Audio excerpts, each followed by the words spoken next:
onye du iPod. O meri wonizu oniro ya abakare mama daura una pori meri nande win the war Python that's one Python that's two na Python that's a three una pori meri nande win the war Python that's one Python that's two na Python that's a three una pori meri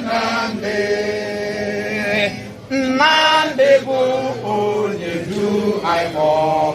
O meri wonizu oniro ya abakare mama daura una pori meri nande win the war Python that's one Python that's two na Python that's a three una pori meri nande win the war Python that's one Python that's two na Python that's a three una pori meri nande win the war Python that's one Python that's two na Python that's a three una pori meri nande win the war Python that's one Python that's two na Python that's a three una pori meri nande win the war Python that's one Python that's two na Python that's a three una pori meri nande.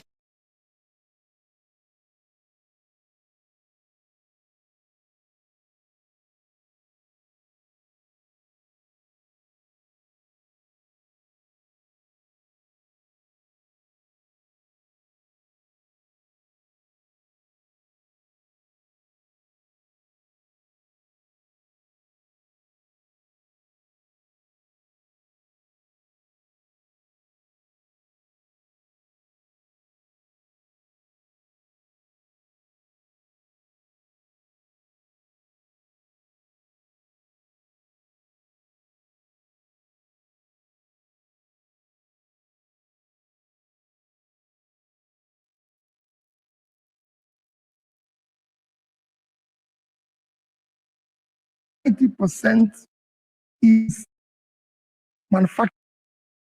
Founding principles of. Yes. 61 years ago in Onitsha, the state capital.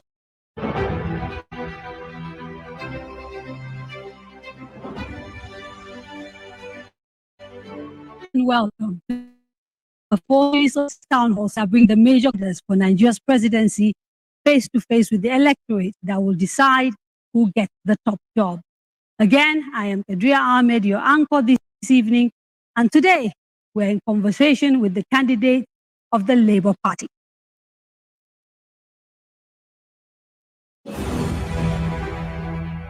Mr. Peter Gregory Obi is a businessman and also a two-time governor of Anambra State. Born 61 years ago in Onitsha, the state capital, his professional career saw him venture into the world of corporate finance, where he held a number of executive positions. In 2003, Mr. Obi went to court where he challenged the outcome of the governorship elections he contested under the umbrella of the All Progressives Grand Alliance Party, ABGA. It took 3 years, but he was announced winner of the polls. 7 months after he was sworn in, he was impeached by the state's legislators. He challenged his impeachment in court and was reinstated. In 2019, Mr. Obi lost at the polls as the vice presidential candidate of the People's Democratic Party, the PDP. Today, he offers himself for election as Nigeria's next president on the platform of the Labour Party. His running mate is Dr. Obi Datti Ahmed, a Nigerian economist and politician who served as senator for Kaduna North from 2011 to 2012 and as a member of the House of Representatives from 2003 to 2007. 50 years ago in Zaria, Kaduna State, he spent some time in banking and finance before venturing into politics.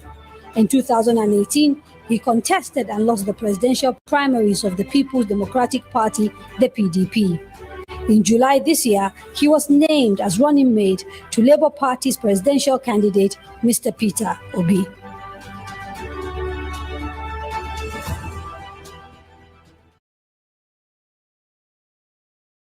Thank you so much, Mr. Peter Obi and Dr. Datti Ahmed, for saying yes to the invitation to attend this town hall. We don't take your presence here for granted, and I'm sure our viewers are very pleased that you said yes. Thank you so much for joining us. Thank you for inviting us. Thank you. Just a few things to note as we begin this conversation. In addition to people in the room who will be asking questions of the candidates, we have 6 remote locations across 6 geopolitical zones. And over the course of the next 2 hours, we will hear from all of them. We have also collated questions sent to us via email and our social media platforms, and we'll try and get answers to as many of them as possible from our candidates. It is important that everyone who's asking a question states their name clearly and always be on point, as we must be mindful of time to ensure we get as many people to participate as possible. Okay, so 2 hours, a lot to get through. So just to dive straight into it, there are 18 people who are presenting themselves to Nigerians, saying we are going to be the best president and vice president. Why should Nigerians elect you, the two of you? Well, it's for Nigerians to first try to scrutinize and look at our past, who we are, where we're coming from, look at what we're promising. Important that everyone who's asking a question states their name clearly and always be on point, as we must be mindful of time to ensure we get as many people to participate as possible. Okay, so 2 hours, a lot to get through. So just to dive straight into it, there are 18 people who are presenting themselves to Nigerians, saying we are going to be the best president and vice president. Why should Nigerians elect you, the duo, the two of you? Well, it's for Nigerians to first try to scrutinize and look at our past, who we are, where we're coming from, look at what we're promising, and be able to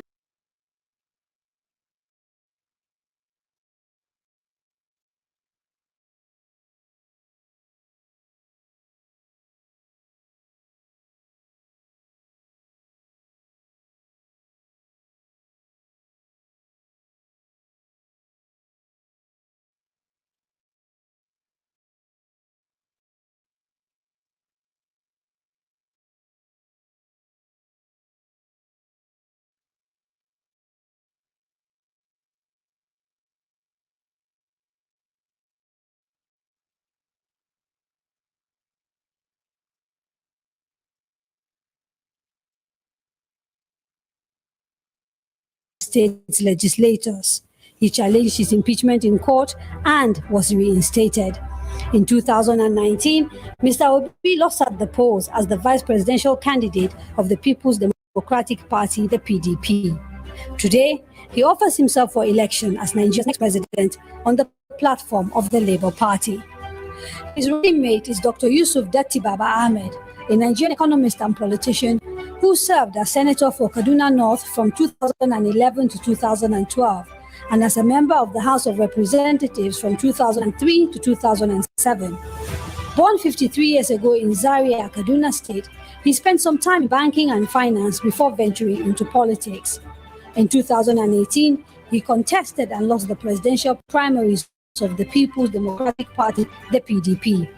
In July this year, he was named as running mate to Labour Party's presidential candidate, Mr. Peter Obi.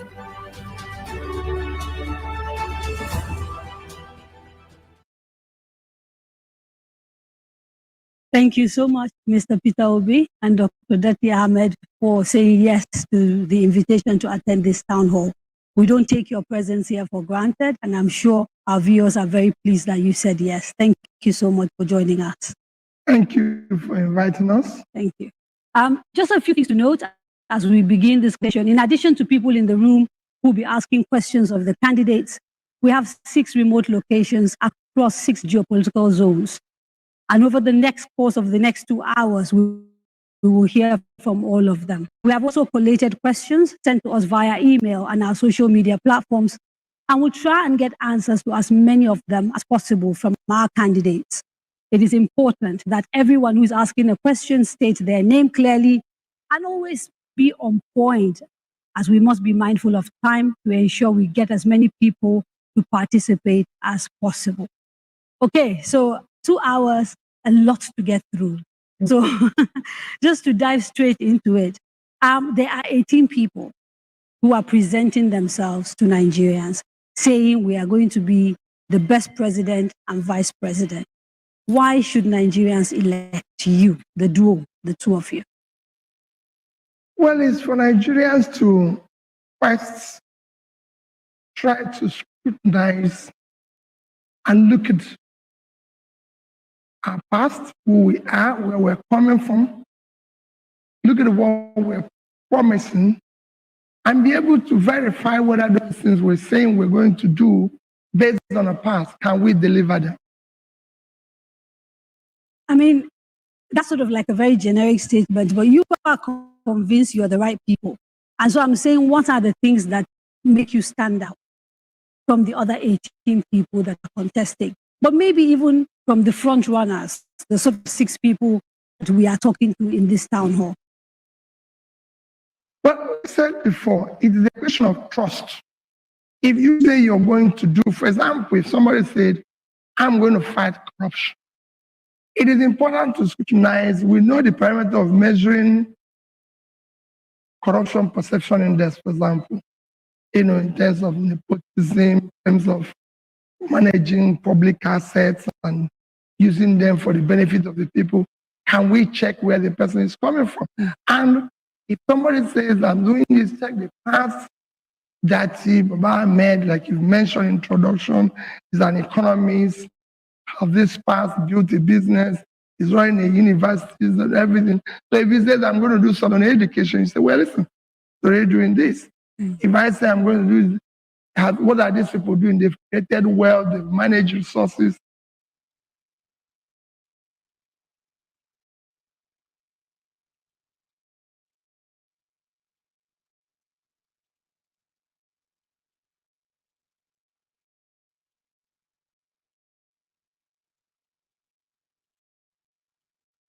Starting perhaps with the biggest in eyes of the people, and which is supposed to be the speciality of the two of you, which is the economy. We have big deficits in our budgets, for example, and we are consuming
And say, well, based on this, maybe they will be able to.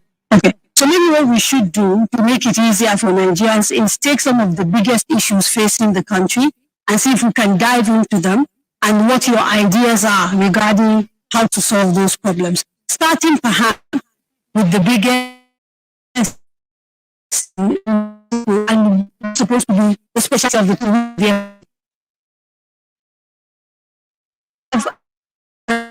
Deficit about for it, and we are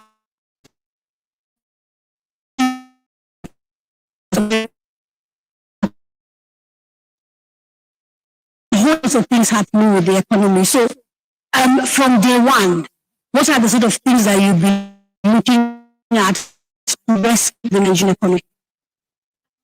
If you look at all the past, all of us, we are the only people who have decided that we're going to move the country from consumption to production.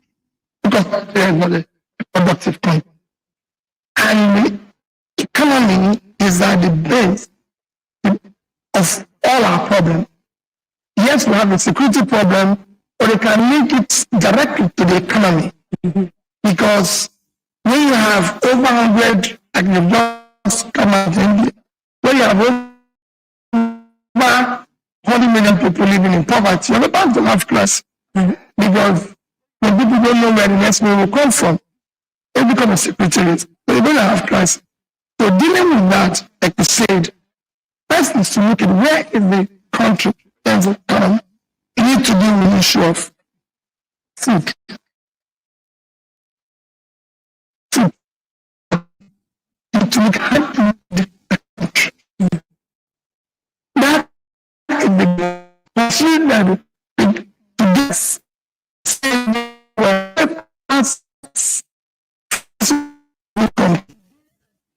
is the all-cultivated land in the north. But still doesn't answer the question of the how.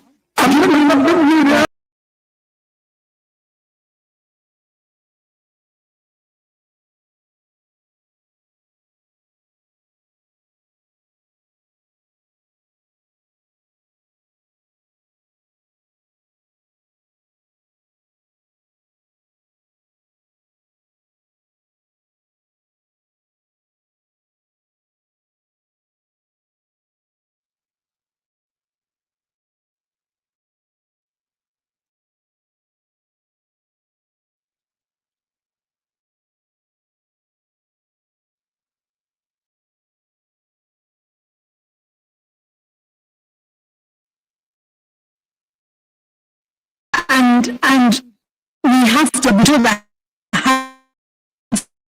to take away the use of the ethos of party and the principle which we, because we see subsidy will go, but the conditions. One man is the poor audio from them.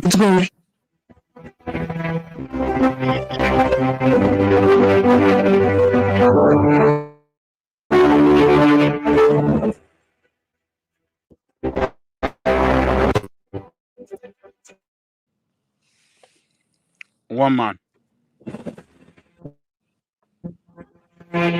Dialog Media, in association with Kadiria State, presents The Landscape.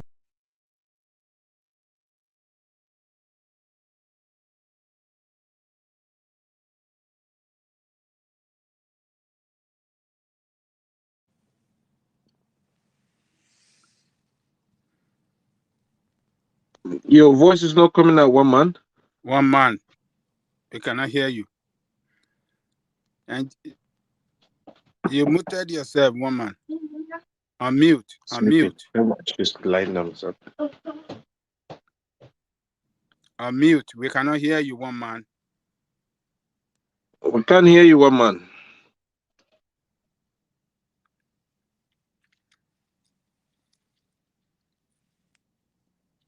Engineer, how you there? Yeah, Ajale Kuko. Adeu. Adeu to leave me. Now, so we can't see you like this. You just stay from Kona enter today. Eh? No. If I tell you something, it's gonna shock you now. I put in my resignation today.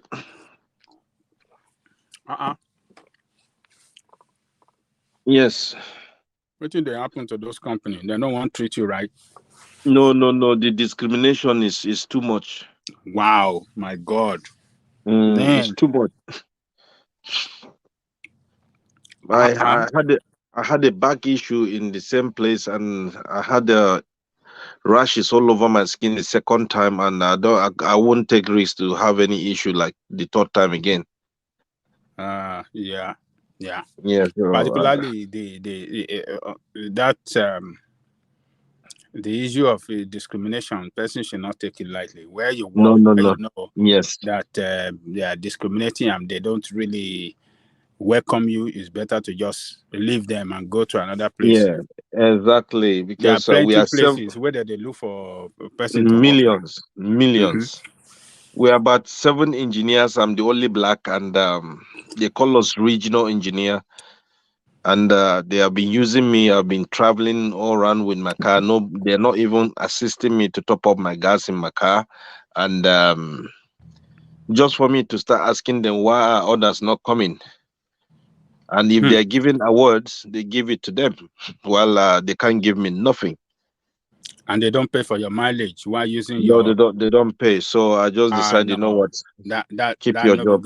No be good place. You can't be using your own official vehicle when you are not a contractor. If you are a contractor or you are a, how do they call them? If you are independent contractor, that's a different thing. Yeah, exactly. I mean, you know, at the end of the year, you can file your mileage and from your tax. Yeah. You know. So I packed it today. I said I had enough. Oh, wow. Engineer, I mean, one man, we cannot hear you yet.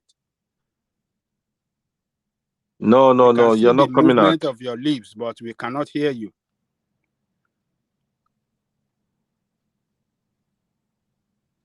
No, we can't still hear you.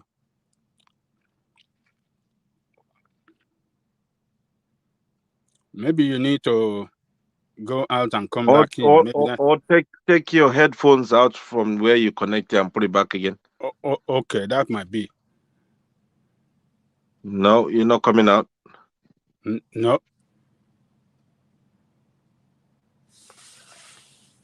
Yes. No. No.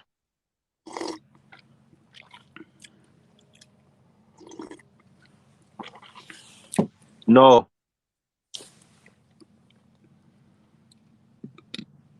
No, we can't hear you yet. The problem might be from your earphone. Might be from the earphone.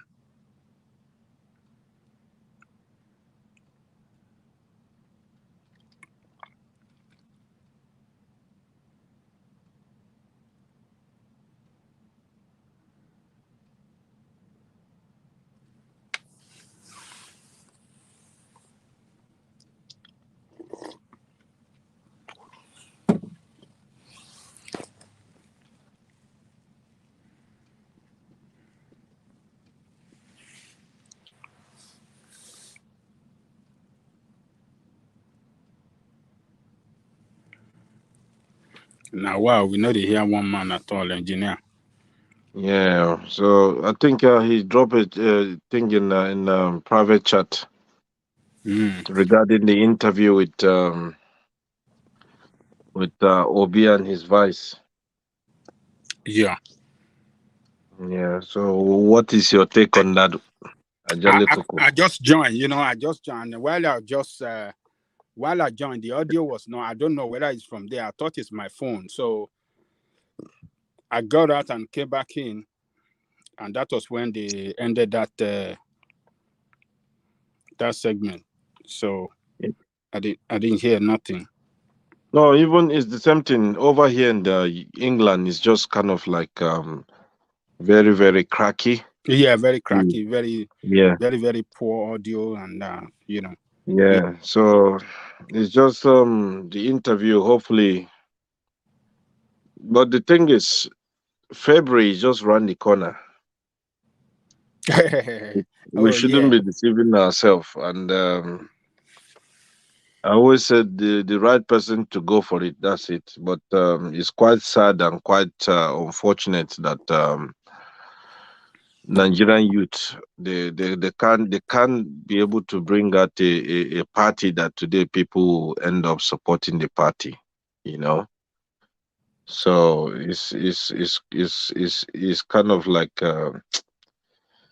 is kind of like weaken for me. It's just weaken me, Ajale Koko, honestly. Nigerian youth doesn't know what they want. That is the problem. Nigerian youth are they are very, very tribal. Yes. Yeah, that is their problem.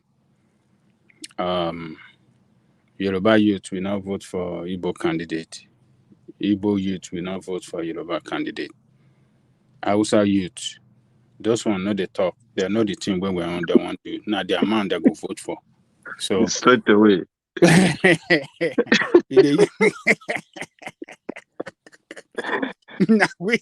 now we southern at the talk.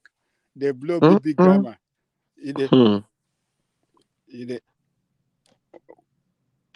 We can't see hear you, woman. I don't know what is going on this today.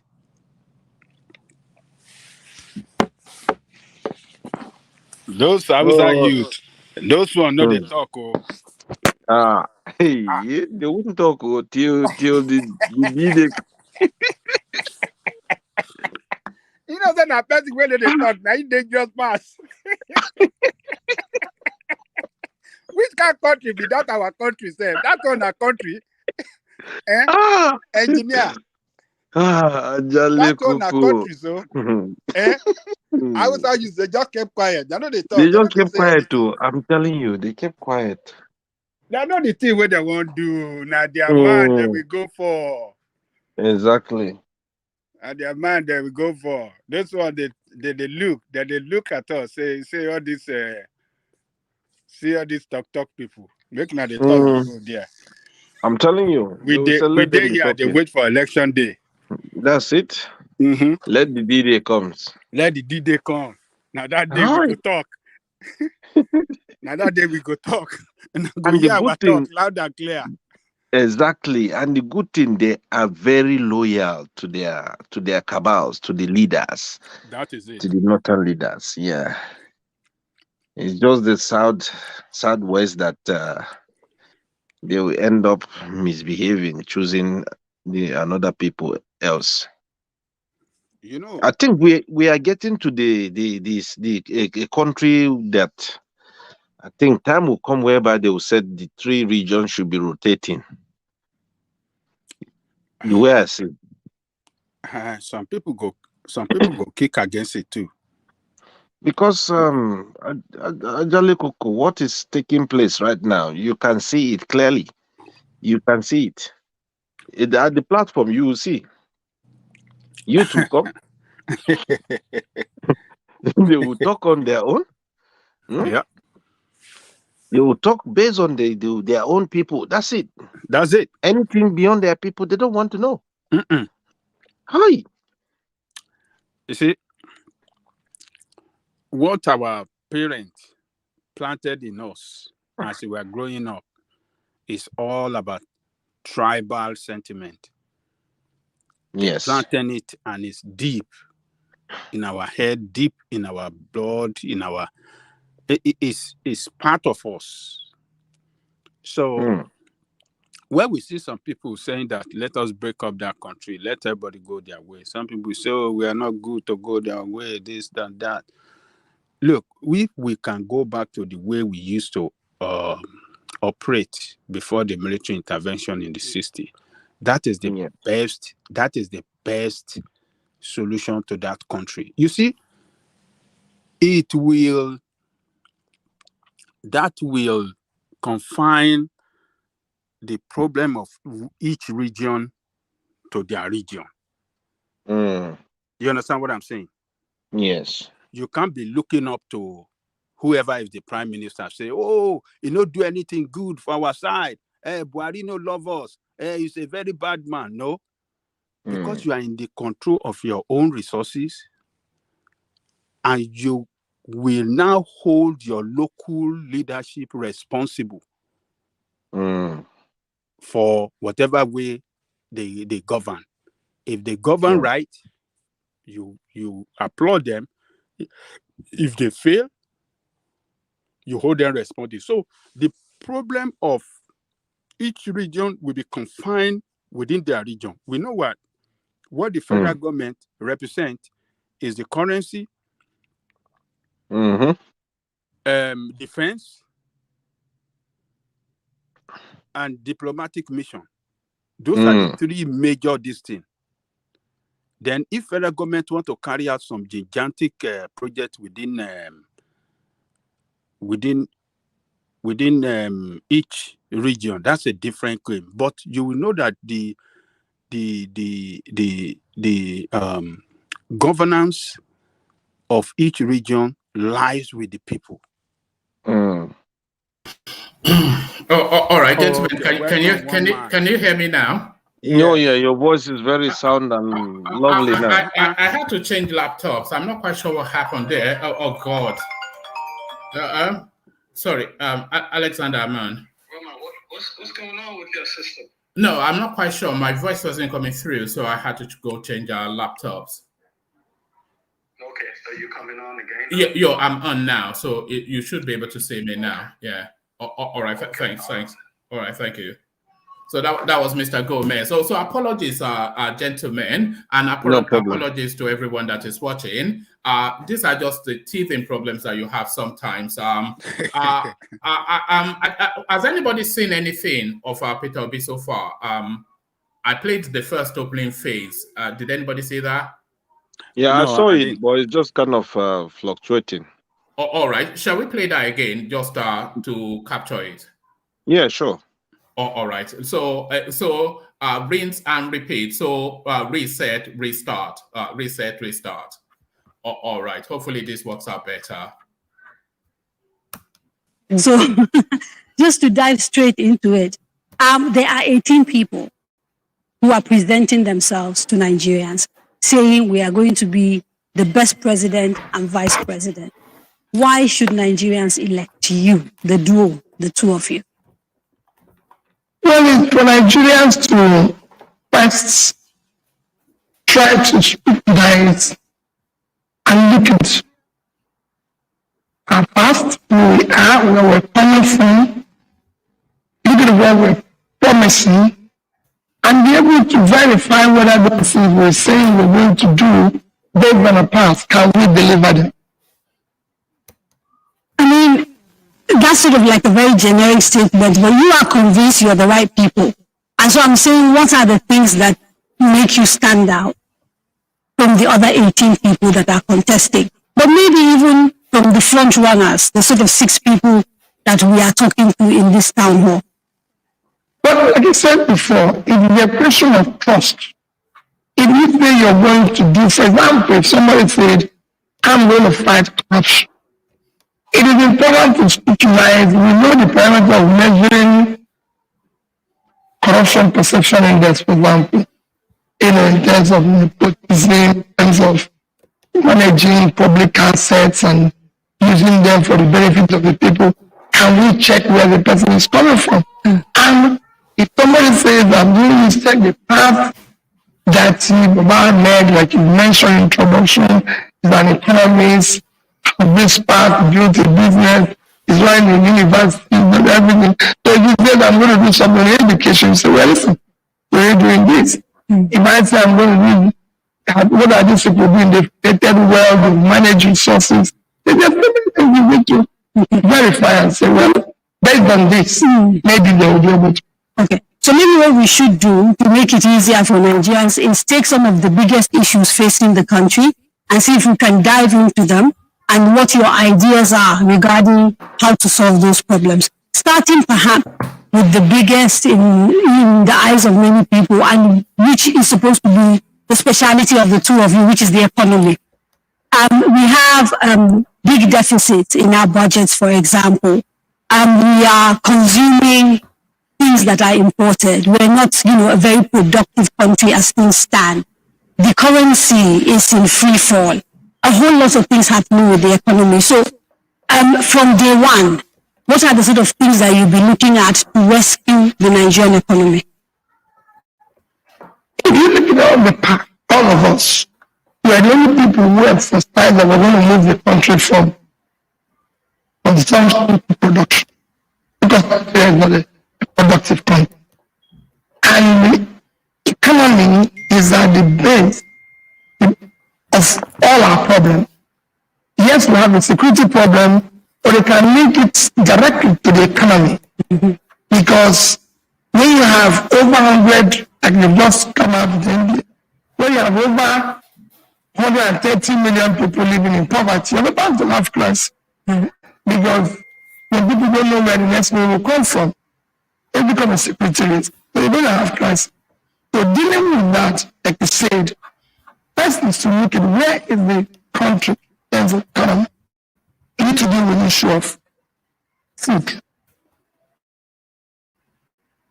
You need to feed the country. That is the given. Consider that today, as he said very well, the greatest assets, physical assets of this country, is the all-cultivated land in the north. But still doesn't answer the question of the how. Okay. So, what it is that for us, it started with the issue of huge deficit. Thank you. If you let me take 2021 budget. In 2021 budget is about 21 trillion. With a deficit of about 11 trillion. In that component of 11 trillion, you have about approximately 6 trillion for subsidy. All these are approximate.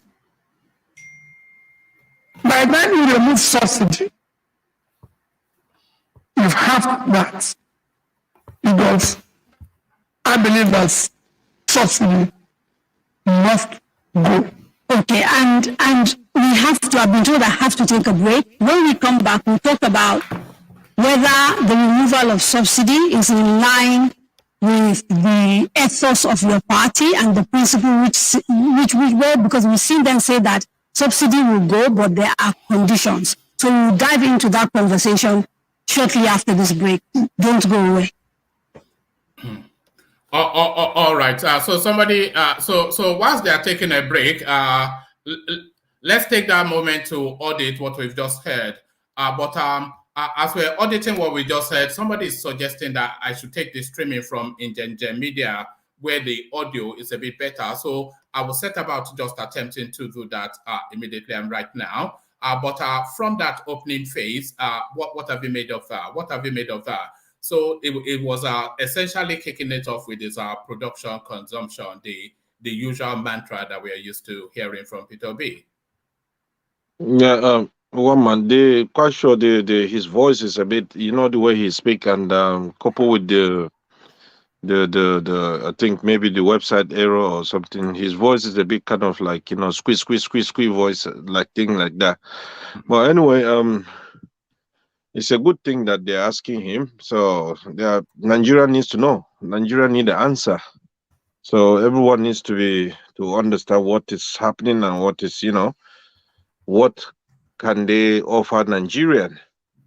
And things like this is something that I always said it's a good for these leaders to be challenged, because you can't just come to sit and you be vowing or pleading or you want to be a president. What can you offer? So those are the kind of things Nigeria needs to know. In terms of that, let's see how he's going to answer everything with his voice. Then I believe if they can do the routine to every of the Nigerian presidential candidate, that would be very, very helpful. Then Nigeria will think very well who they're going to elect as a president. Yes, they've actually done it with two so far. This is the third streaming that we're doing. We've done Peter Obi, who they interviewed first, and no, not Peter Obi. We've done Showore, and then we've done Kwakwanso. So now this session is with Peter Obi. So but in that opening salvo, he went to his usual go-to, which is the consumption and production line. So I'm hopeful that the whole of the narrative would not just be about consumption and production, because necessarily people want to hear more than that. But in this opening phase, I'm not quite sure if anything impressive has taken place. Yeah, at the moment, let's just watch him and see. The starting is not that too good. It's a bit kind of average, but let's see how it goes. So till we watch to the end, then we'll know what's up, what to answer him. All right, brilliant. So I've switched it over to Ingengen Media, so I'm hopeful that this is a better audio and quality.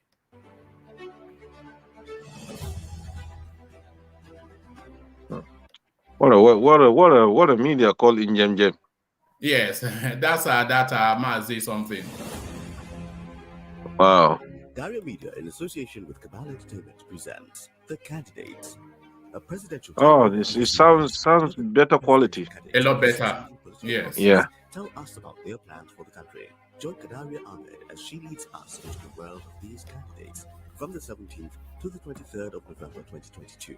This very important program will be streamed on FRCN, Radio Now, DSTV, NTA, Facebook, YouTube, and more. This is a town hall meeting you shouldn't miss.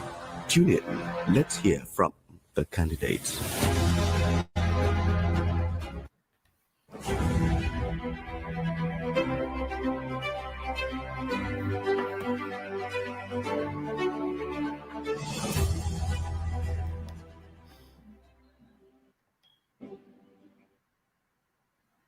Welcome back. You are watching The Candidates, and we are in conversation with the candidates of the Labour Party, Mr. Peter Obi and Dr. Datti Ahmed.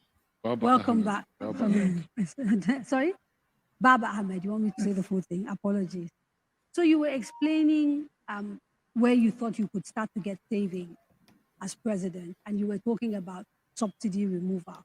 If you can sort of explain a little bit more. Not saving, but how to reduce deficit. Deficit, yes. Which was the question. Okay. If you remove Better that, quality now. you have your deficit. And the question is, it is not in line with Labour position. Right. So what we have heard from Labour, shortly after you made the initial statement about the removal of subsidy, is that they think in terms of it has to have, refineries have to be working, there has to be certain conditions.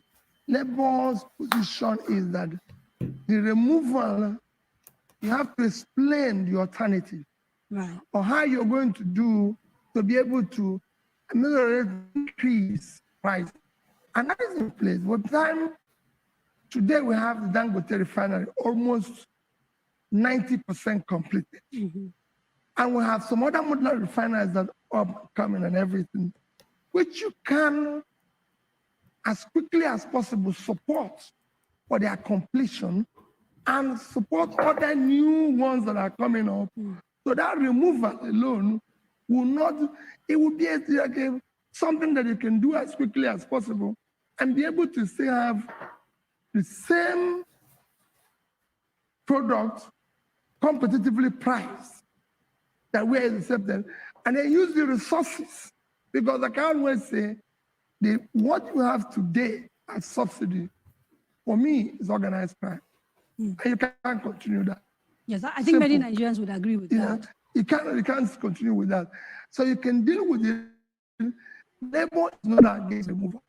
They are against, if you're going to remove it, there must be something you're putting in place in order to be able to manage what is going to follow. And that we're going to do aggressively. And that if by the time you remove it, deal with the other components of fiscal rascality, like be able to bring the rule of law and manage corruption and everything, you'll be able to bring the deficit down. Okay. I will come back to that. I want to bring Dr. Baba Ahmed in here because he's also an economist. When we look at some of the utterances that you and Mr. Obi have made around the way you're going to turn this country around, it seems to be market-driven, capitalistic, and the Labour Party calls itself a socialist party. So there seems to be a little bit of a disconnect between your ideology and that of the party you're representing at the polls. Are we misunderstanding this? Is your ideology very close to the Labour ideology, which tends to be socialist by their own saying, based on the what they say about themselves in the documents we've read? The ideologies have been completely misunderstood, I beg to say. Labour has never been a socialist inclination. I can quote them and the document I have. No. The way they describe themselves. When you speak about the founding principles of communism and socialism, what we have is not resting on those principles. Right. The Labour as we have it in the context of parties, are those from the welfarist state. Now, welfarist began with an economist called, forgive me, I can't remember the name now, in the 50s. Margaret Thatcher, for example, made a huge success out of welfarism and labor politics in the UK. She was a conservative. She was a conservative, but the labor unions grew powerful and made a success of their drive during her era. Right. Please, market-driven strategies of any government, including China and Russia, are never at loggerheads or against the principles of what we call labor. Right. Labor so you don't see a contradiction? No, there is no contradiction. Okay. Anything. Okay. There is difference from welfarist doctrines and then the principles of communism and socialism that have proven incapable of standing the test of time. Right. So let's go back to details of the how. So you've talked about removing subsidy, using modular refineries. Just for deficit. Yes, for deficit. Yes. And where you can cut the deficit, because it says huge deficit. Yes. And I'm telling you how to cut it. Yes. So, okay, so what is the position of your party when it comes to the other parts of life? Chamberlain. I remember the name now. Chamberlain, right, Yeah, okay. yeah. So we've seen, for example, the issue of multiple exchange rates and the impact that has had on the economy, the lack of confidence, the going up, the going down. What would be your position? Are you going to go for a unified foreign exchange regime?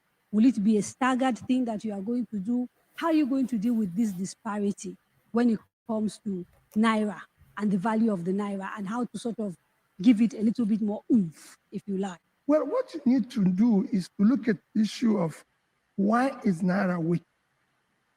That's where you start. Mm-hmm. The Naira is weak because of the weakness or strongness of your currencies, that means by your reserve. Because you have low reserve, the Naira is weak. And low reserve is driven by low export. You don't have enough export that is bringing in foreign revenue. And that's where you have to look at it. All this exchange mobility and everything, if you have the right export component and everything, which is why I said the country is not productive. If the country is productive and doing what they're supposed to do, you won't even have an issue of this guy, because your currency will be strong. Mm. You can't have a huge country like Nigeria with the level of export we have today. Last year, just to show you an example, our total export is 18.9 trillion naira, which at the official rate is about $47 billion. At the rates anybody can get, about 650, is about under 30 billion. There's no way a country of this size can have that with the level. And I want you to allow me to give you an example of where. Please. So there's no way you can have that. We are 210 million people living on 923,000 square kilometers of land. Israel is 22,000 square kilometers. So if you minus them from us, we have 900,000 left. Yeah. There are about 8.9 million people, call it 9 million. So when you give them 10 million people, we have 210 million people left. The export last year is $59.8 billion. So they did twice what we did for that number. Countries of our the size. how is where we. I'm going to tell you how now. I'm going to tell you how. Countries of our size. Let's put a country like Vietnam. Vietnam export last year is over 350 billion. 100 million people, which is half of our population, living on 331,000 square kilometers, which is a third of our land. What do they do? Vietnam total export, 90% is manufactured goods. which includes electronics, tests, and everything. How? You have to go back. First thing I said, you have to deal with the issue of feeding yourself. Right. If today you secure Nigeria, put serious effort to secure Nigeria, and your farmers go back, resuscitate your Bank of Agriculture, fund and support agriculture meaningfully, the way it should be, where those vast empty land in the north will become productive. And I want to, we will come back again to the how, because I have questions around, you raised issues around power, but the audience, you know, this is a town hall, it's not a Q&A. Yes. I want to try and bring in questions from people in the audience and also people watching from the house. So we are taking audience questions. There's a gentleman in green, one in white, and another one in green over there. We'll take about 4 and then come back. I think they've given you something to write. Problem. Yes, and everything. So let's start with the gentleman in green. Yes, by the right-hand side here. No, there's a gentleman here, yes. We start here. We will get to all of you, I promise. Please introduce yourself. Good evening, Mr. Obi and Dr. Datti Ahmed. My name is Dr. Nyakachi Onubogu. I'm a marketing professional, been around Nigeria a lot. And the questions I'm going to ask you are not around the economy. The question I'm going to ask you is around Nigeria. The biggest challenge we have today, apart from economy, is building a united, indivisible nation, one that we'll all be proud of. And when we see what's happening in the elections today, there's a lot of mistrust, there's a lot of backbiting, bickering, and it just seems that the electionary season is making it worse for us. I'm going to ask you a very controversial but direct question. Would Peter Obi and Dr. Datti Ahmed be willing, in the interest of Nigeria, to work with any of the other 2 candidates to ensure that we build, call it a government of national unity, a government that eliminates the bickering and the fights we have today in this political space? Will you be able to? Because at the end of the day, that is what we want as a nation. A strong, free, indivisible, united Thank Nigeria. you. Thank you very much. The next question, please. Yes, there's a mic on that side. So if we go that row, because there are like 2, 3 people there. Yes, sir. Please don't forget to tell us who you are. Yeah, Mose Day 4 and Kadiria is still looking glittering. I greet His Excellency, Mr. Peter Obi, the rock, the man generating the money balls right now. I can almost say that what I had. I think this one is there to toast Kadiria. I seem to be speculating that there could be a runoff. I can almost trace it to the fact that you are in the race. Almost say that. And that's for that. I've dropped on you a lot, sir. I've heard many things you've said. Generated, like, no doubt.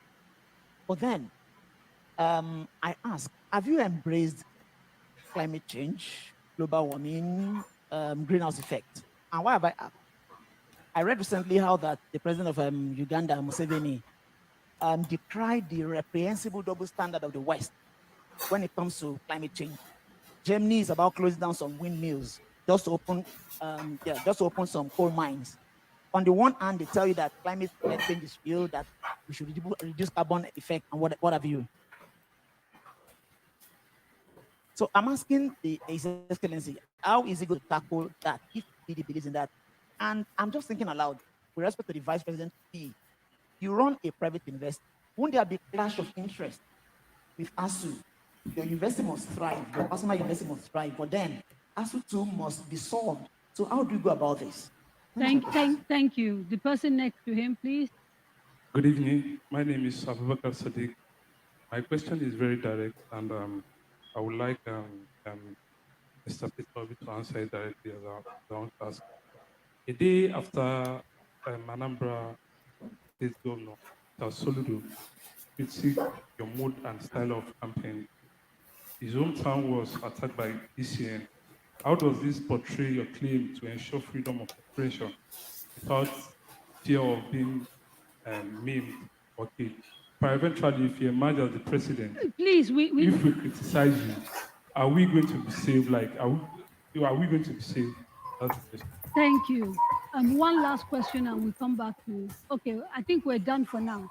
Okay, so questions to both you and Dr. Baba Ahmed as well. Maybe we could start with the one of how you, the mistrust, and perhaps maybe what we should ask is, how will you unify Nigeria? And would you be willing to go into a government of national unity? That was the first question. If you read, if you follow our 7-point agenda, the first one is to secure and unite Nigeria. It is our commitment to ensure that the security of life and property of Nigerians, and to show a united and one Nigeria. Very, by ensuring that there is equity, justice, and doing things following the rule of law. If you check on my transits and everywhere, or Datti Baba Ahmed's own, you will not see where we made statements like, don't vote for these people because they're from here, or statement like, somebody say, I'll send Peter back to where he's coming from. We are people who have all over the place. I come from the Southeast. I live in Lagos, live in the Southeast, live in Abuja. I've traveled everywhere, and I've maintained that nobody should vote for me because I'm from the Southeast, or vote for me because it's my turn. Anything the Southeast is clamoring for it. But heck, I will maintain so. And our background is so. And I believe, and I've lived it. I said it today, most people as governor, the closest person to me is my ADC. My ADC is from Kano. I always say, it is the best politician I've ever met. We remain close to today. The investment are dealing with other countries, and so is me. So, all of us, I think, understand that the background to peace, in not just peace, respect, is dying from the fact that actually the rule of law doesn't seem to apply evenly or equally, and there's impunity all over the place. So the question again is how are you going to move a country that is used to doing things a certain way, both in terms of the institutions that are charged with enforcing rule of law, but also the culture of a people who are used to breaking laws willy-nilly? I'm not clear about the how. Like your judiciary. Once you do things based on, remember what, equity and justice. It's even enshrined in our constitution, for example, where we talk about national character, everything. Once you do things based on that, you will see unity. Once you show, of course, we're going to serve where we're going to happen. For example, I've always emphasized, my target is the vast land in the north. I want to start pulling people out of poverty in the north. And I do so aggressively.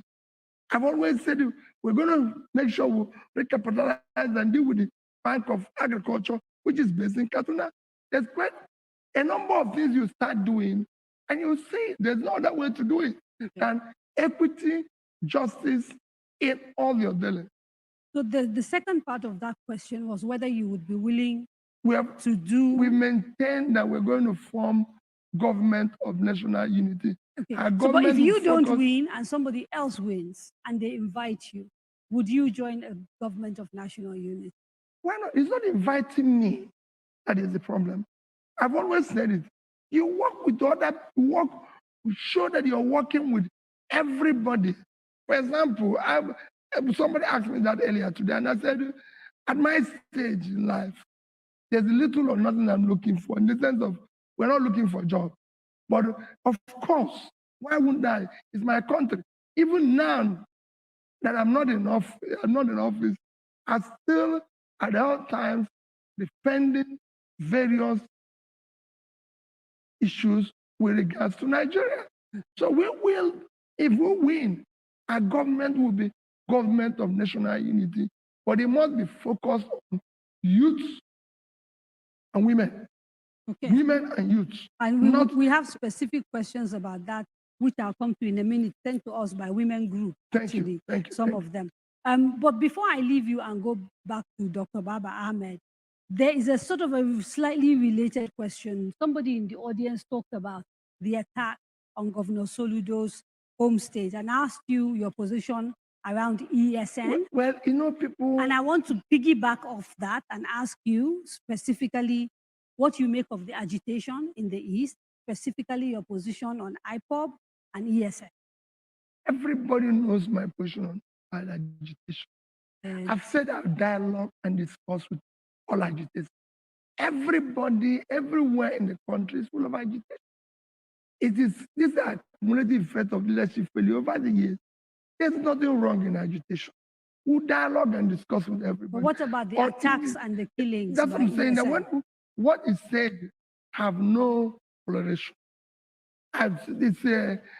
Soludo, I've taken a position on Soludo and said, he's my governor, he's my senior brother, and we're very close. What he said is his opinion. You cannot attack people for expressing their opinion. Otherwise, we'll be attacking everybody on the road every day. Do you know how many people that tell me every day, you don't know what you're doing? If you said, I would have attacked you, sir. Yeah. If I'm doing that. Everybody's telling me they don't have. So I have never knowingly, Peter, knowingly, said use a bad language. So would you condemn anybody. ESN now for all the attacks we've seen? No, I cannot condemn because I'm not sure who is doing what. You can't just come and be condemning people until somebody says, hey, wait a minute, how can I go? Every day, let me tell you, people say all sorts of things. You can only condemn people when there's a process which have said, oh, this person has done this. So you don't believe Nigerian security services when INEC offices are attacked, when people have been killed? The late Dora Akunyeli lost her husband, and they say it is ESN.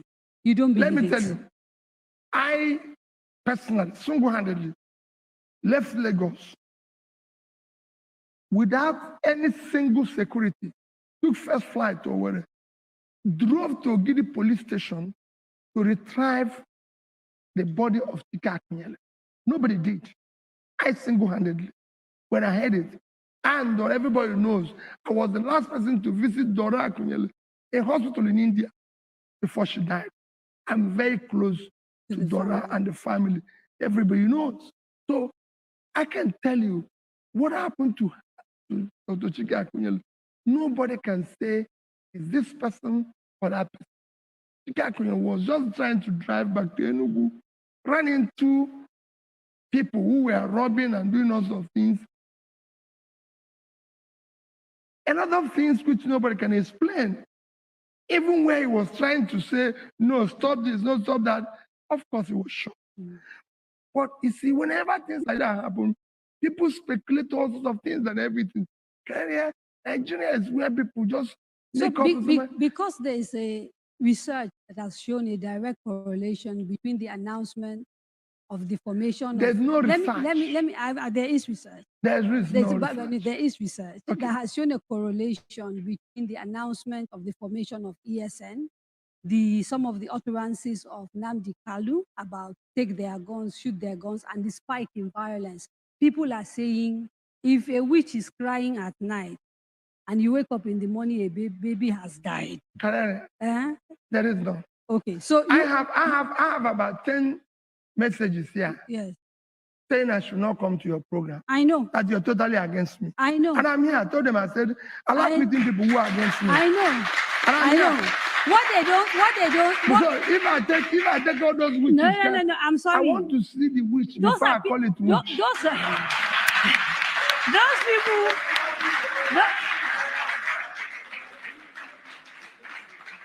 Beautiful people. Eh? No, what it is that if people tell you not to come and answer questions that have been asked freely, then they are not ready for you to become. That's what I tell them. Everybody will like you. Because you see, it's not just Kadiria saying these things. Every candidate who comes here, I put to them the things that are being discussed on social media and in the public space. And it is in their interest to answer Nigerians. So that's why you said yes. You know what I tell and them? I'm happy you said yes. I said, it's my sister. Go there. Thank you. You know, and I believe you're I'm my grateful. sister. Let me move to the questions for Dr. Baba Ahmed. You were asked about your position on education, given the fact that you own a private university, and whether, as vice president, your government will have some sort of clash when it comes to dealing with ASU, who represent teachers in public universities that are government-owned, versus sort of you, who sort of make money from educating people. I don't make money from educating people. I make a career out of educating people. Right. Please explain. Your school is not free, is it? Then existing data, which is verifiable, my friend is welcome to see. There is no correlation the length of time and the number of students in federal universities and state universities out of the classrooms and our enrollment. We happen to be completely in different market segments. So there is absolutely no clash of interest between my humble self acting in the capacity of a vice president and how private and public universities are run. How would you bring your knowledge of education? Contradiction will be is while somebody like me will be vice president and ASU would ever go on strike. Okay, so here is the question then. I would like to do, with the kind permission of Mr. President, is the way he says he wants to sit down and dialogue with agitating groups.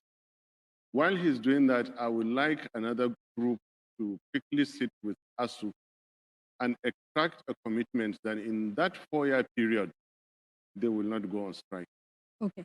So please, there is actually no link between the interest of well-run private university and how ASU goes on strike. In fact, I was most pained all the time for those 8 months.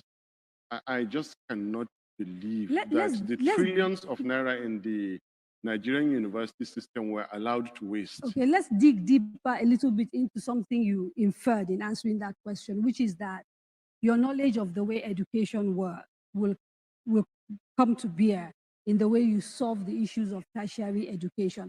Talk to us a little bit about what your plan would be for higher education in Nigeria.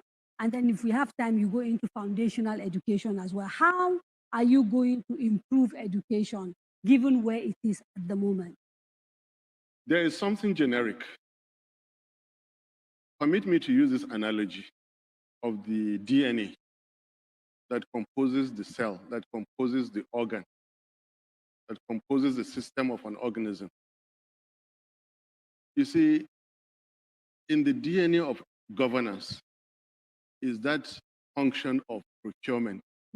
You procure security, you procure works, you procure education, you procure healthcare, and where you're not efficient in doing that, all hell will let loose.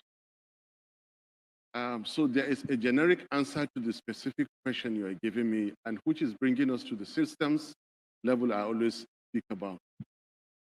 If I speak about procurement, it touches education, it touches security, and everything else. So every naira spent in the education sector, and for that matter, any other government function, we are trying to run a government that will extract the fullest value for all amounts spent. That is what we're about. This is the first way to deliver good governance. We will not spend money carelessly in such a way that 90% goes to personal, political, and group interest.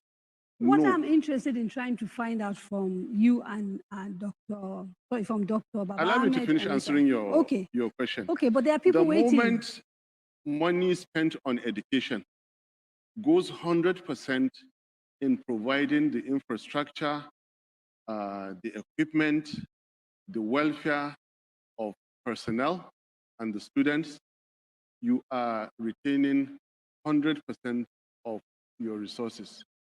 Okay. This is what we stand for. Over and above that, you come to systems, procedures, and practices.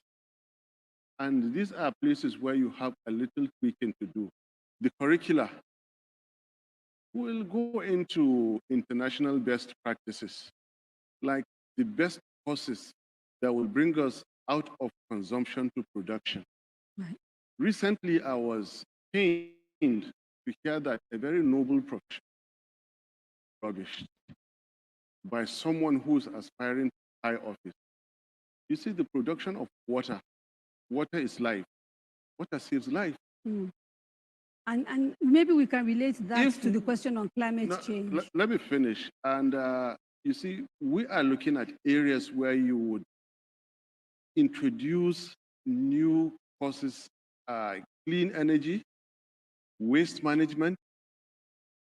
And I really want to dive into them, right? But look at our time. It Then doesn't seem like it. when you're asking big questions, you're asking important questions. I am. And you're asking questions that mean a lot to us. Yes, I understand. So I can take the whole of my energy, the whole of tonight, speaking to you about education. We don't have tonight. Sadly, we have only... you know that song, Give Me Tonight? We don't have tonight. We only have a few minutes. The reason I want is that there's another question somebody asked on climate change. Yeah. And since you're talking about water and water being life, I thought Mr. Obi could use that as his launching pad to talk about your position on climate change, on the environment, on what we're seeing happening. And then we will go to our remote locations and come back and talk about energy and energy transition. How about that? Okay. Okay, he's raising his finger. Okay. Okay, well, for climate change, first that we will do everything possible to follow the protocol. Right. Because there's already an agreement which Nigeria is signatory. So what you do is to, within that agreement you've accepted, you do everything possible to follow the protocol. Where it is impossible, we will be able to navigate and communicate effectively. But if you look at some of the things, let me just use the issue of like this flooding issue, the one we're facing today. Yeah. It's over the years, it's something that is doing. Over the years, there have been contracts and everything that is now awarded to dredge and desilt the Niger and River Bay. If you have been doing that, one, you have a means of water transportation, which is greatly missing today for a lot of your cargoes and allowing trucks on your road and damaging your roads and all that. If you've been doing that, you have enough to take in the flooding that would be, or even channeling the water, building dams. When we talk about agriculture and eradication that is happening in the north, you have water to channel there, and dredging that should not be difficult to do. Today, everybody knows that in Egypt they say, no Nile, no Egypt. Egypt have maintained the Nile in terms of hedging, tilting, making it become a huge means of transportation and everything. And if Egypt can do it, Nigeria can do it. Nile, everybody knows, is over 1,000 longer, 1,000 kilometers longer than River Niger and River Benue put together. Nile is 6,650 kilometers long, while Niger is 4,184. Right. I don't know these numbers. So all those things put together, if they can do it, we can do it. Okay. Are you committing to dredging the Benue and the Niger if you become president? Of course, the contracts have already been going. It's just that people have been collecting the money and going away. Right. Nobody will collect contract and go away under our government. Okay. Let's see if we can. We have young audiences across 6 Nigerian universities, 6 locations, and I want to see if they are ready with their questions, starting with Bayero University, Kano. Hello, Bayero. Can you hear us? And welcome to Kano State. We are in Bayero University, Kano. My name is Enoch, and students have been paying close attention. They want to ask so many questions, but we have only two people who can ask the questions. We have Esther Michael and Rahman Adida. Let's start with Esther Michael. Hello, good evening. My name is Esther Michael, 11. Good evening. My name is Esther Michael, a level 300 student of Mass Communication, Bayero University, Kano. Well, my question goes thus. The Nigerian power sector has been privatized, and yet the Nigerian government keeps spending billions of naira to private enterprise in form of support. Now, it is apparent that the power sector is not working as we keep having system collapse every now and then. Now, I would like you to tell us, what would you do differently to make the Nigerian power sector work again? Thank you very much. Yes, and we have Rahman Adeza, who has a question to ask Mr. Obi. Good evening, Mr. Obi. I am Rahman Adeza from Mass Communication Level 4 student. Sir, do you believe in Biafran self-determination agitation? In a simple answer, yes or no. Also, what is your idea of federalism and restructuring? Thank you, sir. Thank you very much. Yes. Thank you very much and have a lovely evening. Thank you very much, Kano. Do we have another university ready, or do we deal with these questions first? Oh, we'll go with the questions first, starting first with power sector, privatization, etc. I don't want to go into whether the privatization was dodgy, done well, with the issue with it. Right. I don't have an eye in the past, and I've maintained that we're going to look forward. I'm not going to waste everybody's time going to yesterday. Yesterday is gone. I'm going to go tomorrow. First is that you can deal with the power issue as decisively as possible. One, today we have installed capacity of about 12,500. But because of not having the transmission infrastructure to deliver that, and we have a distribution infrastructure to distribute that. First is to ensure as quickly as possible that you have the transmission infrastructure and distribution infrastructure to be able to transmit and distribute the installed capacity of about 12,500. And then centralized transmission still like we have now? I said I'll decentralize it. We decentralize, right? I said I'll decentralize it. Okay. That's why I said have the infrastructure to deal with that as quickly as possible. Okay. In doing have that, you done the numbers? Numbers of the cost. You've forgotten. I've been all over the place, traveling to Egypt and everywhere. Okay, because on average, 1 kilometer of a transmission line costs about $1 million USD. Let me tell you, the amount of money we're wasting can deliver all those things. I've done all the numbers. Okay. You know, Kadiria, this country has borrowed, in the past 8 years, we've borrowed nearly $100 billion. 10% of that would have put us out of delivered power. So I've done the numbers very well. The only thing I can do is numbers. So I've done it very well. Okay. The rest are short.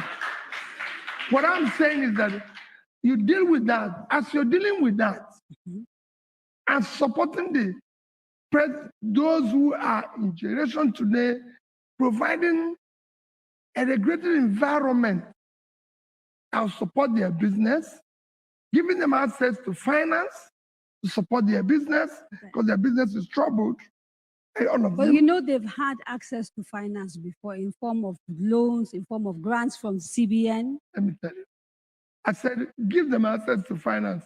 Believe me, we did see all these things that. One of the things they say they want is increase in tariff. Will you allow it? Of course, there's increase in tariff everywhere you go in the world. There's different tariffs for different areas. You can't charge people in Ikoyi the same as people in Ajegunle. I will charge those who have to pay it, who have the resources to pay it. They'll pay it. And then I'll reduce the price for those who don't have. So those who are low income, you can subsidize. Those who have high income, they will pay the appropriate thing. And they are the ones consuming more. If you go to the average house in Ikoyi, they have all sorts of things, different fridge in their bedroom and everything.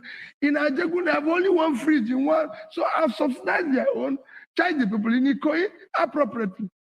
It's simple, because they can afford to pay it. Is that what we are talking about, fuel subsidy? Everybody is paying subsidy. When there's people who have 12 cars there, and the people in my village who don't have any car, they're paying for subsidy.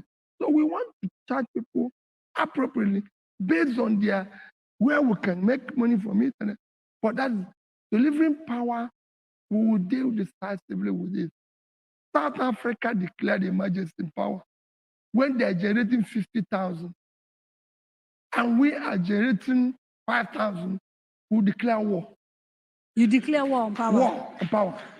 What does war look like on power in practical terms? Is that more money? Okay. We're going to allow people, we're going to say anybody can generate up to 100 megawatts without license. Anybody who can generate power, if you can do 1 megawatt in your generator, anything you can do to have power, we'll support you. We will give you all the support you need. No caveat, or there will be caveats and regulation and. Or there will be regulation, but the regulation will not be where it's impeded by all sorts of restrictions, tax, supervision. There will be proper supervision. There will be proper details. But we're not going to waste your time by various taxes, blockages, and everything. If you want to start today, we'll make sure that by tomorrow you're on and going, and we will support you. For example, I give you, if you go to Aba, we had a facility that has been up and running there for almost 15 years.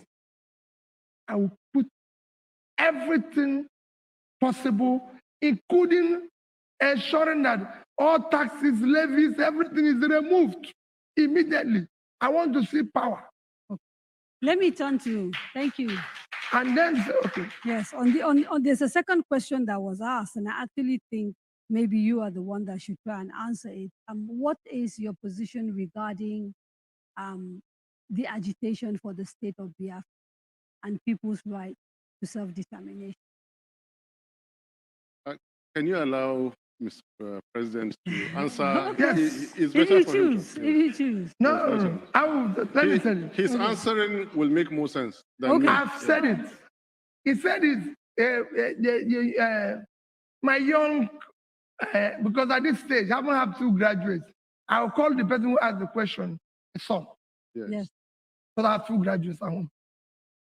Let me tell you, when it comes to the issue of agitation, it's not yes or no. People agitate everywhere, even in my house. You know? So when the first thing you do with an agitator is to sit down and listen to the person who is agitating. Unless you sit down, you cannot say yes or no. I'm a Nigerian. I'm contesting election as a Nigerian. I'm not contesting as from any other place. I'm a Nigerian. I believe in Nigeria. I believe in unity of Nigeria. And I believe that I'm going to bring all agitators back to Nigeria and make it work for them. Because the reason why they're agitating is injustice. When you provide justice, equity, and create a level playing field where people start whatever, there will be agitation. So there was agitation. There was agitation. There was agitation. Don't forget, there was agitation yesterday in America. Yes. Before. Don't think America is like this. There was agitation before. There was agitation before in Brazil. I can show you countries where there's so much agitation. But when level playing field were created, where people hard work, talent, much of the opportunity, all these things will go. Okay. So just wait. He wants to ask something. I allowed my principal to answer this question because we have nothing to hide. when I joined his ticket, and just before I joined it, I faced a great deal of resistance and afterwards a great deal of difficulty, all centered around this. He is the best person to answer, and he has told you clearly, I allowed him because there is absolutely nothing to hide about agitation or about his candidacy, about where he comes from. Let's go a little bit into devolution, restructuring, which is another debate and things that are sort of in the public domain. We have conversations. So do you believe in restructuring? And if you do, what does it mean to you? Because it means different things to different people. When you talk about restructuring, talking about issue of constitutionality, dealing with the constitution, restructuring the country is a constitutional matter which has to be dealt with every day. Our government will be by consent. People need to sit down and decide this is the way we should go. It is not just for so me national to say, conference again? Or? No, it's not. There's enough documents already. There's enough conversation already. Now we can bring up and look at them and say all this. You know why people are talking about?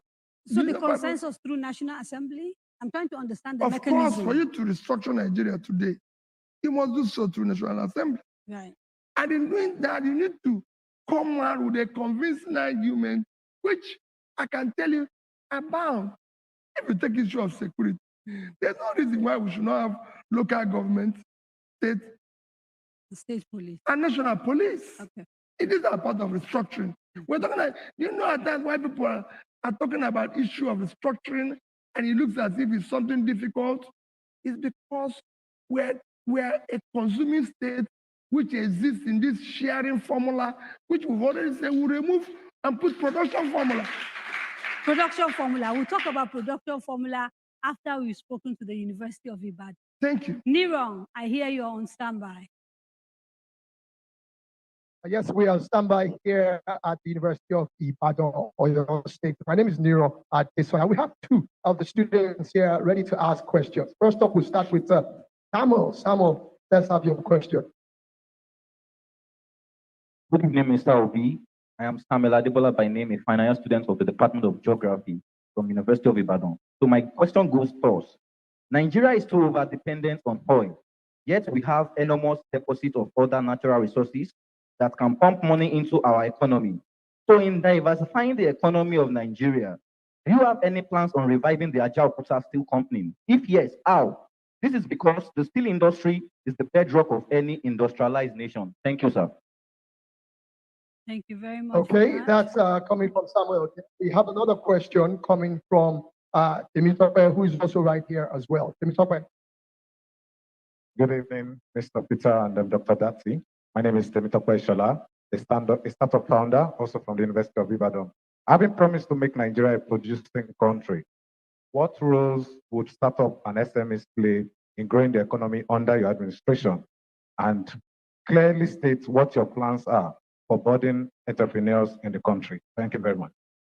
Okay, those are the two questions from the University of Ibadan this evening. I want to say thank you very much for giving us the opportunity as well. Thank you very much. Over to you. Well, the first question is about the dependent on oil and diversifying the economy. Nigeria, and the Ajaokuta Steel. Yes, and the Ajaokuta Steel. Let me correct one thing people make a mistake about. Nigerian economy is well diversified, except that it's not productive. Because the oil people are talking about, today, go and check our GDP. Oil contributes less than 10% of our GDP. However, oil is 50% of government income. No, I'm coming. It's 50% of government revenue and about 80% of our foreign exchange revenue, because we have not made the other area active. For example, oil agriculture contributes about 21% of the GDP when oil is doing less than 10%. But we allow that oil because we are not a productive economy. In doing that, and it talks about other natural resources. That is also going back. Yes, we have natural resources, but it's then going back to the same going back to the same extractive industry, which to me is a diminishing asset. Mm-hmm.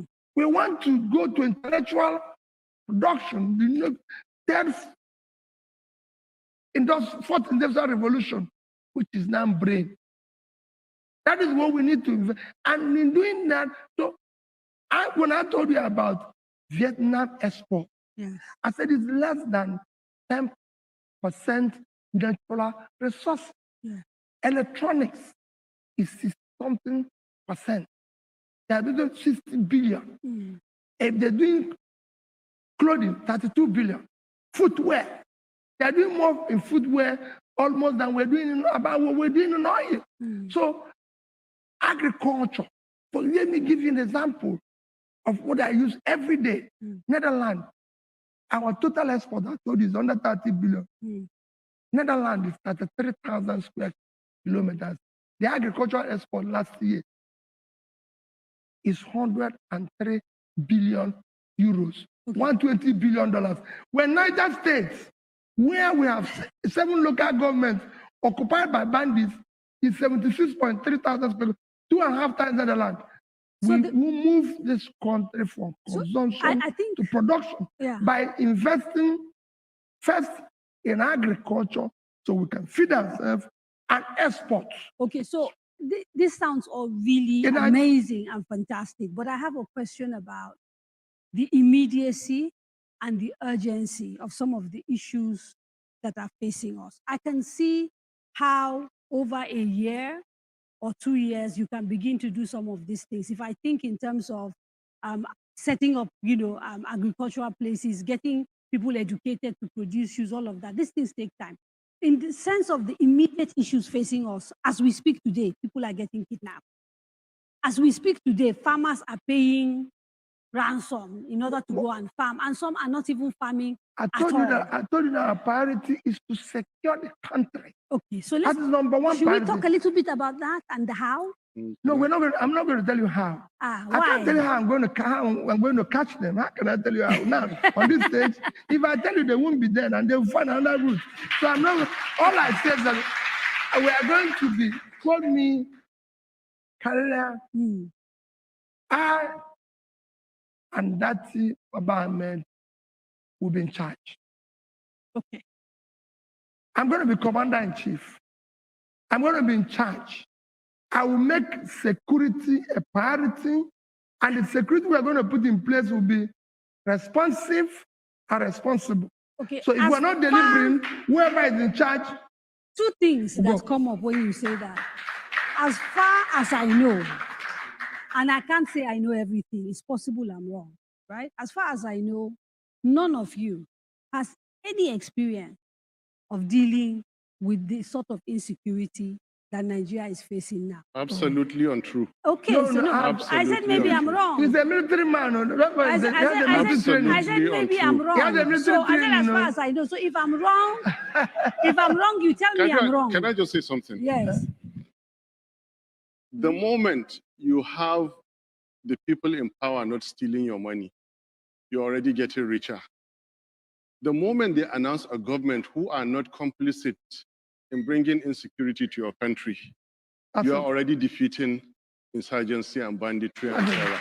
That is... The moment they announce a group of people who mean business and who know business, can you pause a little? Your economy is already fixing itself. Dr. Ahmed, just pause for me a little. All right. You made a statement that is very heavy, very serious, because we're having a national conversation, watched by millions.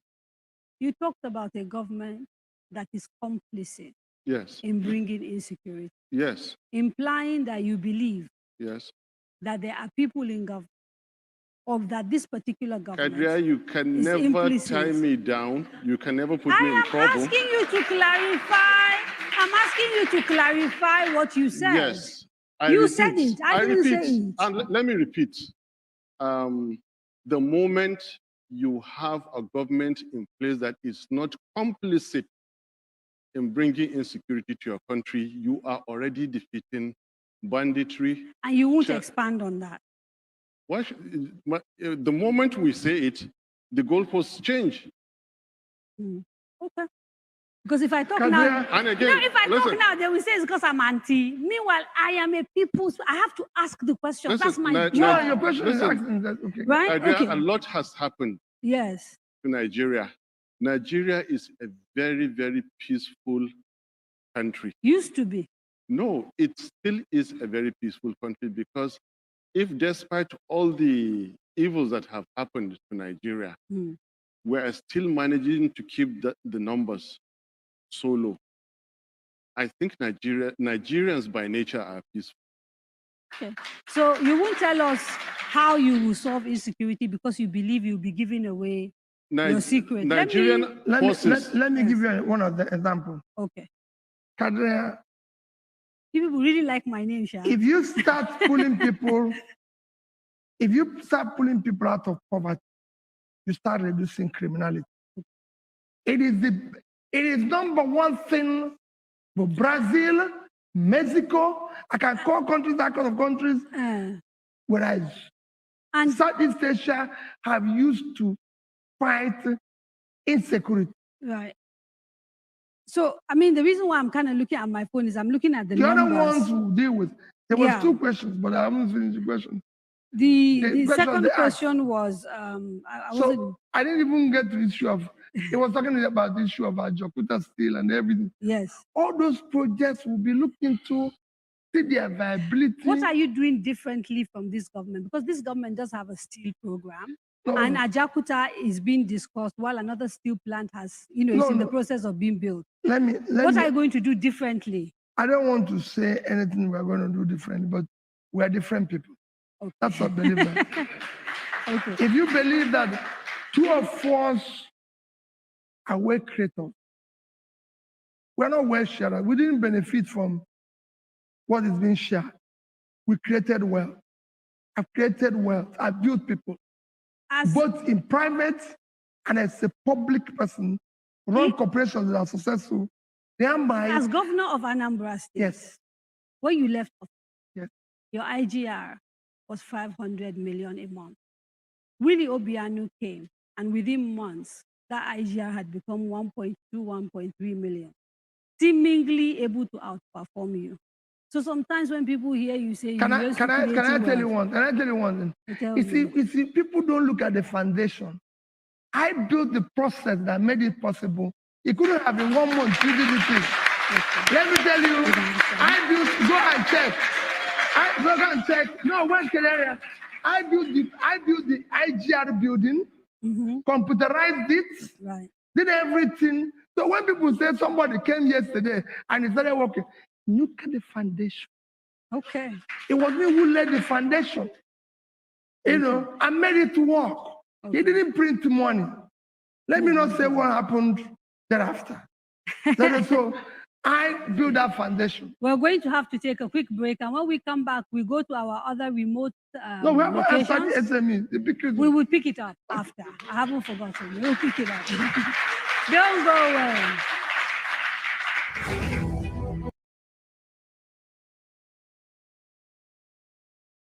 So, all right. So as they take a break, let's pause for a moment to audit. Let me just clear the screen of that.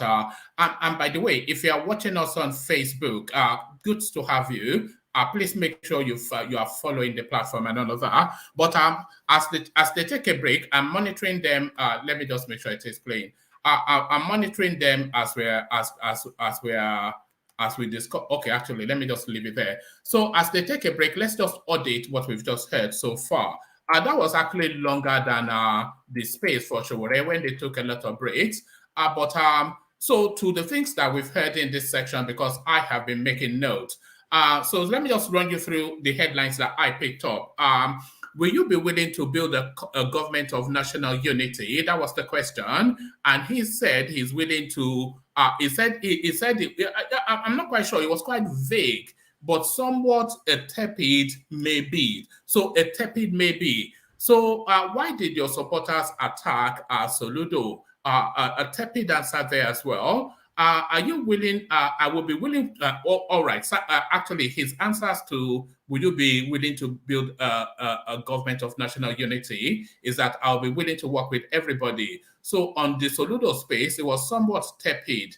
it was somewhat tepid. He gave sort of the answer that he gave. He says, what Soludo said is his opinion. But he refused to condemn ESN, though he was asked to frontally condemn ESN, but he absolutely categorically, because I paid particular attention, refused to condemn that. His running mate, he was asked, he being a privateer in education, running a private university, that Kadiria asked if there was a conflict of interest there between him running a private university and the long-standing situation. And he was saying that he actually running a private university is complementary and gives him a better grounding to understand what the ASU strike would have been all about. On climate change, he said they will follow the international protocols, that is Peter Obi, and they will dredge the river Niger. So I'm not quite sure what that has to do with climate change. And then he went into that as usual tirade about Egypt, quoting all the spurious and dubious statistics. Nobody will collect contract and go away under our government. So that was his response to the energy space, to the power space. Actually, that was his response to the climate change dredging of the river space. I am not going to revisit the privatization process on power. So that was his response to the power space. So they were asking him, of course, what his plan is for the because of the convoluted contracting that is the energy sector.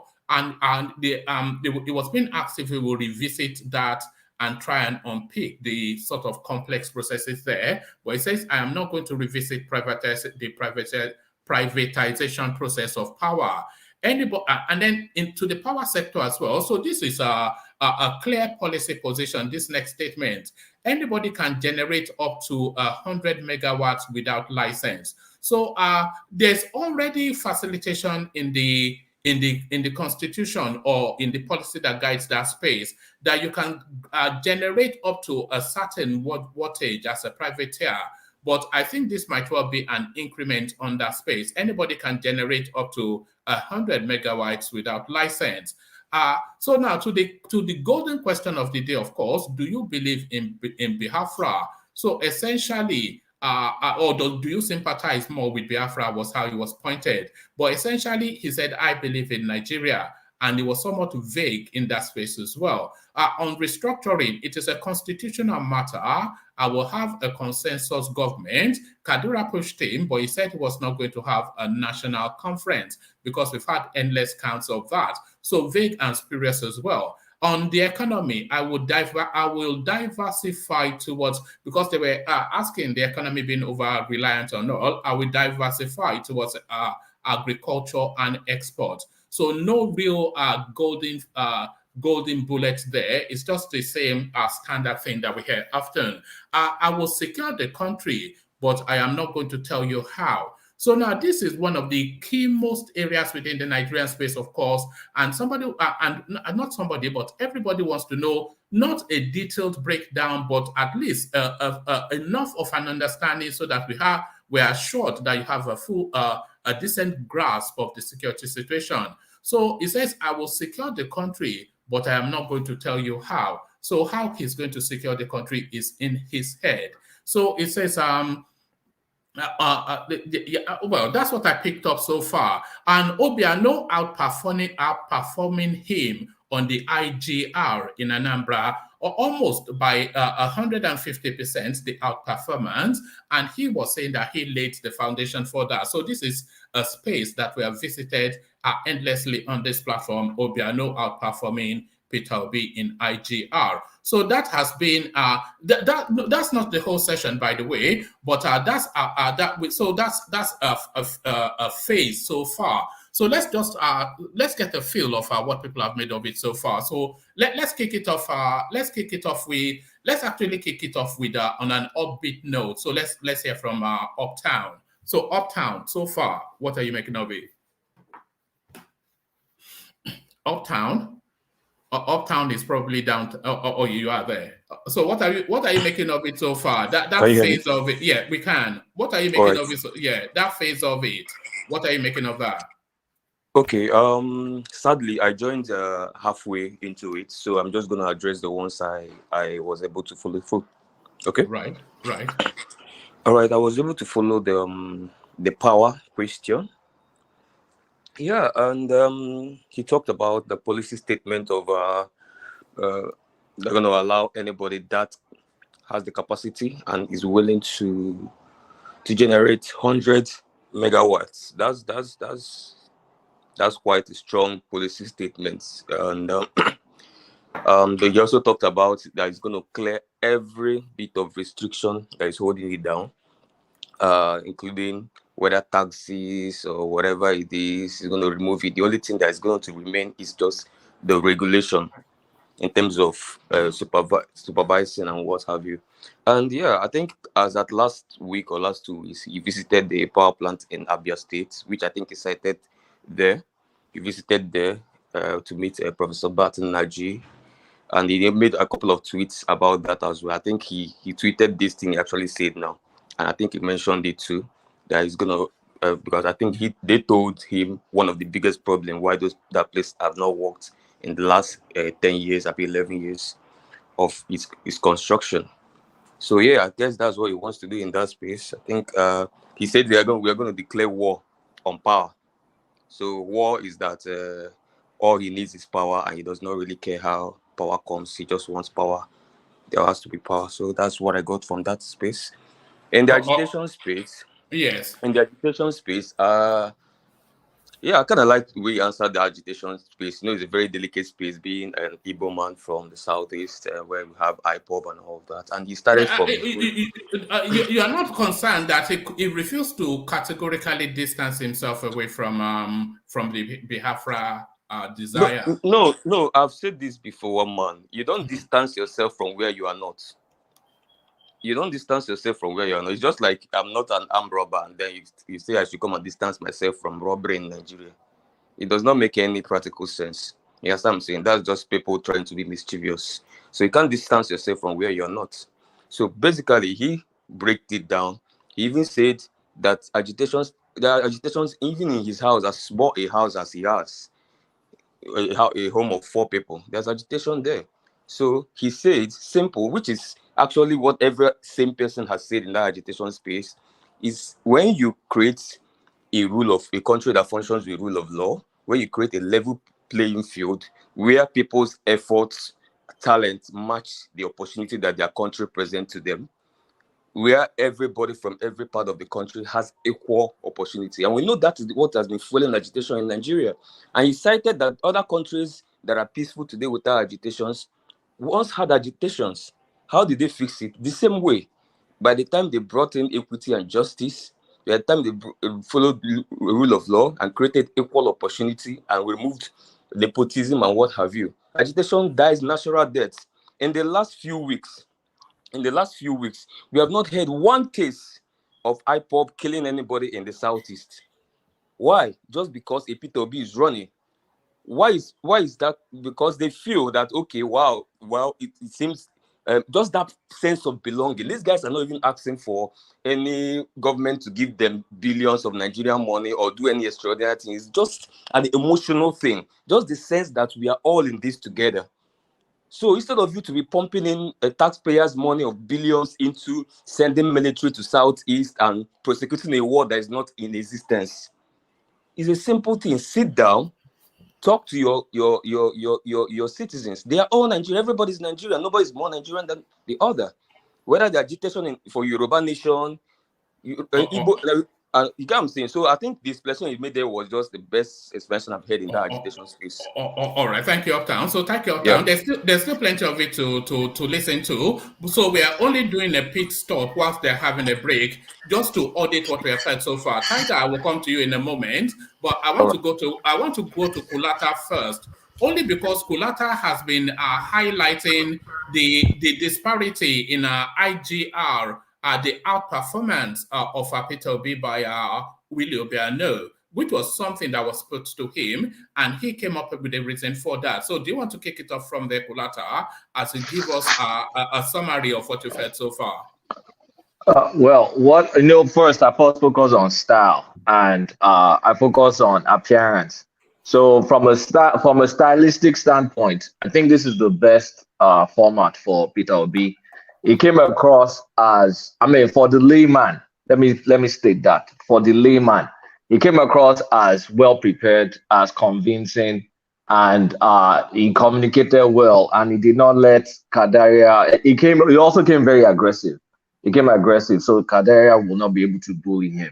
So from a cosmetic standpoint, he did well. He did well from a cosmetic standpoint. He had an answer for every question and everything. Now, when it comes to the content, the specifics, there was a lot lacking. He hardly said how he was going to do things. It was a lot of obfuscating and platitudes, a lot of vapid statements, like the platitudes like, oh, fairness and justice and this, then something will not happen. That's kind of like banal. So there's no specifics like, for example, it talked about I mean, you'll be able to stop discriminatory pricing. How will you be able to stop discriminatory pricing? The contracts were signed for this power privatization. Are you going to break those contracts? Because those are specific things. Then, for example, the transmission. Yeah, you're gonna like you're gonna try and deregulate the transmission side of it. All right, how are you gonna do it? We already have some deals going on with Siemens. What are you going to do about those deals? So for people that don't know, these answers will satisfy them. But for people that know more than the basic, you find a lot of his answers lacking. But does it work? It does work, because not everybody watching this is an egghead. Many people watching this will be fine. And then his tried and true formula, he brought it back. Comparative statistics with other countries. I think today it was talking more about Malaysia and all. And Kadiria didn't do enough forceful pushback because he was well prepared to. He actually bullied. I enjoyed it. He actually bullied Kadiria, in my opinion. So from I mean, the most important thing in all these interviews is the style, is what you see or what you think you see. And from that perspective, can I interject one minute? Yes, sir. He didn't bully Kadiria.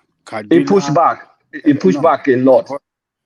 Kadiria gave her that leeway to operate easily. She wasn't confrontational. Yeah, I noticed that too. She softened the tone a bit. Yeah. Kadiria is normally Kadiria is not the one that is normally attacking. But this time around, you could see that he was prepared for that mode. So maybe she read the tea leaves and she chilled. She wasn't confrontational to him the way she did with Showore. So she allowed them to express their point. I mean, to express themselves, land their point, and then She didn't push. She didn't push back. She didn't push back too hard. The way she was pushing back too hard on Showore and interrupting persistently. So she didn't bully. It was Kadiria that relaxed and let him operate freely. I think I agree with Ajan Likoko partly. I also agree with Kulata partly, because the pushbacks was really irritating on that Showore interview that we watched. But then that is original Kadiria. You get what I'm saying? But then if you make a comparison with Kadiria now and the Kadiria that interviewed Obi in 2019, you could find that I think what Obi did. That's where I agree with who's breaking plates? Who's breaking plates? Please stop breaking plates, please. So I think is this eating jollof rice or what? No. We had the cooking the last time. So I think what happened with this situation is because Obi has a typical Kadiria experience already, and if you watch that past interview with Kadiria did Obi what he did to Showore. He was all over Obi and all that. So I feel what Obi did this time was like he got ready for Kadiria. That's why I agree with Kulata. He was ready. He came instead of the normal Obi that would be more of giving you room. He came confrontational instead. So Kadiria was almost now as a responding place instead of on her normal confrontational space. So Obi started off to give her the body language that is not business as usual this time. I think she bought that. So I think it's a mixture of both. All right, brilliant. So, Kulata, just back to that space, the IGR space, which is something you've highlighted on this platform before. So, Kadiria put that to him, but he then said that he laid the foundation for Obi Obian. Is that not a fair statement, or is it? Well, you can call it a fair statement, but not. Kadiria could have busted that answer by actually referring to Ngige. That how come Ngige left you a large number and you dropped that number year over year before you finally picked it up in year 6 and year 7? That's what I expected Kadiria to say, that when Obiano left you 7.5 billion, why did it go to 6 billion and then 4 billion and then 6 billion? Why did it drop? Why didn't it increase? Because by not referring to his predecessor, you can run away with it by saying, I laid the foundation. But I also expected Kadiria to say that if you laid the foundation, why was the growth exponential? Like, it was massive growth. We're talking about 8.7 is the eventual one he left, to shooting up eventually to 28. But 28 was after 7 years, but eventually it just shot up. So Kadiria did not ask the right question. So Obi's answer, he gets away with it. He gets away with the credit with the way he answered. So Kadiria was not well prepared in that space. If I was me, I'll tackle him down with the follow-up question. So Obi did good by answering that way. And the security space, she let him get away with him saying that he has the solutions to the in his head. Why would she even allow that? Why would she allow? I mean, why would she allow something like that? I mean, Kadiria was not the Kadiria. I did not watch the Showore one, so maybe that's why I can't compare with what happened. But it was a fight. The Showore one was a fight. It wasn't an interview. It was a fight.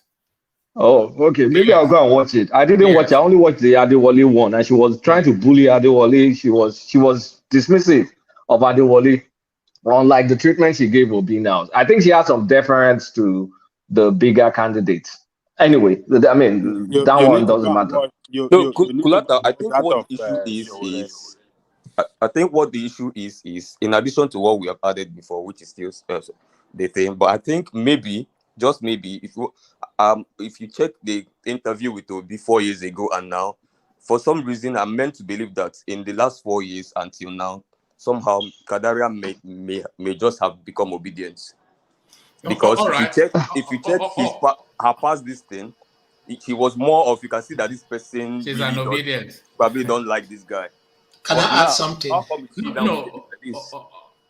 Hold on, land that point, Uptown. Okay. Let Kulata land this point, and then I'll take commentaries from Ajanle Koko and Tiger, and then we go back because we still have at least half of it more to go through. Okay. So this is what I'm saying now is not based on any fact. Yeah, I've already said what I feel about that space. But then, while we're talking about it now, I'm just wondering to myself, the last time Obi and her came together, she did almost what she did to Showore to Obi. So what was different between that time and this time? And something like that has happened in Channels too. If you check Channels interview with Obi, Sheun and Obi 3-4 years ago, you can tell that Sheun didn't like this guy. But recently, Sheun is almost like his best friend. So I don't know. So that's another angle to it. All right, brilliant. So back to you, Kulata. So so for the security one, the answer was unacceptable in my opinion. I mean, it's not rocket science to say, okay, I will try and guard the forest, for example. I will increase intelligence. I will increase police by social ratio, military by social ratio. Those are, I mean, there's no secret sauce in saying what you can do from some personnel standpoint.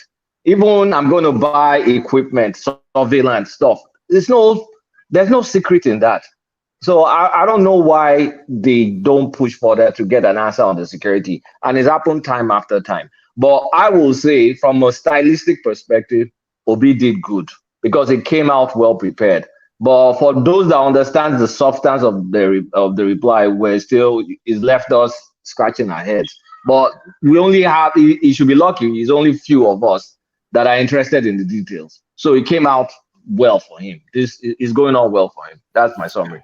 Is the object of the exercise not to leave the space looking silly rather than to give us anything substantive? Because I think he's just trying to guide that he doesn't leave looking silly. If he maintains as he was when he came in, then it would have been a good interview for him, because so far I've not heard anything that is of any meaning.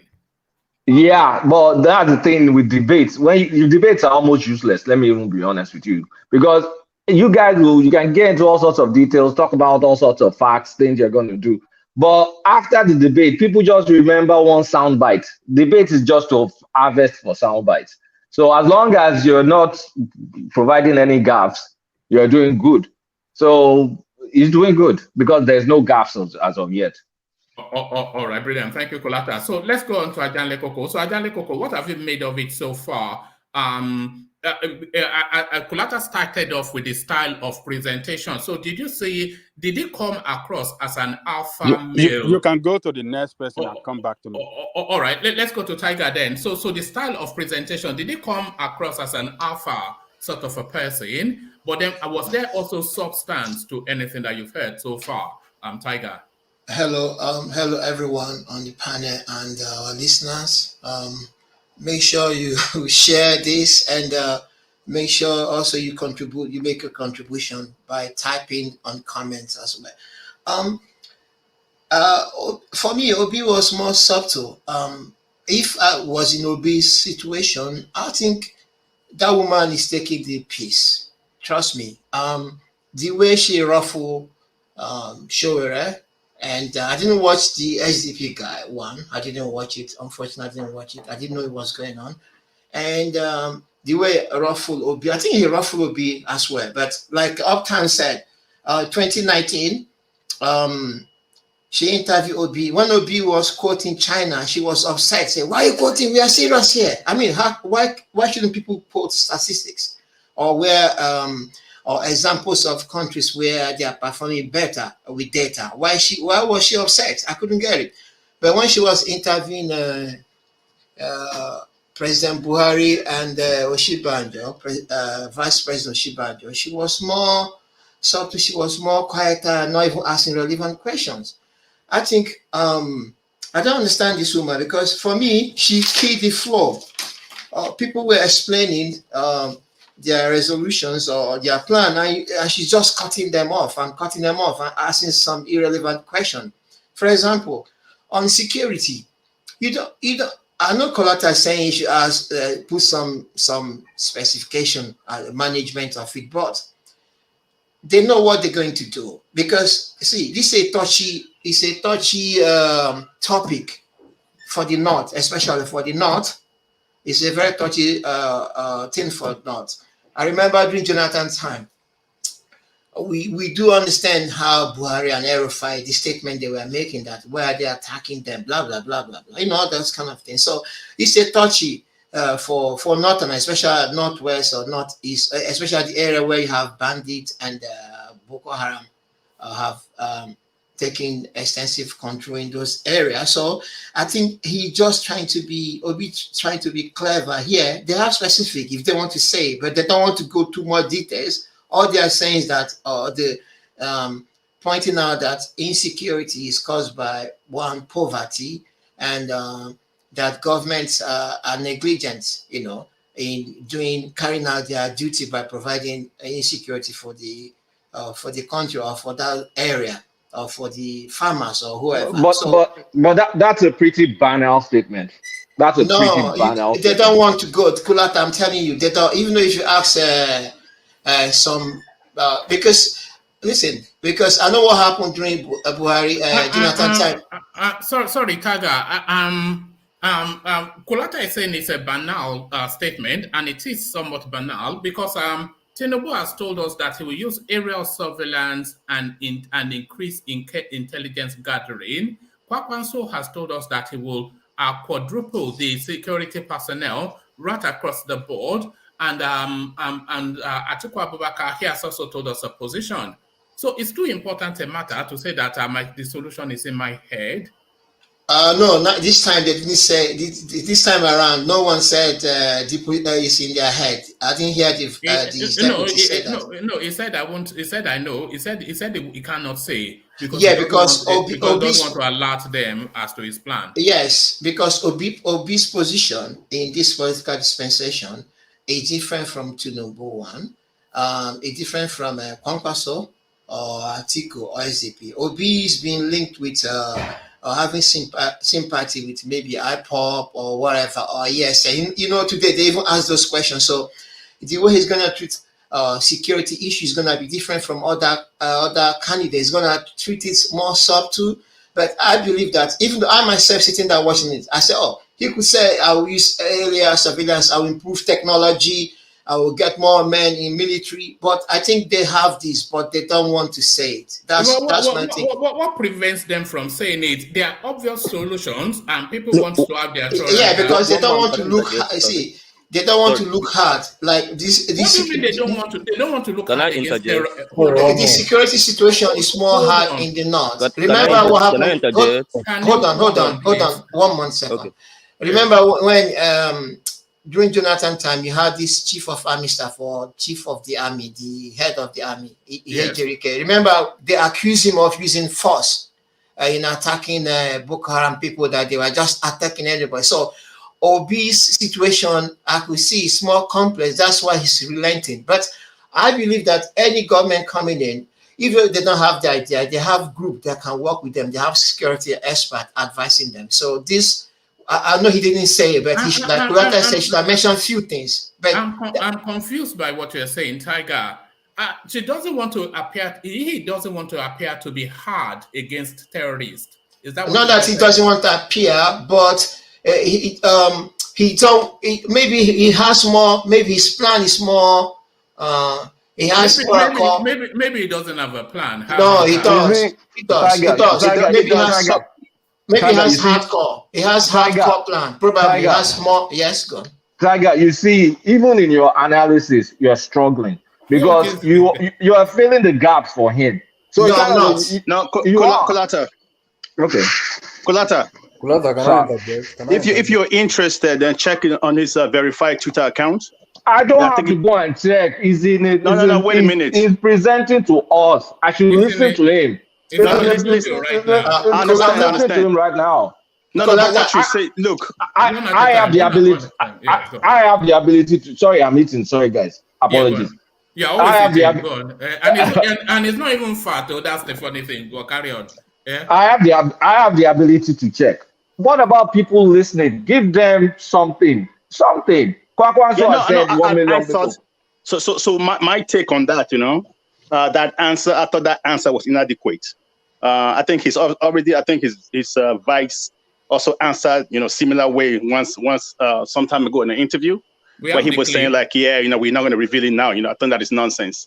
You can talk, you don't have to go into details, but you can go into the generalities of the direction that you're going. I know he has a direction, which will be probably going to be on his manifesto. So I think, the only problem is that we don't have a manifesto. So, Speaker, can I interject on what you just said? Can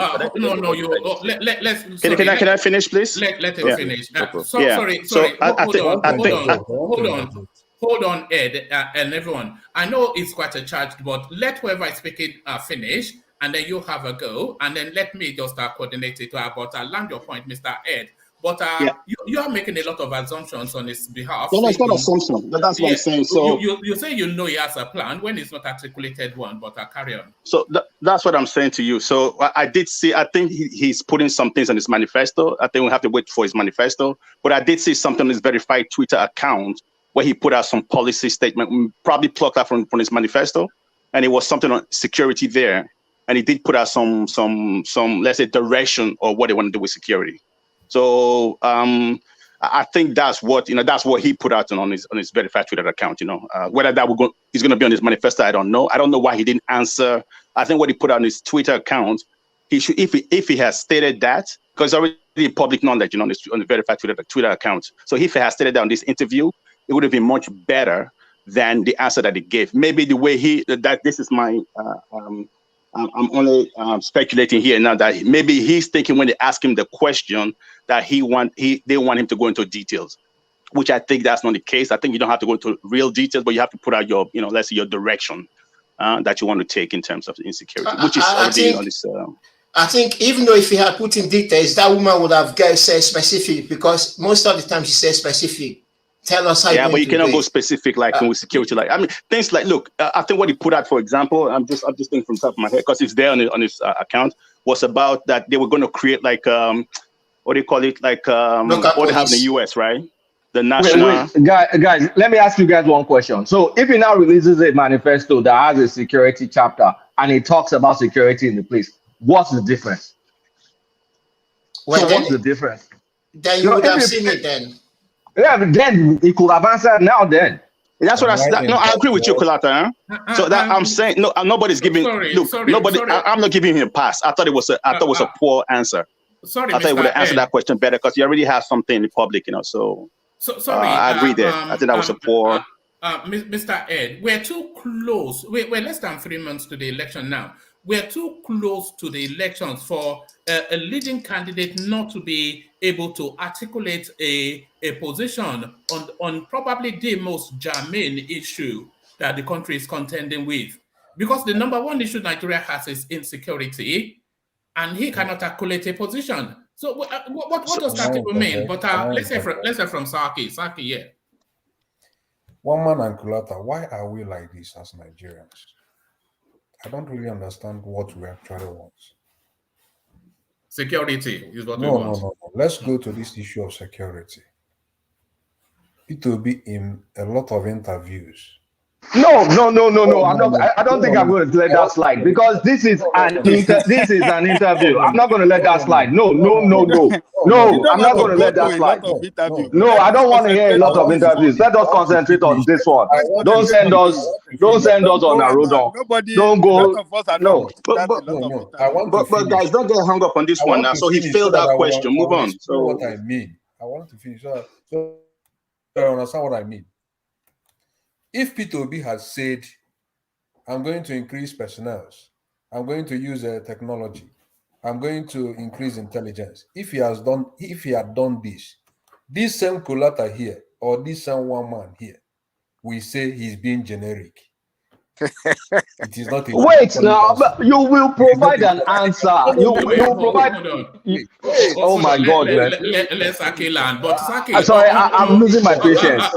But Saki, on your way to that destination, that's what I said. I said let Saki land.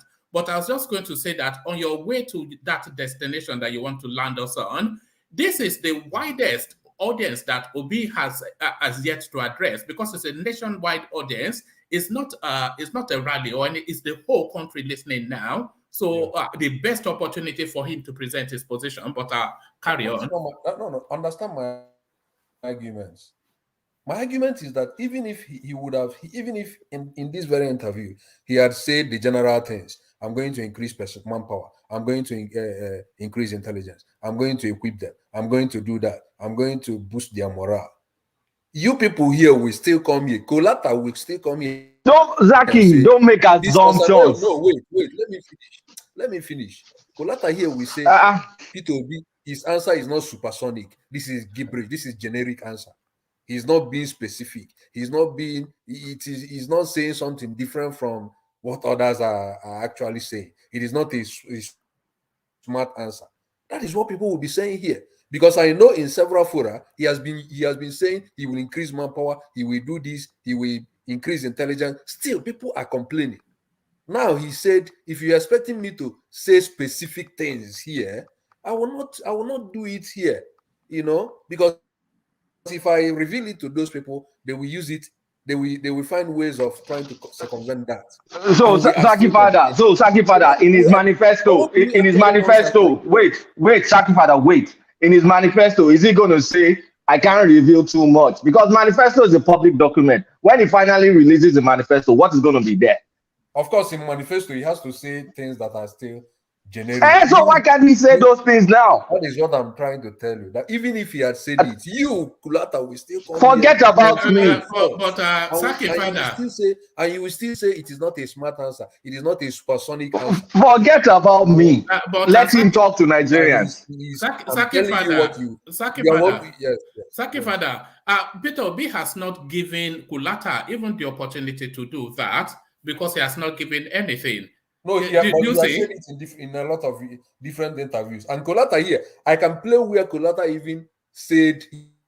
Oh God, let's not shopping for interviews. We don't have to be fishing for interviews. I can bring a one-man show where Kolata has even said before. They've been documenting your that Peter Obi's answers on security are not Modaro.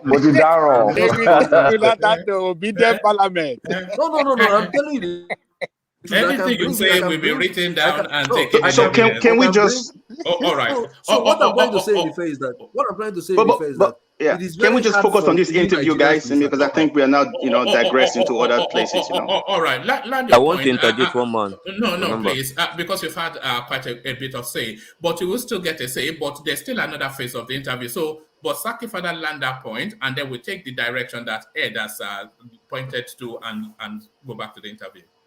So to me, I think very well maybe he knew that if he had even gone the route of making general statements, Kadiria, is it Kadiria or Kadiria? We still push forward. Yeah, we still push forward for specifics. We can even see how she kept pushing him to this ESM answer. After P2B answered it, he kept pushing him towards that. He kept pushing him into that ESM answer, So I don't know what we actually want as Nigerians. We are insatiable failure. No, but look, can I interject one man? You just said we should move on. No, I know, but I said I wanted to say move on, not move on to the interview, but focus because the critique is on this interview, not what he said before or what is written somewhere, whatever. Exactly. So the bottom line is this: he should have answered that question with the minimum of a direction of his vision, what he wants to do. Not specific. He didn't do that. He failed, period. So stop making excuses about, you would have done this or would have done that, No, one question, he should have answered it better. He should answer that, period. So there's no point to defend, to start to obfuscate, about, he has said this before in a different interview. It was this interview that we are reviewing. They ask him a question. You are trying to be objective. Thank you for saying let's be objective. Let's be objective. This guy did not give us a clear picture of how he's going to handle the security problem in Nigeria. And that is what really matters to us. Exactly. If you are saying you don't want to tell us, then you are a failure. It means you don't have solution. You don't have to give us everything in details, but give us some points. Point by point. So this is why we deploy that. We do this. We do this. Like, you don't need to tell us in exactly. But he has it. But he didn't say it. You can critique him for that. It's okay. Exactly. When our candidate failed to do right, let us just accept it. He's failed here. I'm a supporter, but that question, I think you should have hit it. You should have said something. Even on the issue of restructuring, he failed right there too. He couldn't tell us clearly how he will restructure Nigeria. How he will restructure? I don't follow that line of thinking, the way he wants to restructure, according to him, is through the parliament. And that is the same method that Buhari is using now, which is not it serves for no us. purpose. It serves no purpose. It is serving. It is a way of serving the interest of the political class. And but how do you restructure without going to the Congress? I'm just wondering. What are you talking about? Restructuring without constitutional amendment? All right. How do you do that? Gentlemen, let's have that debate at the end, but let Ajanle Koko land this point, and then I must get back to the interview. Ajanle Koko land your point.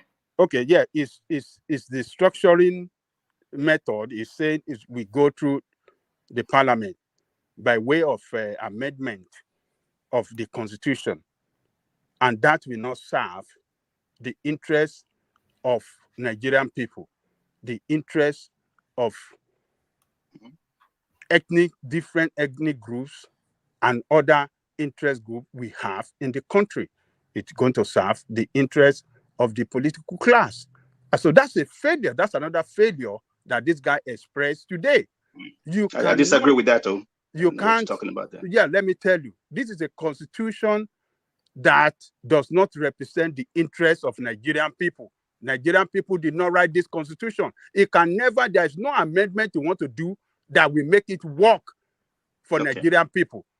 And that is why the amendment that Buhari and his committee that is set up couldn't fly. It was most of the states that they have taken it to rejected it because of some of this issue that is not serving the purpose of the people. So he failed on that. He failed on the security. And this lady was very, very kind to him.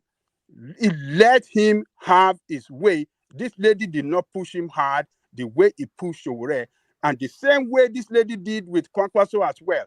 So, but Adewale and Sowore, this lady was confrontational, particularly on Sowore. He was confrontational. He wouldn't let them land their point. He would take them up. He would interrupt them. This is just, this lady is just, I think, is serving the interests of the political class as well in the way she's running her interview by not being fair to Sowore and Adewale, the way she run the interview with them compared to the way she's so relaxed with Kwankwaso and Obi that we are watching today. So it's just it's not serving the purpose well. All right, gentlemen, I know you disagree with a lot of that Adan Lekoko has said, but save your disagreement for a moment. A below par performance by Peter Obi for that phase, but let's see if he redeems himself. So let's listen again.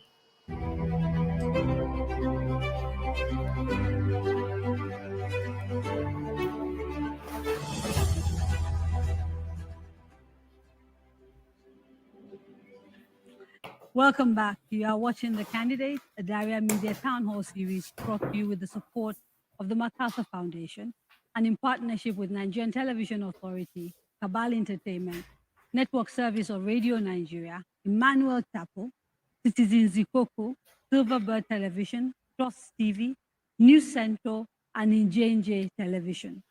Now let's go to the audience and get a few questions from them. And before we do, I kind of like that you're all here and you're engaged, you're exciting, but if we could keep the noise a little bit down because it is interrupting a very important conversation. I'm sure you all want people at home to hear him clearly and for me to be able to allow him to finish answering his question. I would appreciate that. Thank you so much. There's a lady in blue in front and the lady next to her, and then we can go to the back after that. Let's have a few ladies, please. We've not had women speak. We're supposed to have 2 microphones. So where are they? Can you guys move and hand them? She's in front. Please. We will make our way to the back. Let's start with the ladies because we've not had a woman talk. Thank you, ma'am. Do I have to stand up? You can sit. Thank you. Good evening, gentlemen. So I have 3 questions. They better be fast. Yes, my name is Ireti Bakari. My first question is to do with SMEs. I'd like to know, most SMEs complain about self-taxation. Do you intend to eradicate that? If so, would you be able to afford to? Stealth. So there's taxes that are hidden. Stealth, hidden. So triple taxing, that's number 1. Number 2, if you were, and this is hypothetical, but if you were president today, would you sack the CBN governor? Yeah. Number 3, once you become president, are you willing, bold, and brave enough to imprison those found guilty of corruption, including the current president if he's found guilty. Thank you.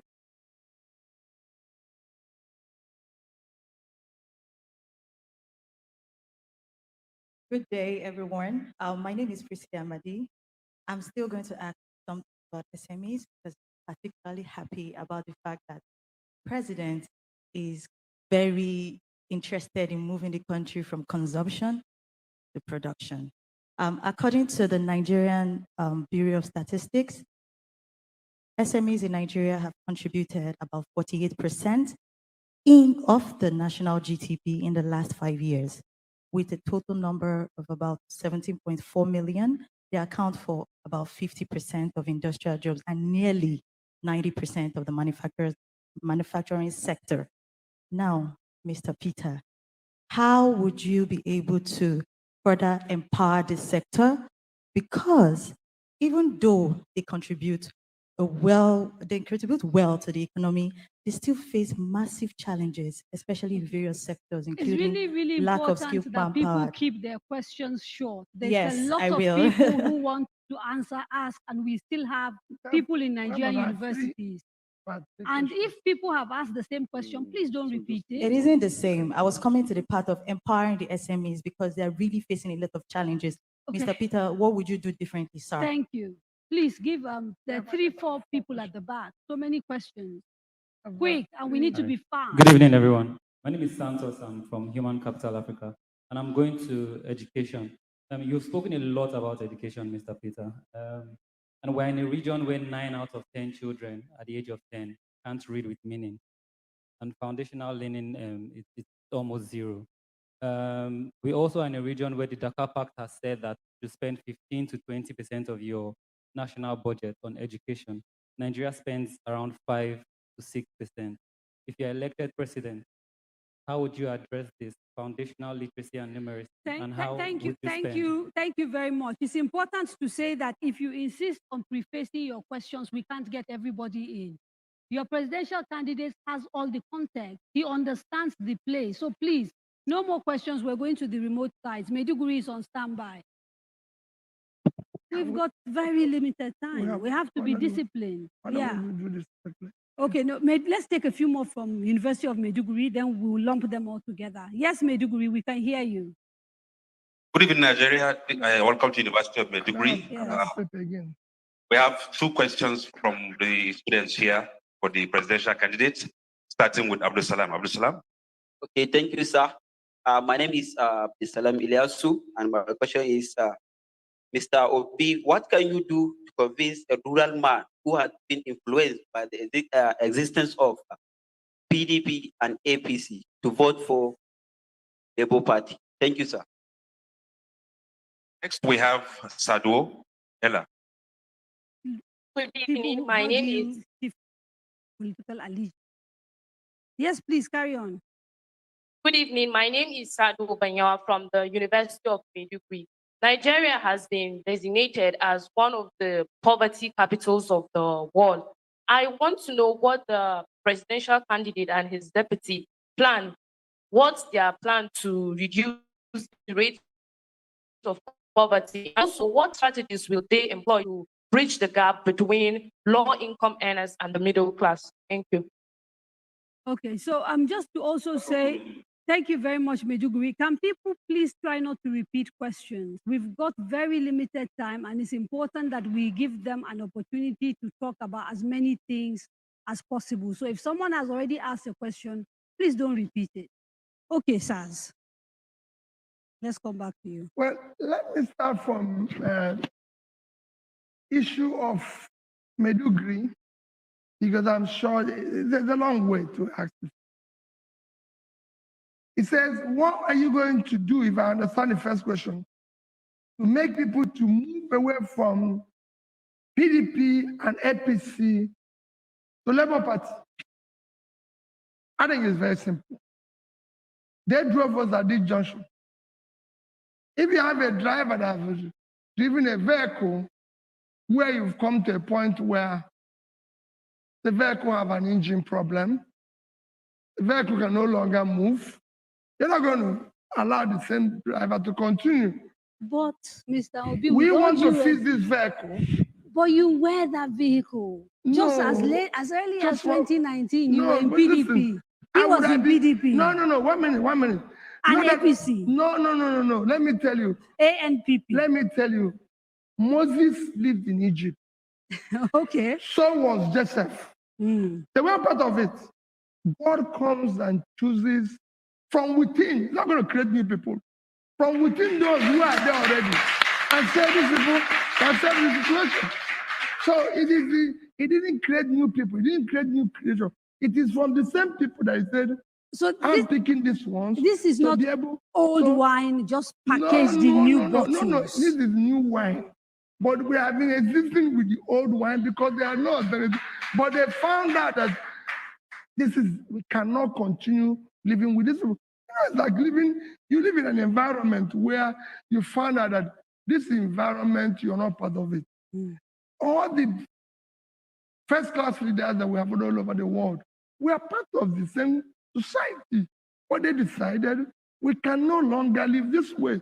Even discoveries with all the people who have done it everywhere, it is people challenging the status quo. That's what we're doing today. Okay. That's what Labour Party is doing. I mean, that's why you're seeing something different. So people will say you are status quo, but let's move on. How do we pull people out of poverty? Yes. I got the question. And will you sack CBN governor? No, I'm going to come to that. Okay. You know, pulling people out of the poverty is what we are preaching when we are taking from consumption to production. The problem is that we're not getting a grasp of exactly how this is going to happen. You are not seeing it. It doesn't, you see, when you want to change a society, because majority of the people, including yourself, live off the old order, they don't see the future. That's why they say leader must be a visionary.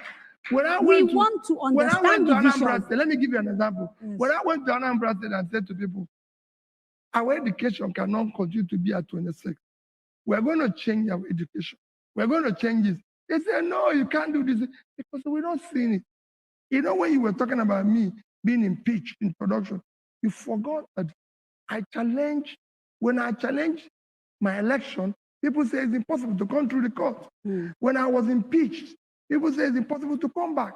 And later, when I challenged interpretation of tenure of governor, they say it's impossible. So people are not seeing that. We are creators. We're seeing the future. And I can tell you, how do people,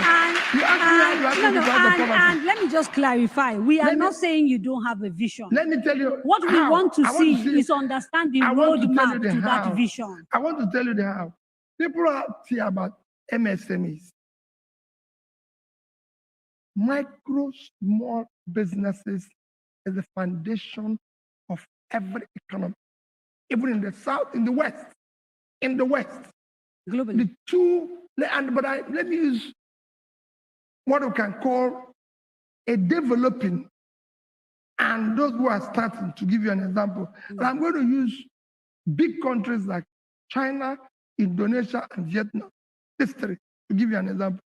In China, MSMEs controls 60% of the production, 60% of the export, and about 60% of the employment. And they contribute 50% of the revenue. So how is that going to happen here? Thank you. First is that you must articulate a proper agenda like China.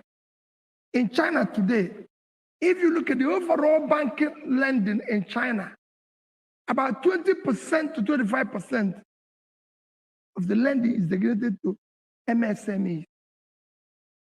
In Indonesia, there's a ministry for MSMEs because they control 90% of the employment.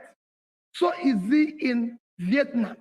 In Nigeria, out of about, I think it's over 30 trillion lending today and everything, MSMEs control less than 5%. So how are you going to encourage banks, which are private enterprises, to give loans to SMEs? Because this is the answers we're looking for. Listen, I'm coming from that side. Okay. Don't forget. I know. That's why I'm asking. My life is about finance. That's what I've done all my life. It's a combination of two main things. You have to have a fiscal and monetary policies channel like this. Government grants. Anchor farmer borrower programs? No, not, yes, but done differently. Not announced in Abuja, but dealing with the Bank of Industry and going to deal with the people, the farmers. Because what you have now is that good programs announced on TV, but poorly implemented. People don't do what is expected here, they do what is expected. I will be there with the farmers. I'll be there with the people. I'll supply it directly and I'll get it done. Kadiria, yes. Can I just comment? Yes, please. Mr. President, our candidates told us that corruption kills hard work, enterprise, and innovation.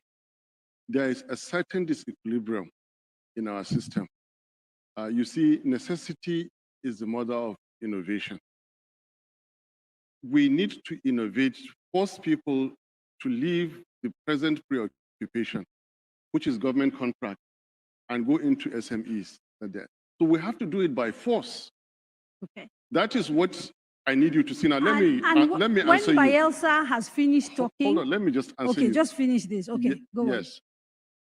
If anybody can get a government contract and make 9 times profit from that simply because he's a relative, acquaintance, gatekeeper, or influencer in government, such people will never go into enterprise.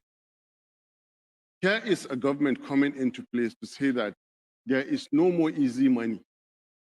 That 90%, 9 times 900% profit you used to make is no longer there. That money belongs to all Nigerians. That is what we are going to do that is different. When Nigerians realize that they can't go and rely on their relatives in government to make easy money, they have to go into industrialization. Okay. And I will ask you again how when we come back. But we've got Bielsa on the line. In one sentence. Yes. Let me give you in one sentence what he's saying, which you will borrow discuss everywhere. We must stop people wealth without enterprise. Thank you. All wealth must come with enterprise. Okay. And again, I will come back to the how after we have spoken to Bielsa. Hello, Bielsa. Good evening, Kadiria. Welcome to Bielsa State. My name is Victor Pinawari, and we have 2 people that will be asking questions from this station. I would like to move to Emmanuel quickly. Emmanuel, please step forward and ask your question.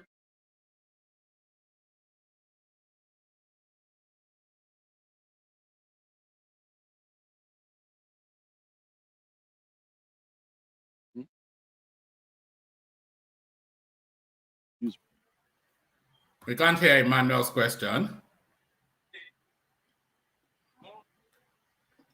Interesting. She's not in. Yeah. Okay, well, we can't hear you. We seem to have audio problems. So I think maybe if we go back to the questions around political, CBN governor and political allegiance. Let me tell you. And are you back, Bielsa? Okay. My question. Okay. His Excellency, this question is for you.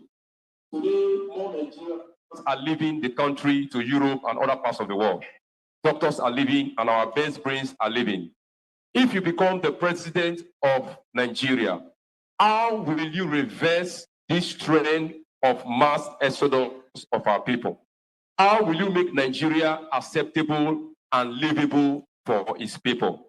Also, if you become the president of this country, by which constitution will you operate in this country? If you are to operate with the illegitimate 1999 constitution, why will you do that? Thank you. Okay, quickly, we'll move to Honorable Elliot for his question. Good evening, Peter Obi and his wife. I am Augustus Elliot Osomo, a former legislator from Bielsa State. Should you become the president of this country, how would you solve the problem of environmental pollution in the Niger Delta region, where the wealth of this nation comes from? Thank you very much. Thank you very much. Thank you. Thank you, Bayelsa. And because we're running out of time, I'm going quickly to Enugu before we come back to Mr. Obi and Dr. Baba Ahmed. Enugu, can you hear us? Okay, well, Enugu doesn't seem to be ready, so we'll go back to the answers to this question. Well, the issue of sacking of CBN government. Yes. Here, Enugu. Ah, right, okay. I'm sorry. All right, we can hear you. Good evening from Enugu. I am Informa Ajumobi. Got two questions. Blessing and Valentine have some questions and they would address it to the candidate. Valentine, please, let's hear you. My name is Valentine Obelago. I'm greetings from Enugu. Please, my first question is, you have spoken a lot about improving the agricultural production in the north. But please, how would you achieve this, given that there's a very high amount of banditry in the recent years? And my second question is that, if you're elected, how would you curb or put reforms to stop other criminal activities in the country, such as the unknown gunmen in the east and the kidnappings around the entire nation? Thank you. We have Blessing on standby as well for her question. Blessing. Good evening from Enugu. My name is Blessing Chimeze. Sir, if elected the president of Nigeria, you said you will remove subsidy. So I want to know, how do you intend to manage the effects of subsidy removal on the masses, particularly? Because this will result to the increase of cost of fuel and also to the increase of commodities in the market. Thank you. That's the much we have from Enugu. Thank you very much. Thank you very much. And if you could treat this almost like a rapid fire round because of time. Second of CBN governor, it depends on the reason. You can't just get up and sack CBN governor. Are you happy with his performance now? Well, I'm not. I didn't appoint this one. But you are going to, if you become president, you will inherit him. No. Don't worry what have happened then. When I become, and I'll deal with that matter then. It will have only 1 year to go. You know, so don't worry, I'm not going to sack him. Okay. But I assure you, it depends on what is happening then. Right. On issue of fighting corruption, my position is known. I'm not going to fight corruption by being vindictive. We're going to study, make sure that the proper investigation and everything. We're not going to criminalize the country the way it's being done now, where they are running after people up and down. If you don't like somebody's case, you just nickname him. No, we will operate by the rule of law. Will you do there will be law and order. I will ask you this question there's the proper because investigation, there's the proper this. Where will even negotiate? I'll negotiate. That's why I'm asking, because you keep referring to Indonesia. What I need is money to come back, so we can use it to work. If you put people in jail and they take away the money, what are we going to do? With other countries of the world who have done it better, and I'll learn from them. If it means we already have a law here, the whistleblower laws, the laws that I'm not going to go back. Okay. I'm going to put a new law from the day I start. Right. If you take money, this is what is going to, but nobody will take, because I'm sure they will know that if I'm not taking, you shouldn't take. But the laws, going back, as president, I'm going to go back in an organized manner. I'm not going to go and be running around all over the place. Okay, but because you refer to, you will make laws. Laws are made by the National Assembly. That's what I'm saying. I'm going to go to the National Assembly and say, this is the law for corruption. And this is how we intend to implement it. And if they refuse to sign it? No, there's things we'll do. No, don't worry. And then we'll sit down in Anambra State. Go and see. No money was missing in Anambra State.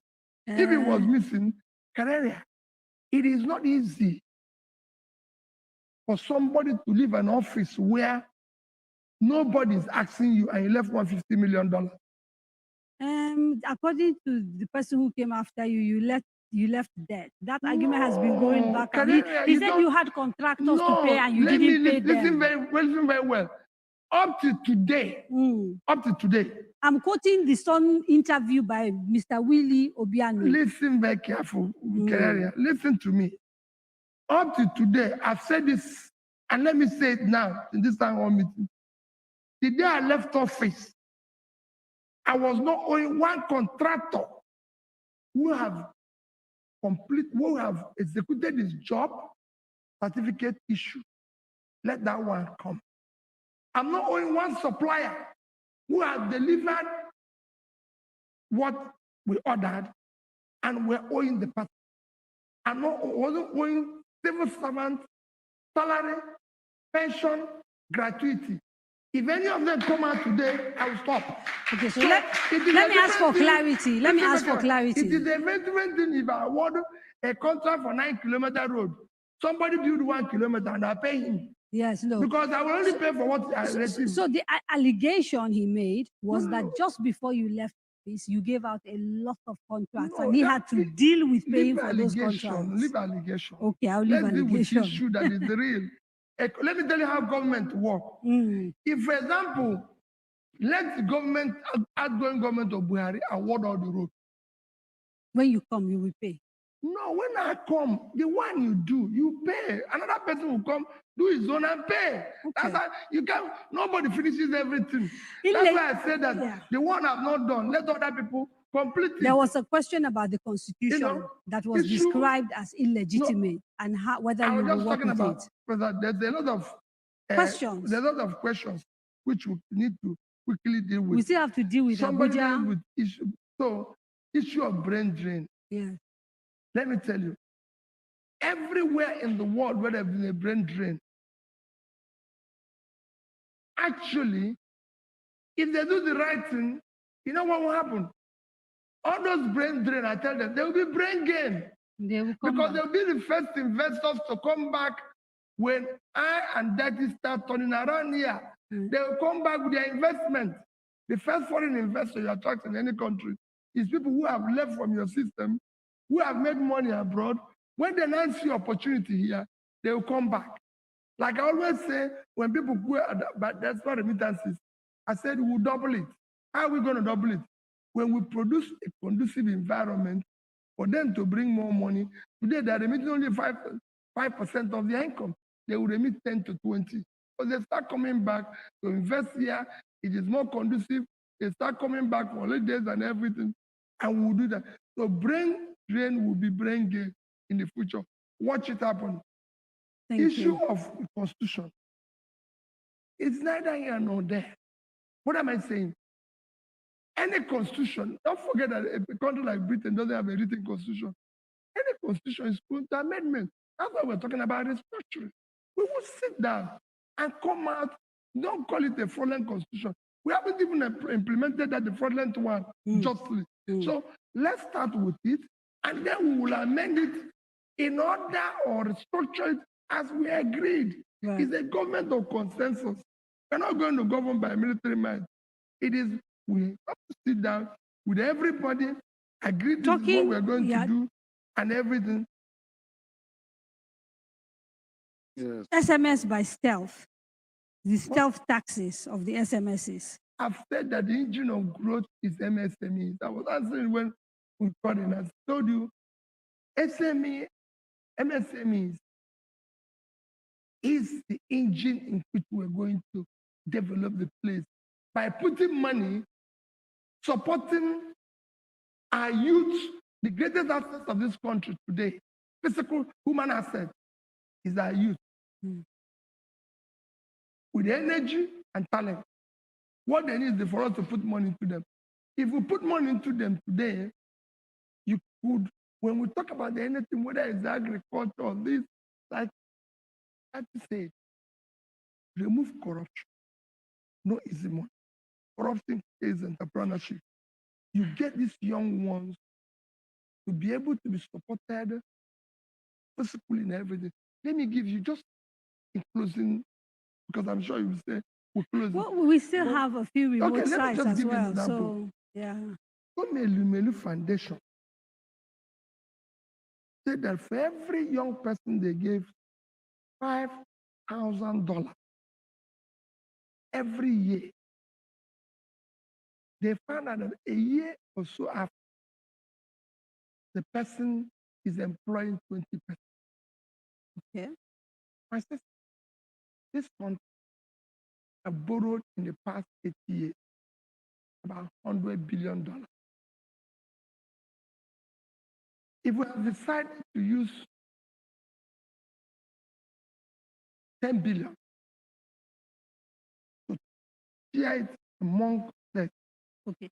Can you do the number? I am trying It'll to. be phenomenal. Yeah, but the thing is, Mr. Obi, part of the times like when we sort of talk to you, why I sometimes get a little bit, is that we hear about what's happening in other places. And I'll give you an example. Sorry. 1 minute. I'll give you an example. Yeah. In Anambra State. No, let me give you an example. Use Anambra State. Yes, okay. Go and ask Evelyn Oputu, still alive. I was the first governor in Nigeria to go to Bank of Industry. In fact, shockingly, it happened on a Sunday.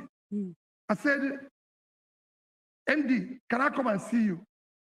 He said, when? I said, can I come tomorrow? I was calling him on Saturday. He said, tomorrow, but I have to go to church. I said, when I'm coming to see you, it's about church. Church is about solving. We'll go there to pray for God to solve our problem. Part of it is we will pray and God will solve the problem and come into. I went to our office on Sunday. I said, Anambra State wants to partner with Bank of Industry, where we will invest 50% of what we're going to bring.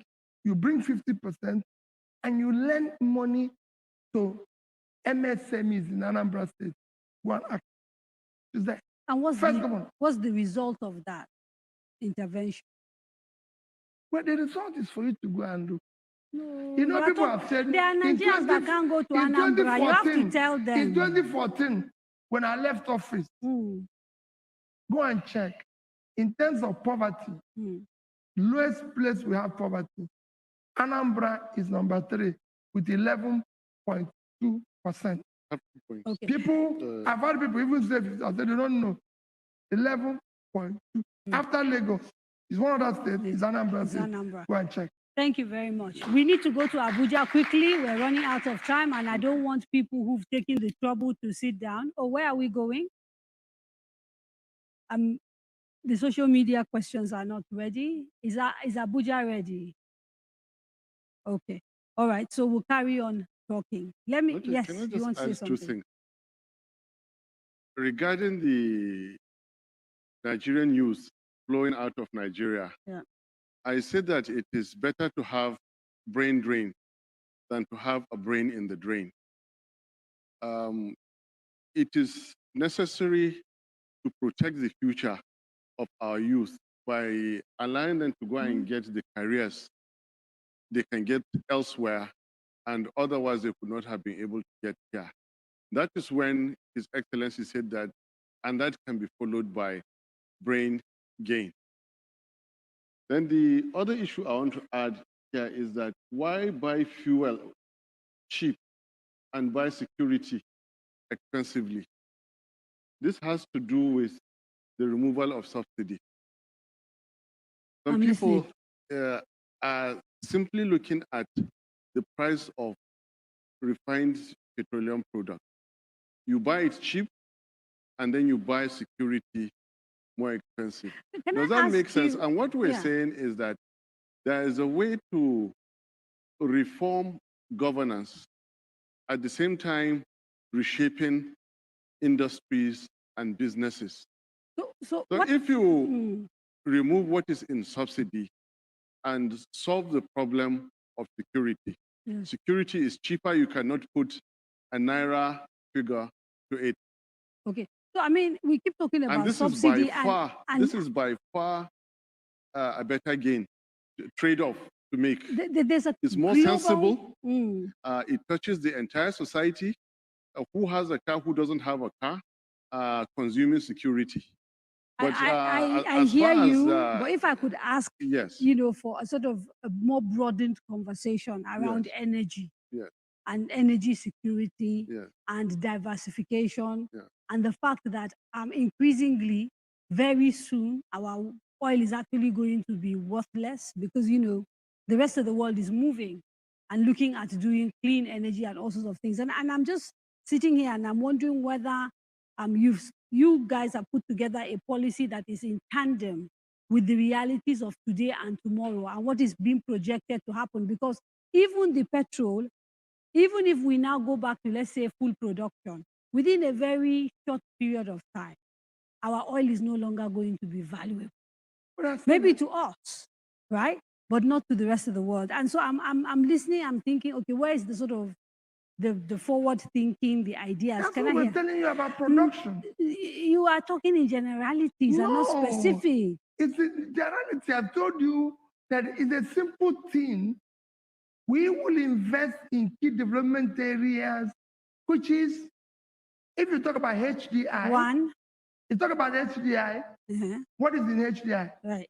Health, education, yes, and per capita, which is pulling people out of poverty. Yes. The question you ask is, how are you delivering health, for example? As governor, what did I do to these three? Yeah, if I remember correctly, doctors were on strike during your time for about 11 months. You see, even teachers were on strike. So it's not only doctors. And when they go to strike, but when you bring a change, all those who live off the old order will go on strike. Okay. Nigeria will be on strike when we start. Let's be because let me tell you, when all these people who are living off the old order are going to protest. Okay. You realize going to go out. You realize I keep trying to get us to go to the granular level, and we keep talking about generalities. Right. When I became so governor, health, for example, let me ask specific questions. When I became At the governor, moment, we talk about human capital. When I became governor, we decided we were going to deal with health. Yes. We found out we didn't even have the human infrastructure needed for primary health care.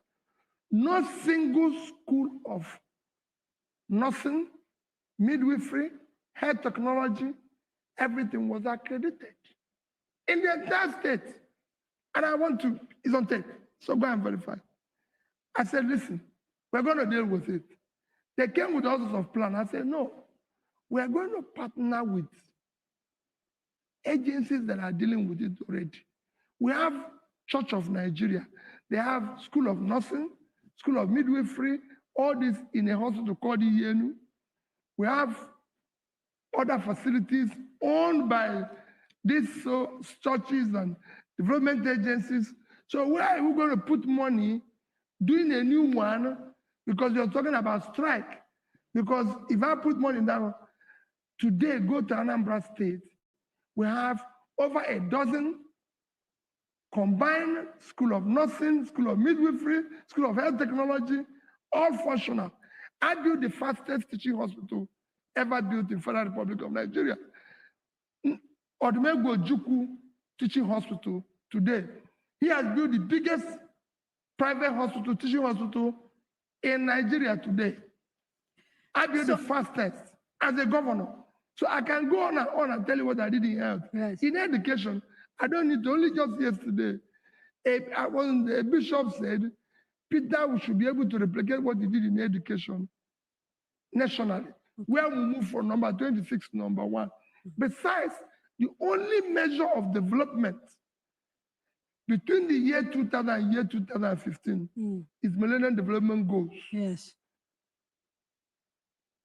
I started implementing it in year 2007. When it was concluded in year 2015, I was number 1 in this country. So it is not a question of how. On top of all this that I said, I've said it where you say people are doubting. I've called the 3 banks where I left money. None of them have ever come and say, I didn't leave money. What you hear is that not even the person that handed over say I didn't leave money. All you hear is that this youth, this group, that group, I didn't hand over to a group, I handed over to somebody. And I want that person to come and say, I didn't see this money. Okay. Let me quickly just ask you to deal a little bit the issue of health. Only 3% of Nigerians at the moment have any sort of proper health coverage. Yes. And the reason why I've been asking you to sort of go into this with a bit more detail is because I've seen bits and pieces of you talking about a plan you have to deal with to the give issue of insurance.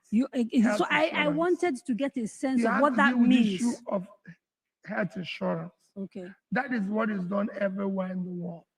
By getting everybody in that basket, you're going to get the big the small and everything. That is what you need to. So private-driven healthcare through insurance. Government has to contribute. So government majorly. will pay for some of it. Majorly, because that's the only way those facilities can reach the poor. But if the government doesn't pay, government at the moment is struggling, and we're seeing that even our main resource, oil, is dwindling in value globally. Listen, government is struggling because you're not doing the right things. You're not investing. You're borrowing money and throwing it away. You're borrowing money and people are stealing it. If you do the right thing, you create wealth. No government is stationary. You know, if other governments can do it, we can do it here. Sure. We're going to do the right things. Government, there's too much waste. We're going to curtail all the waste. Okay, so there's a question here that I've been trying to get to because people have been sending things online. And how much priority are you willing to give foundational learning, primary school education, compared with other stages of education? I think somebody else asked Foundation learning is the key. Right. It's the first thing, it's the critical thing. Remember what I told you, 3 things is what you use to measure development. The more educated your people are, the more development they have. Right. Today, you cannot, your human capital is about 168. Okay. It's very low. I'm going to ask you to make your closing statements because unfortunately, despite our best efforts, we have not been able to even get through to Abuja. I'm sure they will be disappointed, and we're about to wrap. So essentially, if you could tell me what your unique selling point is, tell Nigerians in a nutshell, again, remind them why when February they go to the polls, they should vote for the 2 of you. Okay. 2 of us have appealed to Nigerians. Next year's election should not be based on tribe. No tribe buys bread cheaper or have better roads and everything. It should not be based on religion. No religion buys bread cheaper or have been able to employ everything. It should not be based on my turn. It is turn of Nigerians to take back their country. We have promised we will secure and unite this country. That's your promise. We have promised we will ensure that we move Nigeria from consumption to production, start pulling people out of poverty. We will ensure we will work with rule of law, deal with the issue of corruption, where we bring it to a minimum. We will govern from the front. We'll be in charge. And we'll make Nigeria work where today we have a Nigeria, but we don't have Nigerians. We will create Nigerians who will be proud of their country because we'll be in charge. It will stop at our desk and we work as a brother. No team in this equation can beat our team. Thank you very much, Mr. Peter Obi and Dr. Datti Ahmed, for honoring our invitation to take part in this town hall. Our gratitude to the MacArthur Foundation who made the candidates today possible. We would also like to thank our other partners, Nigeria Television Authority, Federal Radio Corporation of Nigeria, Zikoko Citizen. I'm struggling to remember the partner. All right, so there it was. So gentlemen, host station, let me just give you a recap as far as I have it, and then you can then get into the throes of it. But before I do that recap, let me post the buy the coffee thing there. Since we introduced this initiative, we've had 100%. So today might hopefully not be the day that we don't actually have somebody buying coffee. So click on that link and go buy your host cups of coffee.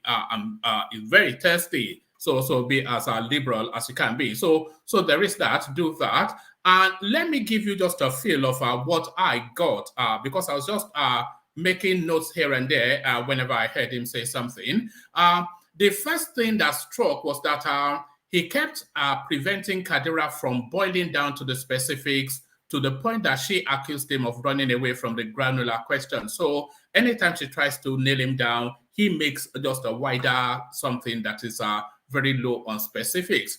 So they were trying to ask him about stealth taxation, but he didn't have any real grasp of that.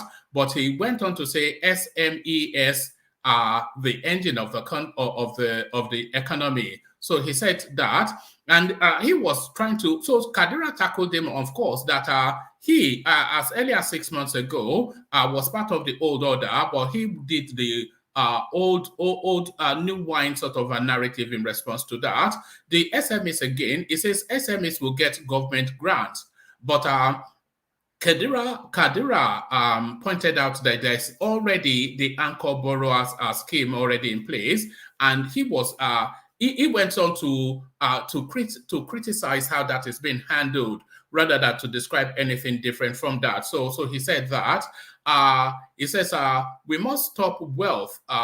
We must stop wealth without enterprise. So that was a good line to say. We must stop wealth without enterprise. But the how, of course, he did not quite expand on that. How will you stop the Japa culture? How will you stop the Japa culture? If you do the right thing, brain drain will be brain drain by creating a conducive environment. Then his Man Friday chipped in, better to have brain drain than brain in the drain. So that was a peppy little line, but they didn't add much to anything. Do you have a post plan? Do you have a post-oil plan? Because the world is fast moving away from oil. And of course, when Kadiria asked that question, it immediately set my mind back to the Sowore interview, because this was where Sowore took that question too. And she was trying to push him hard, but it was saying to her that, look, forget all of this oil business, because in no more than a couple of decades, if even that, oil will no longer be the go-to internationally. So you'll be investing in people's brains rather than oil fields. So that was what Sowore said. And I think off the back of that, she has now come up with this question. It says, do you have a post-oil plan? Because the world is moving away from oil. But very vague, the answer there. Nothing that really, there's nothing that I could write down from his response, which is to tell you that he did not really respond in any way that is substantial. Will you change the constitution? I will amend, not jettison the constitution. So he says that whether they said we've not even implemented fully the constitution that people are saying is bad, that he will make the necessary adjustments wherever he deems fit, but he will not jettison the constitution. Are you happy with the CBN, and are you going to sack him? Well, I did not appoint him, was his answer. I am not going to fight corruption by being vindictive. I will operate by the rule of law. I will put special anti-corruption plans in place. But then, of course, when Kadiria pushed him that he had to take that past the parliament, he was quite vague in that. So to that space, then the criticism by Obi that he left post-dated debts for his administration when he was coming in. He says, I was not owing any contractor who has completed this job a kobo. But that's a clever language right there, because it wasn't about owing anybody, but creating debts for the incoming administration. So he wasn't quite able to deny that. So those were the things that I picked up. So now let's go back to the panel, and let's kick it off. Pardon me. Let's kick it off. Let's actually kick it off with Thomas, who is in Nigeria. So Thomas, hopefully you can hear us and you have a good enough connection. Thomas, are you there? All right. Thomas' connection not quite up to. Let's go to Saki then. Let's go to Saki. So Saki, that was Peter Obi's presentation. What were the highlights for you and the low lights? And then how did you think he did in general? Well, I'm comfortable with most of his answers to me, but I know if I say it like that, people will say I'm obedient, so I have to be biased. I'm not biased, so I don't see. I wasn't expecting anything different from what he said. The the way his answer sounds to some people, maybe people that are expecting him to speak grammar. So for me, I don't look at grammar. I look at the genuineness of intentions. Sorry, Saki, can I interject quickly? Can we focus? We're not focusing on grammar, but can we focus on the specifics that he said based on each question? Because I also took notes. And when I'm reading my notes, it looks bad in the notes. So since you feel he did well, take the brain drain question, for example. Yeah. The answer he gave. What will you do? Let me read the answer. I mean, I wrote notes for brain drain. Do the right thing, and the brain drain will be a brain gain. And also we will double remittances if we do the right thing. Those are the two main points. What does that mean? So what it means is that if we do the right thing, secure our country, make it No. What is the right thing? The right thing is securing the country. The right thing is getting our country to work, to have conducive environment for business to thrive. You're filling in the blanks. We're talking about what Obi said. Can I answer that? Can I answer that? No, sorry. Let that conversation take place. Let that Saki, you're filling the blanks for Obi. I read Obi's answer, but I just read Obi's answers verbatim on brain drain. We will do the right thing, so the brain drain will turn to a brain drain. We will double remittances if we do the right thing.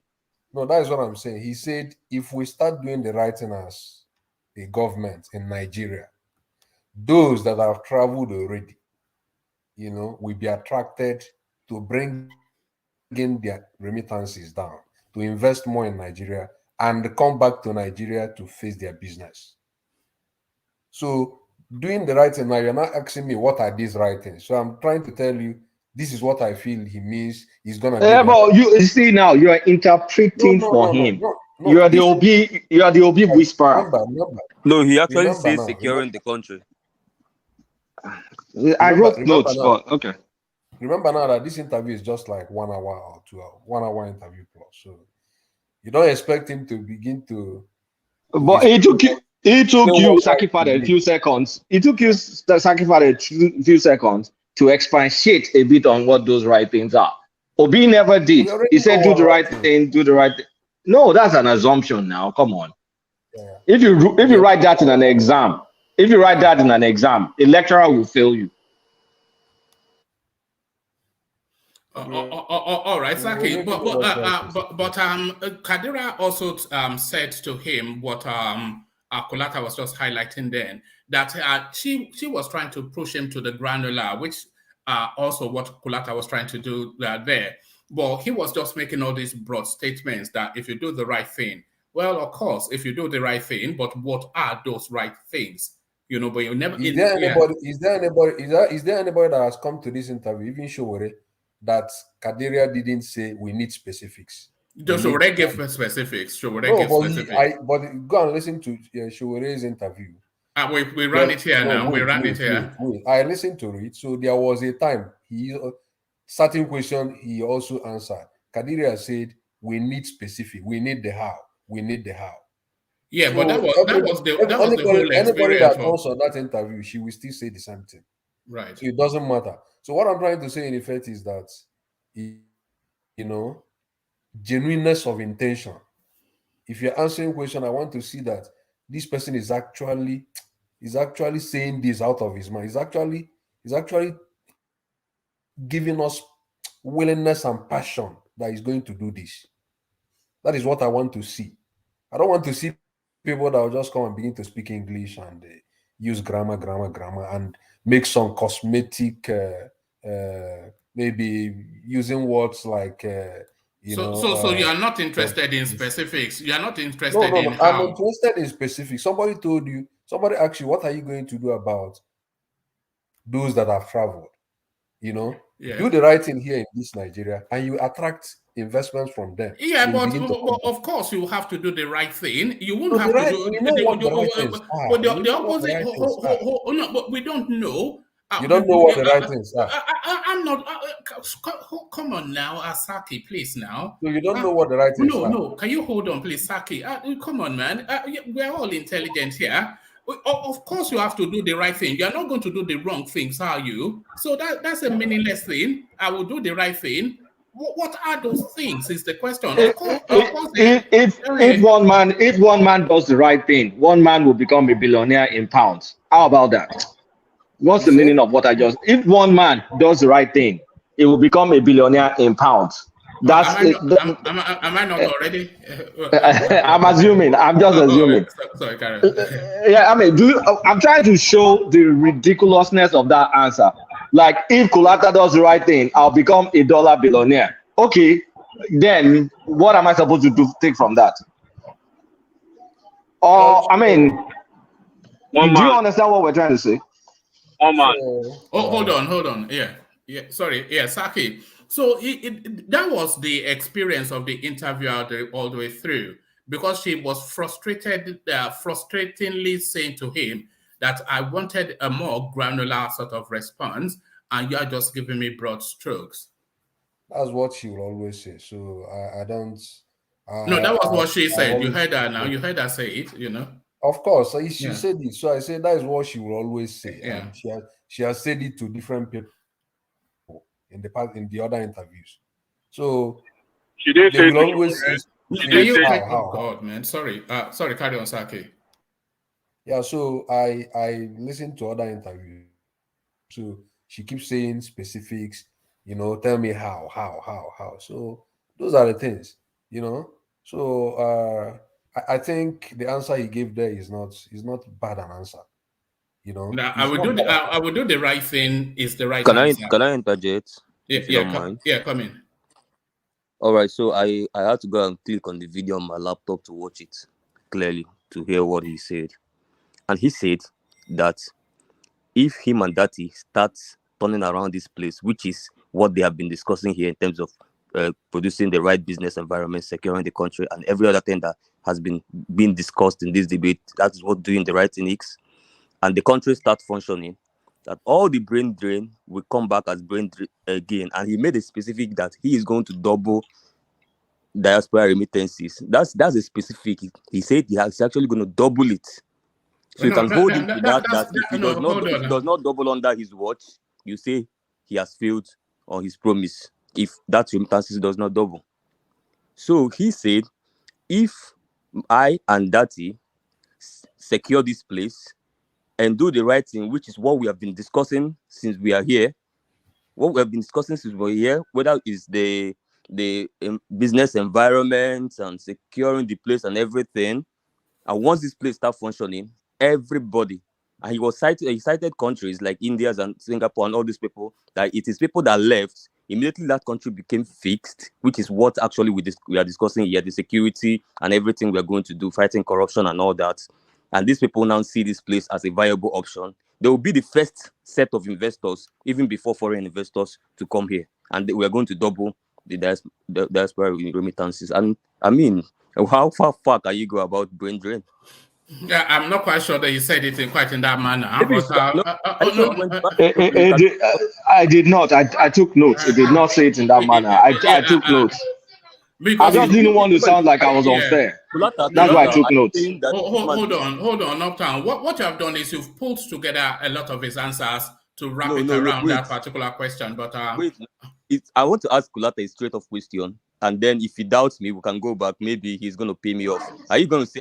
Are you saying that you didn't mention securing the country when you talked about doing the right? No, that's what I said. It's okay. Securing the company. How are you going to secure the company? Wait. I want to answer. You asked me a question. I want to answer a question. It was asked earlier. On. How is it going to secure the country? Nothing. He didn't say anything.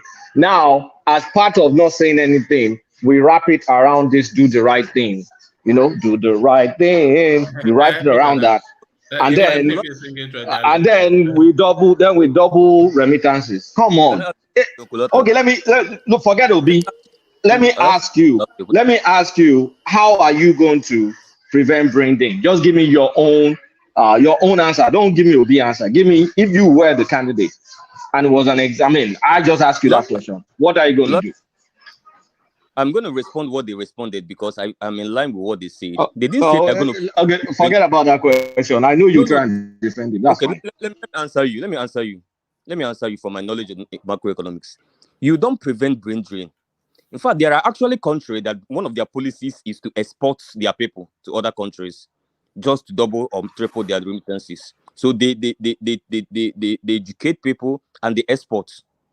You understand what I'm saying? So you don't prevent brain drain. So what you do is that if you've had enough brain drain, fix the place, create the enabling environment, and then pull those people, put the incentives to pull those people back, which is most people that are outside the country, whenever you ask them about, and in this platform yesterday, everybody outside, which you guys, everybody was asking Thomas about security. Well, you're asking Thomas, okay, what do you feel safe in Lagos? Those are the kind of questions that inspire you to, if you want to bring 1 million, you probably want to do 10. And he talked about that right now they're doing at least less than 5% of their salary. If we secure the country, if we put the right business environment, but securing the country is almost like 70%. So wait, how long did it take you to give me some specifics? Because you're giving me some specifics here. You're actually encouraging brain drain by training more people. We have 200 million people. We can afford to train way more people. So we can double our remittances. You can see how you articulated your answer. And I won't complain that, okay, you didn't get to some level of detail. So that was missing. Let's just stop it there. All right. But Ahmed didn't mention to that effect, right? The bites. Right? He talked about, like, I think you have to go back and listen. He said, Datti Ahmed said, better to have brain drain than brain in the train. Let them get the exposure outside. But that was later. That was later down the line. I think that was like 2 questions after that brain drain. It was 2 questions after the brain drain. They asked Obi brain drain, then they asked him constitution, then they asked him steel taxes, then Datti Ahmed now interjected, then Kadiria now started asking for specifics. Look, I took notes. I took notes based on how they were saying. All right, let's get back to Saki. So Saki, let me take you to the constitution space.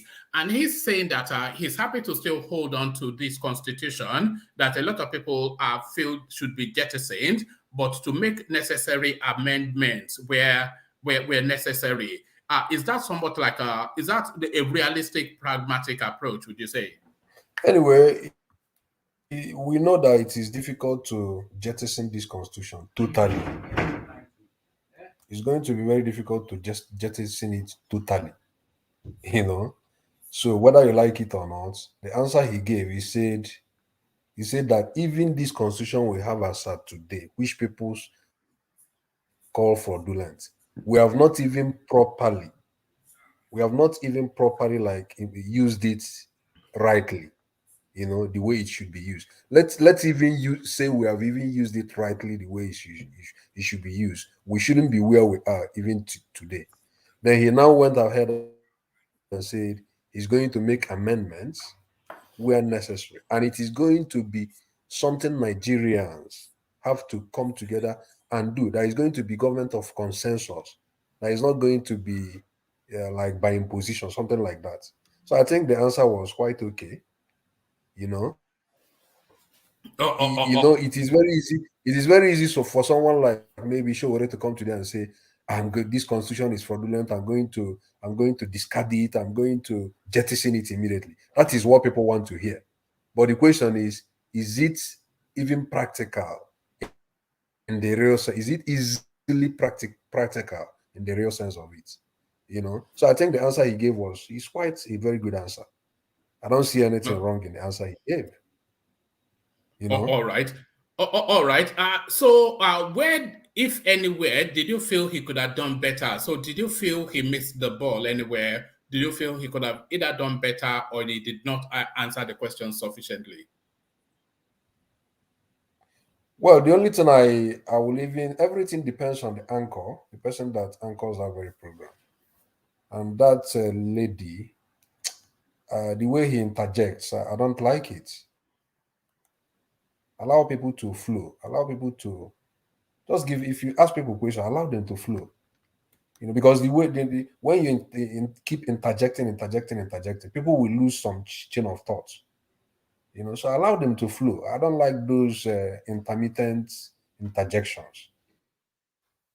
I don't think it's a good thing to do when you are organizing program. Even Datti, I can see how I feel Datti is not even comfortable the way she was actually interjecting. No, it's not done like that. People might answer questions, maybe they are not getting it the way you want them to get it. I observed her when he was asking questions on that ESN. I also observed somebody that was even asking him, do you believe in IPOB agitation? I want a yes or no. How can you tell somebody that kind of thing? So you didn't find anywhere where he was not quite up to par. You couldn't find anything that. Well, to me, his interview today is okay. So I think you should better ask me to grade him. Oh, okay, go on, grade him out of 10. Of course, I won't give him 100. I won't give him 100. Not possible. But I can give him 85 and above. On that interview? You will give him 85 on that interview? Yes. 85? Yes, I can give him 85 and above. Really? Let me tell you one man, I've always told you, I'm not looking for cosmetic use of language. That's not what I'm looking for. If Okowa comes to speak, he might be very sorry. Sorry, let me have that conversation with you, Asake Father. What are you looking for? And what are we looking for? If you are saying a candidate does not have to articulate an articulate an action plan for the country, whether big grammar or pedestrian grammar. If you are saying a candidate does not have to articulate, then what qualifies him? On what basis are we making judgments if we don't know what he's planning? There is nothing Peter Obi answered today that is different from what people like what we call him, Okowa would answer. But Okowa might speak the English in another different way. It becomes so cosmetic, and people say he's making sense. Peter Obi is just speaking in the language of the commonest man.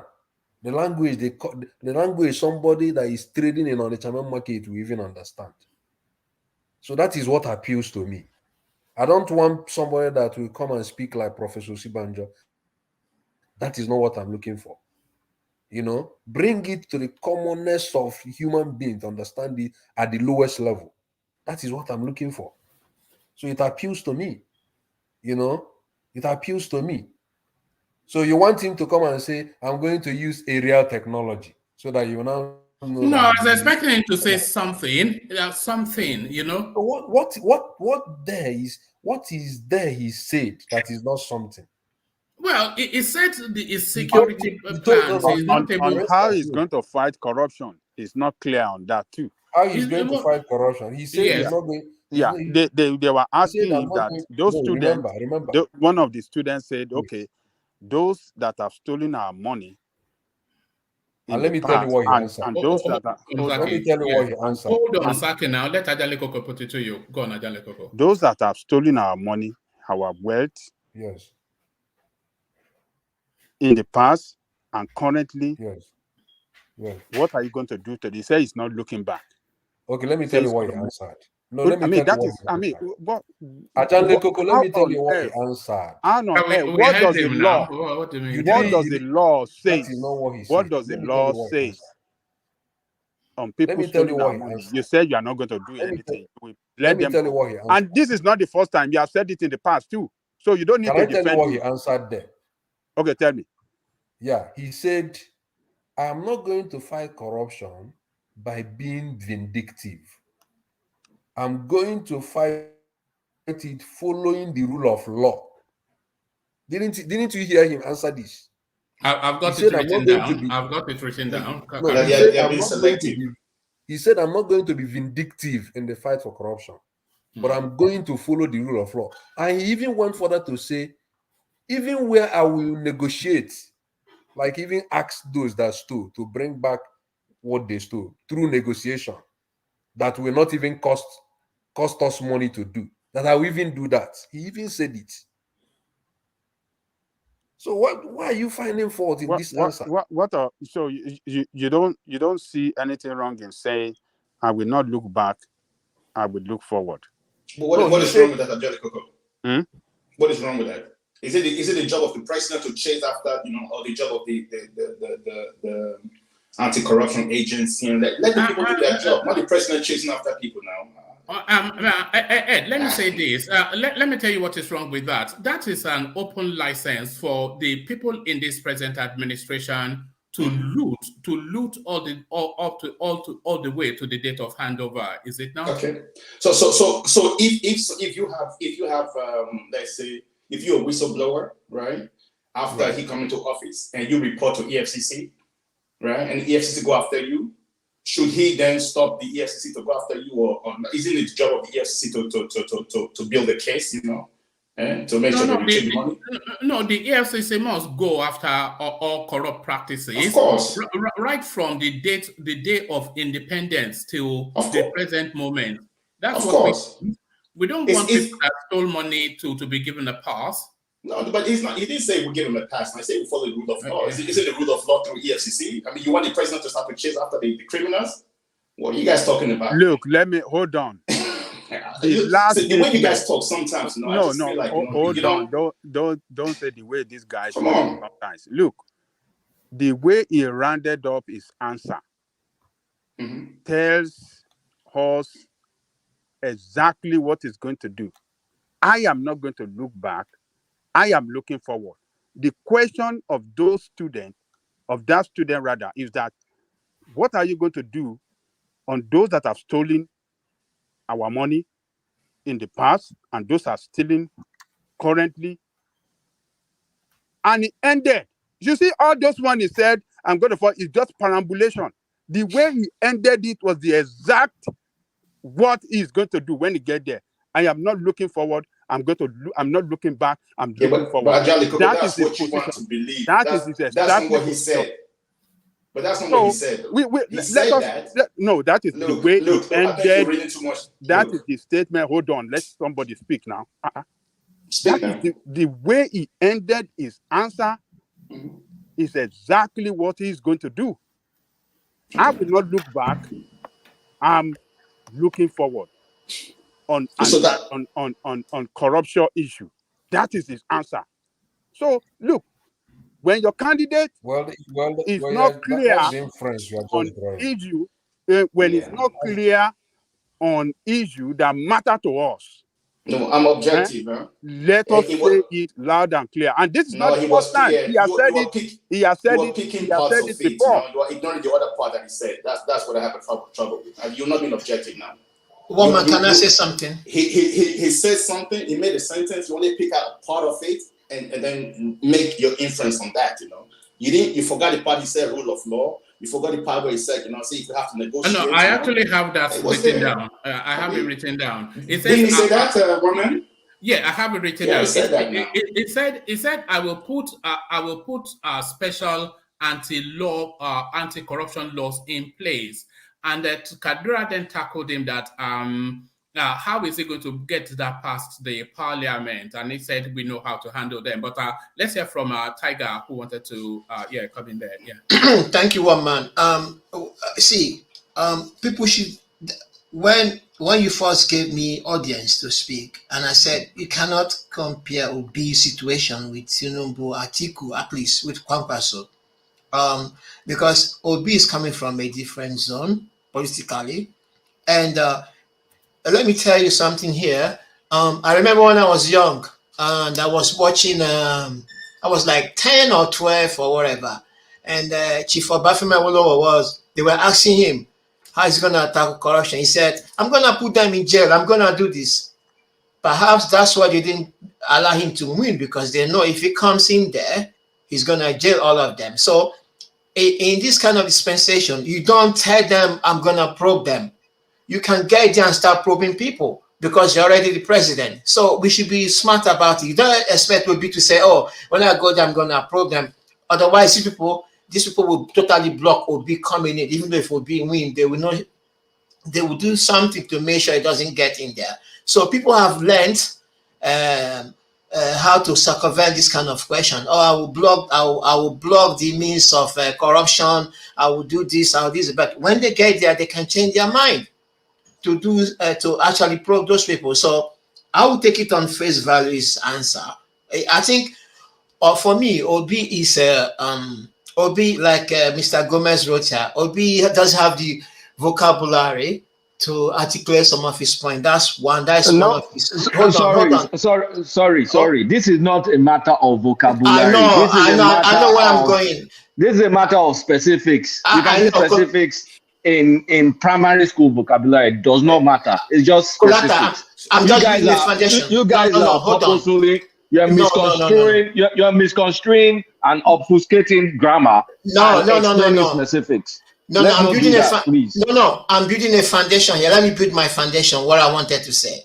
You understand me? So what I'm trying to say here now, you cannot give the same answer. Pampaso is bold to do that. Atiku will come. Even Atiku didn't say. When they interview Atiku, he said he will ask them to bring back the money.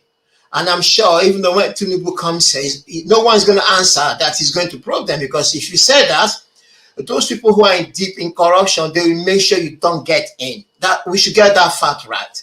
So Obi's answer, we might say he's not absolute with his answers, but deep down inside me, Obi know what to do. He know when he gets there. When you go there and you don't find money in the coffers, then you start probing people to get the money. That's my answer. Tiger, can I just put one thing to you?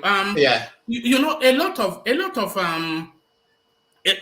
the Obi space is asking us to place what can only be described as blind trust in Peter Obi. Blind trust, because now you are saying deep down he knows when he gets there he will know what to do. That's the answer to the insecurity space as well, and that is the answer to virtually every question, that he will know what to do when to get there. So then you are asking us to take a leap of faith, not understanding anything at all that this guy's intentions are, even though he has been given copious opportunities to present an action plan, and you're just asking us that don't worry, when he gets there he will know what to do. I'm not sure that will be sufficient. Yeah, but he don't want to, what I mean is that he don't want to divulge it publicly what he wants to do on that corruption. That's why he just gave you base level.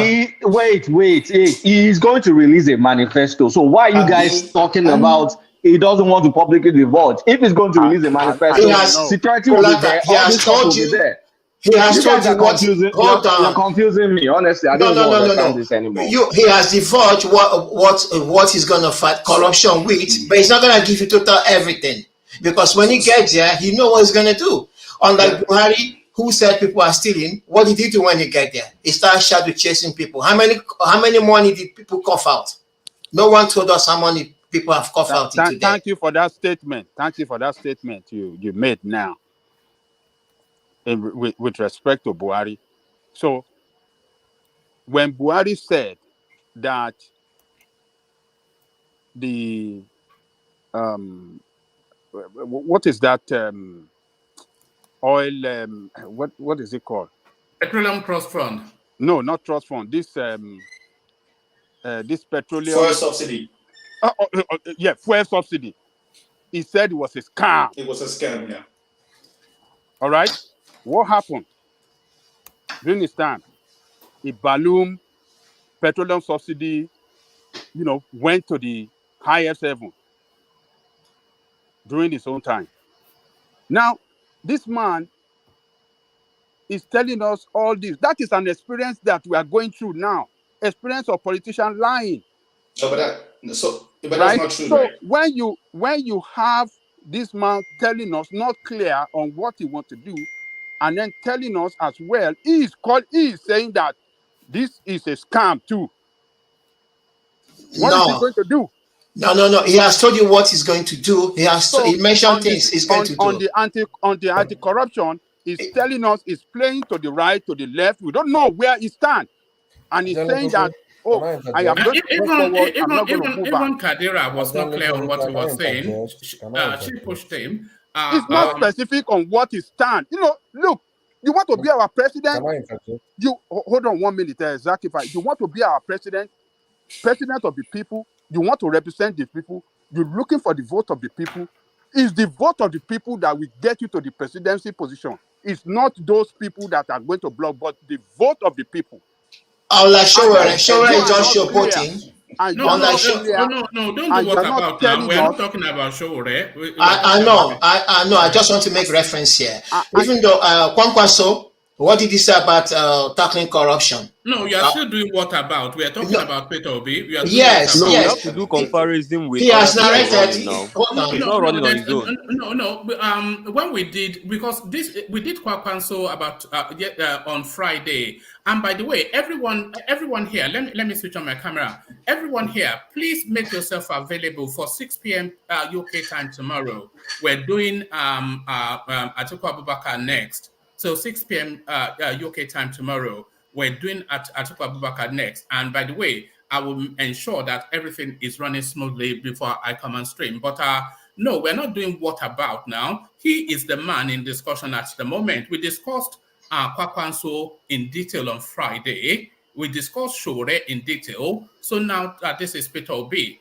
But we're struggling to discuss Peter Obi because he's not giving us anything to discuss. Broad strokes was it's not clear and not specific.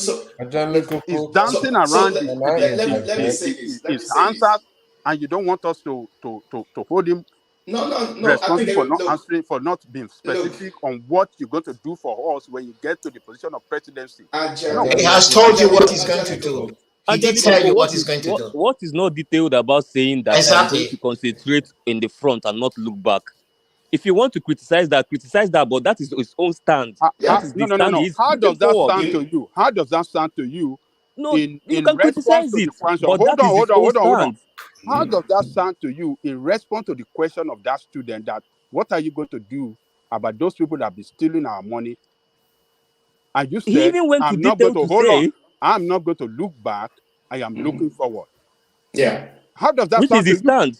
So can I tell you how it sounds to me? What I understood from that? Just dancing to the right, to the left. Can I tell you what just said that from that?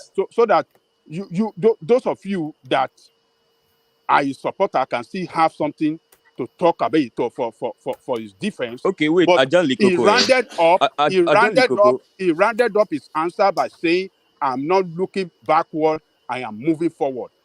Exactly. He's telling you that his priority. That tell me he's not going to fight corruption. Oh no! Continue on the status quo. Okay. That is what he's telling us right now. No. He already told you that under his watch that nobody will take 1 naira.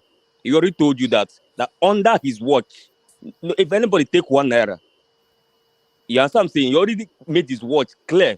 His own stand on corruption. He's not saying maybe a few people will take a few and all that. He said nobody will take 1 naira. And he now addressed what about the one that happened before him? He now said in the one that happened before him, that's not his priority. But then they're going to follow rule of law, and then he's not. I'm coming, and then he's not going to witch hunt, and then he's not going to use vindictiveness, and then he's going to negotiate. Hold on. To return the money back. Hold on, please hold on. Where is the deterrent in that statement? Where is the deterrent? What did you say? Where is the deterrent? The deterrent. Let me answer you where the deterrent is. Statement. Now, when he said that nobody is going to take I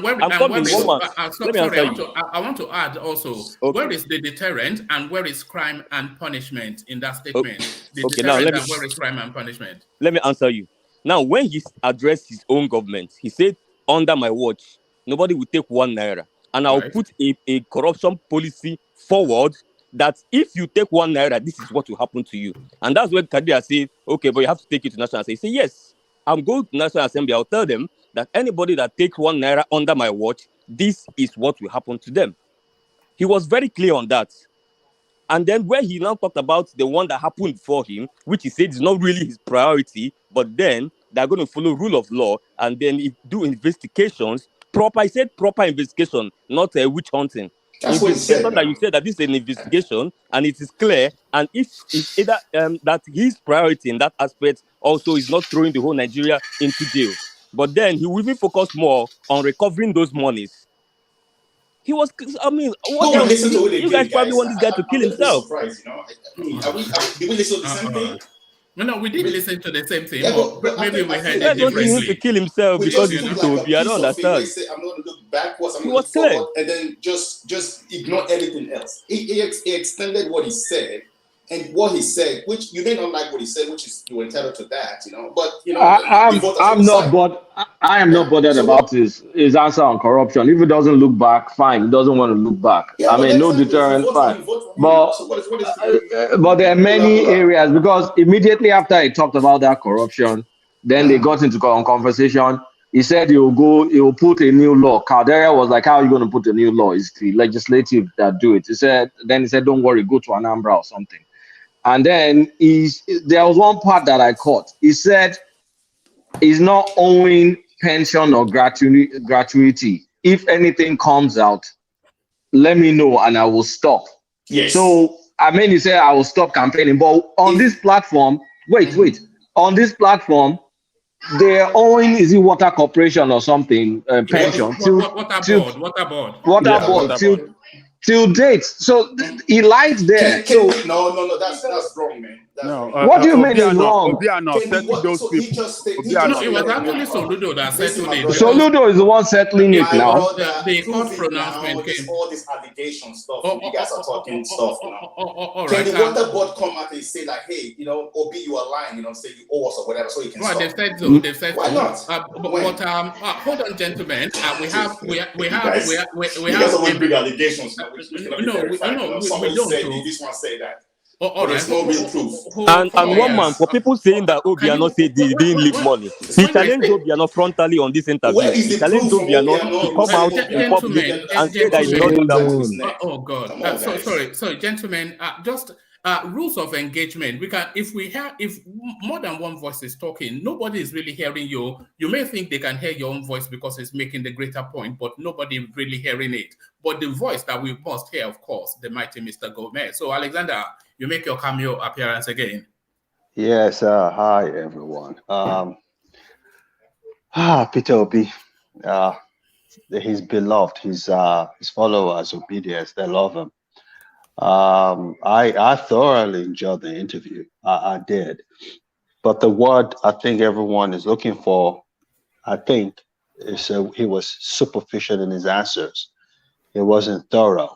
You know, sometimes I get the impression Peter Obi don't know how complex and divided Nigeria is as a nation.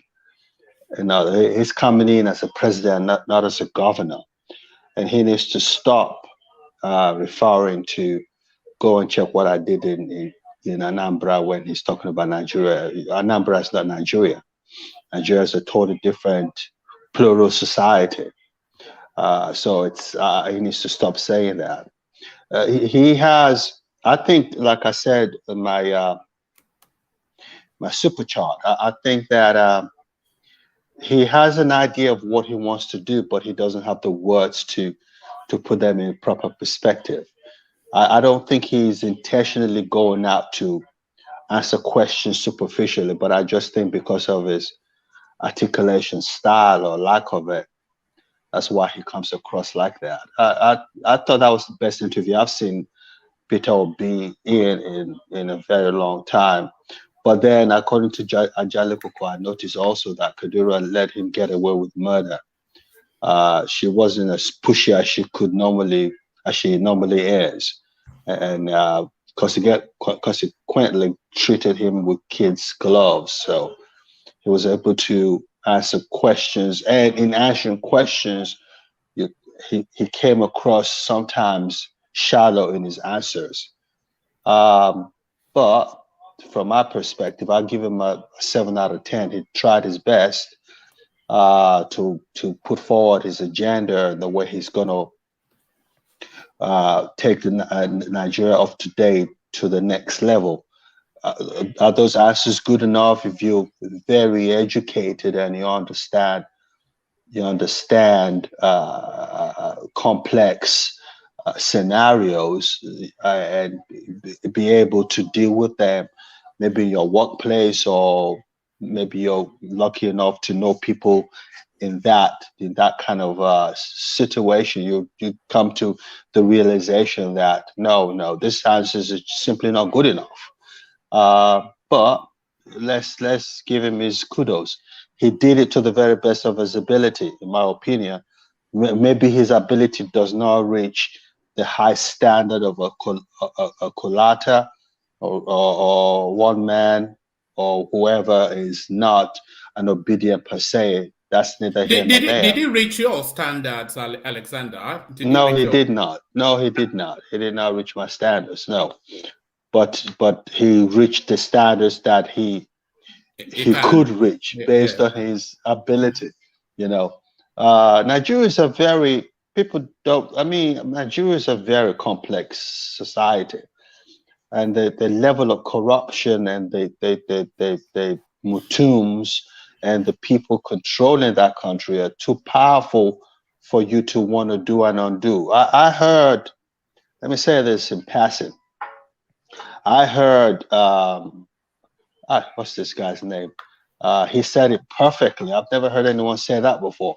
He said as a 10-year-old boy, he heard Awolowo was pointing fingers. That was Tiger, yes.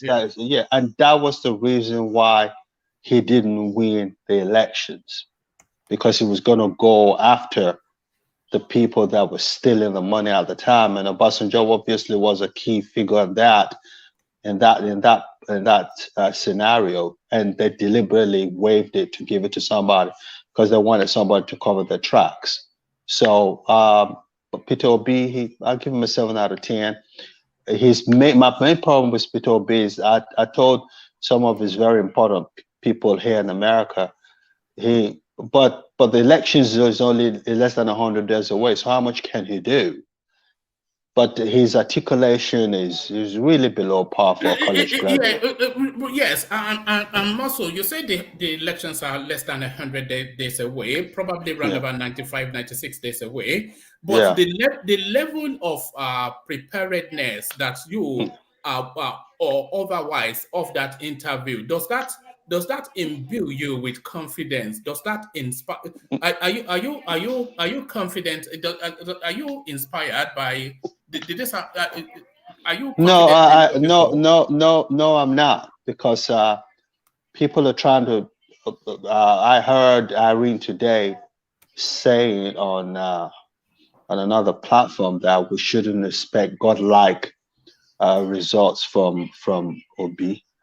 That Obi will go there and prepare the template for the next president to come take it to where it's supposed to be. So they really are trying to downplay what they think that he might be able to achieve as the president of Nigeria 2023 if he wins the elections. The country's in a terrible state right now. Very, very bad state. And it would take, I feel sorry for the next president, because it would take a genius, and I know Peter Obi is far from a genius. It would take a genius like a Soludo and people of that mind to maybe take us a little bit to a better place than we are right now. But I'm looking at a time frame of 10 years to get to where we were 20 years ago. You know, it's that bad. If people from other countries and governments steal money like we steal in Nigeria, it's amazing. I mean, look at the money they're talking about. Look at what this man was able to do, Wiki, with maybe 150 billion naira that was gotten from the trust fund as a derivative. Look at what he's been able to do. So all those projects were built within a year. Yeah, and not only that, Aja, the most important thing that people are not picking up, he didn't use a mushroom construction company. He used Julius Berger. Julius Berger.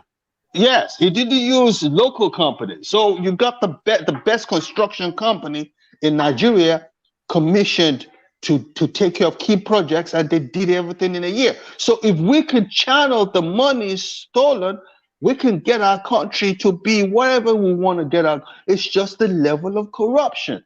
And is Peter Obi equal to the task? He's equal to the task in certain manner, but I really don't think he has the wherewithal to be the president of Nigeria now. Maybe in another 4 years, maybe. But right now, it's let me say this before I go. The key question, the answer to your question, one man, is watch Atiku, who's a seasoned and an extremely educated man. Watch his answers tomorrow, and watch his performance tomorrow, and compare with what Obi did today, and then that would answer your question, because you expect a stellar performance because of his experience, because of his exposure, and because of his education from Atiku tomorrow. Does it mean he's going to win? He's not going to win. Atiku is not going to win. Obi has destroyed Atiku's presidential ambition forever. Atiku is a spent force, but he comes with a lot of experience and a lot of wherewithal, and that we will see tomorrow. So, one man, thanks for having me. Let me let you continue with your show. Yeah. Hello, is anyone there? Yes, I can hear you. But I don't know if the rest Okay. We can hear you, Mr. Gomez. Yes. Yeah, can I say something on what you just touched on? Yeah, go ahead, please. I think you are underrated. I hate when people come. Not you. I don't hate you. I love you anyway, because I don't know. It's your name. It's your nickname, Pele, before. Because you look like someone I used to know in Lagos. Maybe not you. No. You look like. I think I left Lagos. Maybe you were a 2-year or 3-year-old child when I left. Okay, because there's someone we used to call Egmont Pele. So those they used to play football. I mean, he was a bit mature than us those days. So but it's not good to come around with beat down here, because it will not take a genius person to fix Nigeria. I'm not running. Not someone like it doesn't. Sorry, sir. Sorry to interject. No, go ahead. It doesn't need a Soludo. It doesn't need a Soludo to fix Nigeria. What it needs you need someone with the hold on, Tiger. You do need, with due respect, no matter how you see it in the Southeast, because of what he said about Soludo, you do need someone with the capacity of a Soludo. No, Mr. Gomez, can you fix? Yeah. Okay, let me give you Lagos State. Yeah, can you fix Lagos State as governor, as you are, the experience you have? Can you fix Lagos State?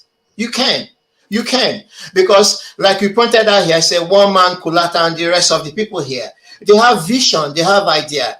And because you're based abroad now, you're able to vision how things are done properly. What I think Nigeria needs is, it needs someone with can-do attitude, love of the people, not corrupt, right? Someone who work hard, and have a vision. That's it, all you need. It's not magic touch. No, I'm telling you, it's not magic touch. It's not as easy. It's not as easy as because let me give you a scenario. You had and I'm not saying this is applicable to George Bush, because George Bush Jr. was someone I have a lot of love for. Look at George Bush Jr. and look at Obama. So they both ran as presidents of the most powerful country in the world. But George Bush was a war president. Let me finish. Look at what George Bush did to America, and look at where Obama took the country to when it came to America. There were even companies in America that were called too big to fail, and this man came because of the capacity. He was able to take it. He could have done more if Congress allowed him to, but a lot of things he did was by executive. So it's not as easy as saying that Alexander Ade Gomez can go into Lagos State and take it to. I don't think it's as easy as that. I can. If maybe you can't, I can. Because why? I know how things work here. And then you're much more intelligent than I am. No. It's not by Mr. Gomez. It's not about intelligence. To be honest, right? You know, when we are going through challenges in our life, we know how to go about that problem. But what stops us facing that square problem and defeating those problems, that we haven't got the strength to go about that problem. We know how to solve problems. If I'm going through challenges now, I listen to people how they solve their challenges. But if I'm ready not to do anything, then my problem will still be there with me. That's the challenge Nigerians know. Buhari know if he implements certain situations, policy, which he failed to do, Nigeria will be good. Let me ask you a question. Let me ask you a question. Forget about corruption. Forget about the whole shenanigan that people talk about. Do you think what's his name, Obi, can do a much better job than Atiku as president of Nigeria? Yes, he can do, because why? Obi loves people. Obi loves the people, and he shows concern for the people, right? Atiku doesn't have that. Atiku, like I said, he will implement policy that will benefit Sorry, Tiger. Do you think that is what is required? No, it's loving people. No, it's not only that. You must have. Hold on. Who, I don't know who's laughing. Is that Mr. Jale Koko? You must have vision. And what seems to happen is that most politicians, the visions they have. Hold on, I beg your pardon, Tiger. But you know, some of the best leaders, one of the best prime ministers are probably Alexander Gomez's favorite, because he's always sending me clips of her. Margaret Thatcher in this country. He never loved the people. She never was she was just high up there and looking down. But the second best prime minister we ever had after Winston Churchill. Okay, but you live here, so yes, this is the reference point. What I mean is that Margaret Thatcher won the best for the country, not just to show that asset. What Margaret Thatcher did during her time here, all the council houses. Was that not selling assets? No, hold on. It benefited people, even though a working class person benefited from that. That's what why people had the assets today. Right. Capital asset. But it stunned me somewhat that you are using a love of the people as a measure. No. What I mean is that if he loves the people or not. No, if the problem with Obi is that his vision for that country is not clear to the people. By listening to his interview, the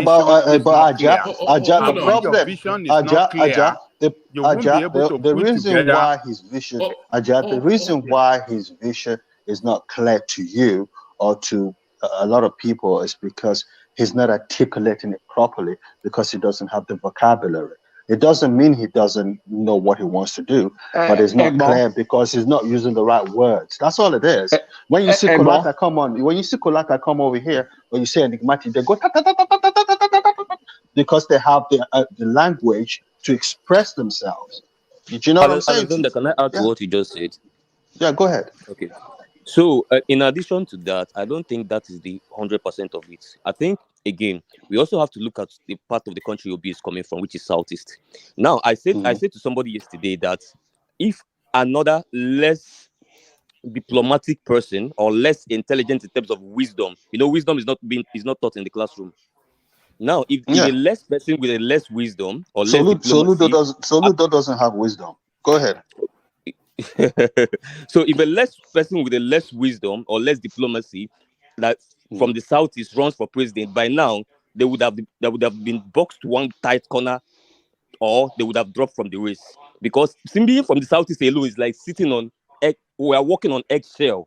You have to be so diplomatic with words. You have to be so smart in terms of wisdom to be able to navigate through without letting any part of this country box you down before the election day.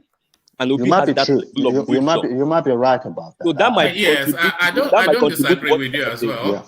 Yeah. I wouldn't want to comment. I wouldn't want to comment on that, but you might be right because you're an Igbo man and I'm not an Igbo man, so you know what you're talking about. I want to respectfully disagree, because go ahead. Telling us specifics doesn't need grammar. If Wike wants to communicate to us, to tell us exactly how he's going to do something, Wike will communicate it in the most heroic-like language, and we will get it. For example, they're telling you consumption to production. What are the specifics? I'm going to do the right thing. Kadiria kept pressing, just tell us something, until Kadiria went to talk about what Buhari is doing. Then Obi now grabbed it and said, yes, we'll do it better. We'll now use Bank of Industry. You could just tell us, okay, I will provide loan. Then people can go to farm. We will do this. We will go and cut grass. We will borrow loan, or people. I mean, just it doesn't require English language. But Kulaka, he has been talking about Bank of Industry like he has talked about it over a million times. Let me make this statement. You see, this guy is not prepared for this job. That is number one. And that was quite clear, wasn't it, Yes, from what we heard? Yeah. Yes, he's not prepared for this job.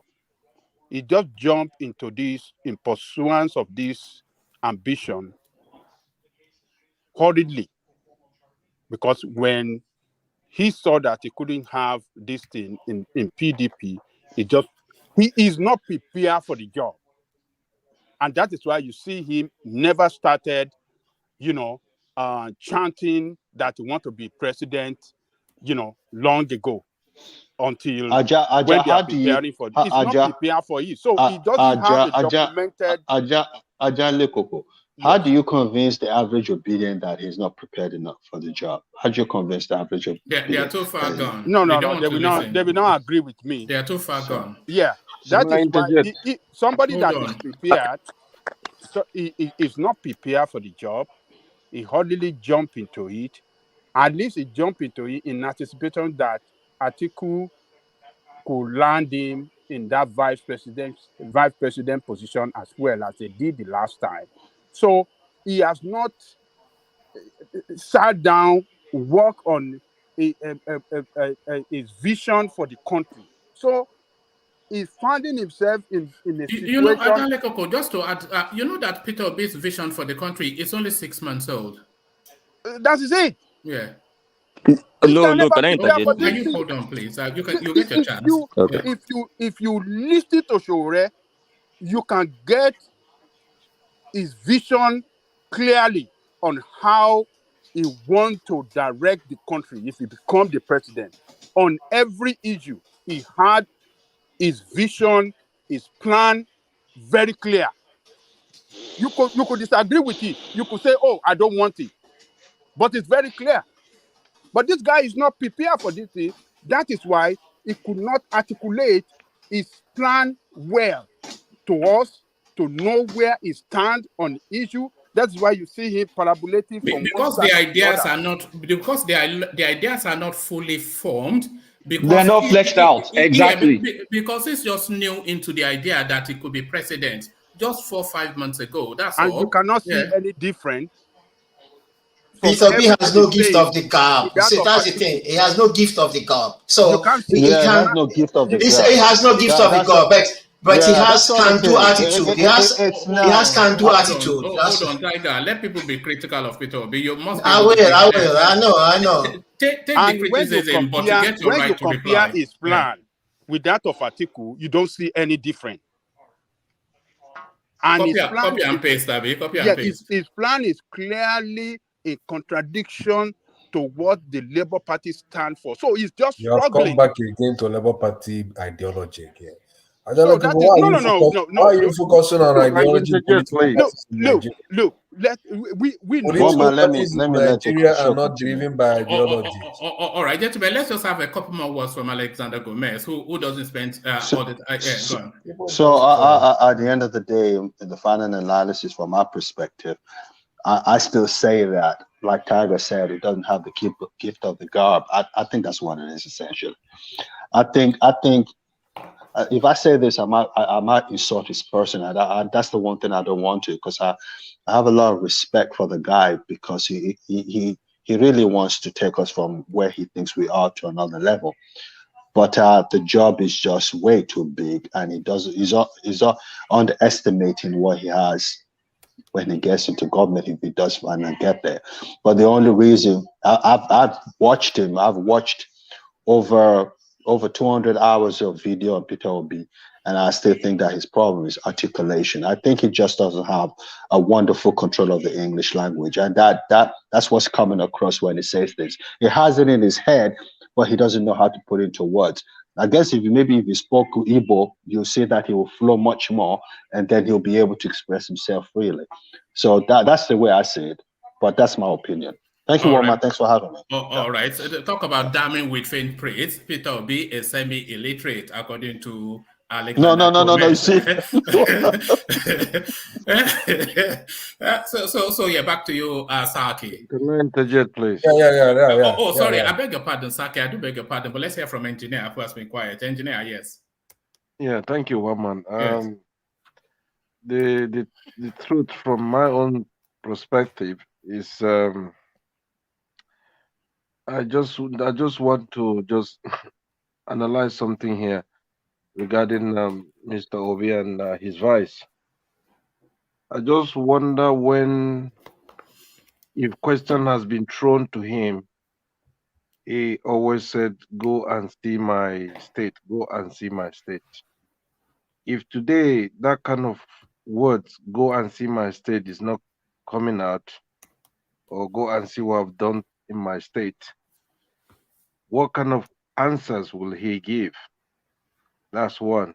Two, you see, I give him credit for that, but out of 10 questions,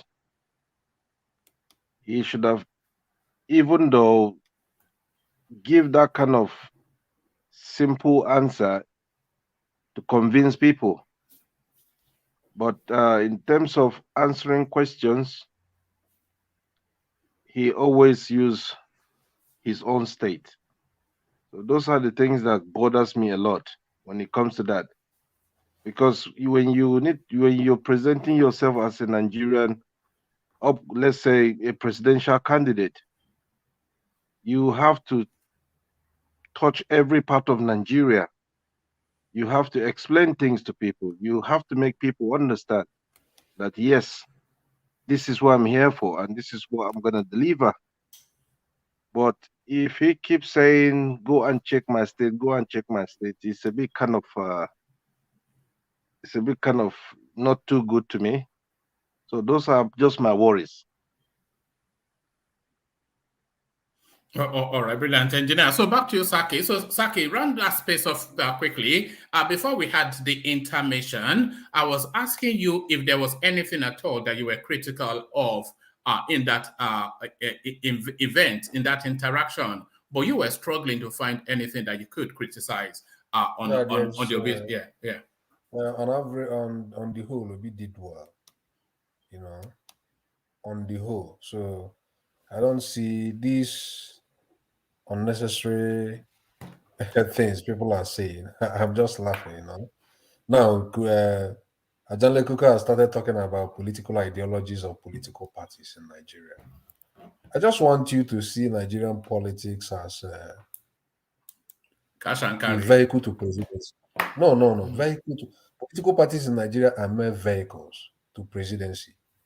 There is no political party in Nigeria that is actually driven by ideology or ideological stance. AAC is one. No. Half is ideology, and they make it clear it's a democratic socialist party. I mean, everything is well defined in their manifesto. I'm not talking about what is defined. That's lip service. I'm not talking about what is defined on paper. I'm not talking about what is defined. All right, Adanle Koko, let Saki bring it in so I can. I don't think he's ever going to. He's not able to find something that wasn't up to par. I wanted to respond to what engineer said. Right. That Peter keeps using example. That's false. Of his state. No. Let's even accept that he gives that example. When you go to a company for job, you have to talk about what you've done before. You have to convince the company, I have actually done a job of this nature. This is what I was able to do. There must be a reference point. If Tinubu comes out today, he will be able to say, in Lagos, this is what I did. If Atiku is able to come out today, he will be able to say, during our time in 1999, this is what I did. You must tell Nigerians by every means possible. You must prove to Nigerians that you have experience in this field. You have done this before. This is what you've done with the little you had. So I think there is nothing wrong in that. There is nothing wrong in that. Then finally, I've had people saying that Atiku will be very good in presentation maybe tomorrow, I will say that there are certain things we actually do, and that is unconscious. It is unconscious. For instance, one man I've heard you in the past say that Atiku looks more presidential. So this perception you already have about the outlook of Atiku will naturally, gravitate you towards paying deeper attention to listen to even details of what he's saying. But Saki, today, I'm giving an instance. I'm giving no, this is but Saki, no. Let me make a 5-second point. Today, Obi's style was on point based on style. I think the only thing we're questioning is substance. His style is fine. His style today was fine. For people that don't pay attention to details, people that are not as fastidious as very us. Substantial in everything. Yeah. But the substance of what he's saying that we have issues with, not his style. For instance, when Ajale Koko was accusing him that he didn't answer anything on corruption, the way he answered corruption was quite wrong. And I even started telling Ajale Koko, this is what he actually answered. I was able to even find out that Ajale Koko didn't even know that he answered this. He even said this, which means he didn't even pay rapt attention to the discussions or what he was saying. So I'm telling you that this is things we do unconsciously. There are people that are naturally appealing to people who somebody like Atiku appeals presidentially to the extent that those people will sit down, articulately want to listen to him, and then say, oh, this is my president. He looks presidential. So there are people who might not want to, pay rapt attention to even every bit of what P2B is saying. They will think, oh, this guy is really talking gibberish. They will just take surface of what they want to take and go. So that is wrong. Let's give people fair hearing before making certain criticisms. The thing is, perception is 99% of reality. I'm sure you've heard that phrase. In philosophy. Hold on. Perception is 99% of reality. Yes. But just as Kulata countered, Peter Obi, he was actually he was the alpha in that space. Even though, and we're not even going to say about his voice, we're already used to that voice. He was the alpha in that space. So it wasn't even though he didn't carry with substance, but the substance was not in the content is the thing. And you have to concede that, because even I think Eddie considered that. One man, when Clayton started telling you the way P2B answered the corruption case, I remembered what you said. You immediately say, oh, maybe we had different things. No, that wasn't what I said. I think no. What I said was that he pulled together from the varying answers that he had given to different species and then convert it into a coherence for that particular question. No. That was the way of Plato answered it was exactly what I said was exactly what he said. I have my laptop here. I'm playing the video. That was exactly what he said. So what it means is that you guys didn't even pay rapt attention to even hear what he said, and you guys were like trying to bifurcate Saki. I don't have a question issue with his corruption answer at all. If he doesn't want to go back in the past, that's his prerogative. I don't have an issue with this. So let's bifurcate. Adande Koko has a moral. I mean, it's not like I don't have a moral ideological stance, but Adande Koko is more holy in that stance than maybe for me. Me, I don't care if you don't look in the past, because I feel it's going to be wasted effort. You may not get anything. But Adande Koko wants principled stance. He's more principled, and he felt he was lacking. And yes, he's lacking because there's no deterrent. If you say, okay, you can get away with it, then Malami will just continue swallowing as they swallow, because Peter Obi is not going to change. Okay, Saki, finally, but very, very, very briefly, because we have so many people still, would you say there was any depth to what we heard from Peter Obi today? Was there any depth to it? Was there any depth? Yes. Of course, in a 1 hour interview, you can't have people to exhaust any of the answers. For instance, if you ask me something about corruption here, and you give me 2 hours, I can give you 3 hours lecture on how to fight corruption. You know. So, but if you give me like 5 minutes, you don't expect me to give you that 3 hours lecture in 5 minutes. All right. You didn't have enough time to be deep.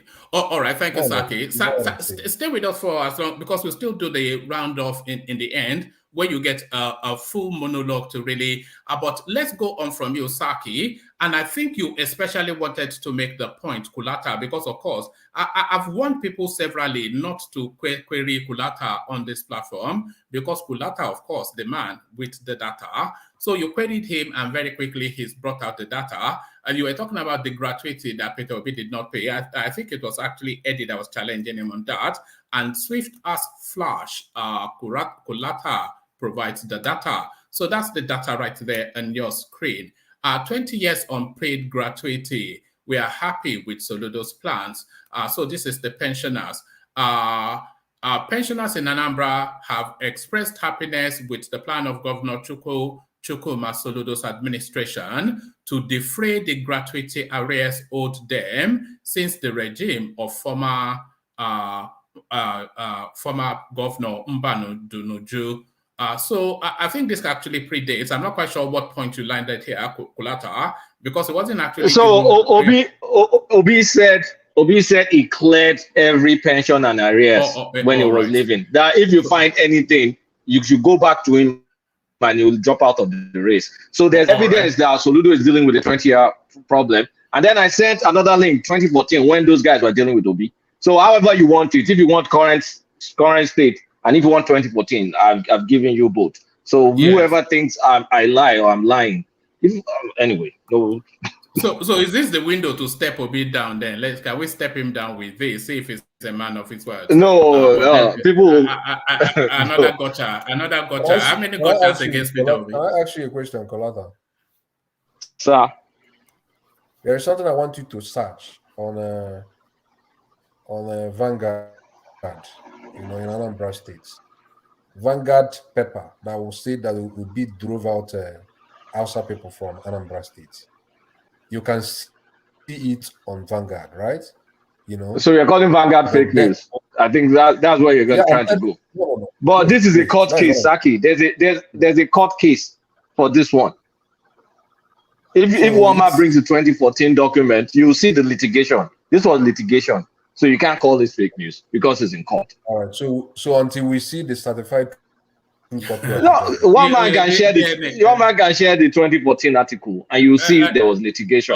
I'm not interested in what paper writes. You want DNA? You want DNA? You want blood proof. Until we get it from, we see it from court. So that is what I'm trying to say. All right. But to fulfill righteousness, there it is right there. July the 18th, 2014, when Peter Obi fully occupied the Anambra State first seat, court orders Anambra government to release 1.5 billion workers' salary arrears. So there it is, on and on it goes. So the one thing, if Peter we had to do it again, the one thing he would never say again is to invite people to go and verify, because they do, and they will find him wanting. But back to what we just witnessed today. Like I was asking Saki, let me ask you, Kulata, was there any depth to what you just heard?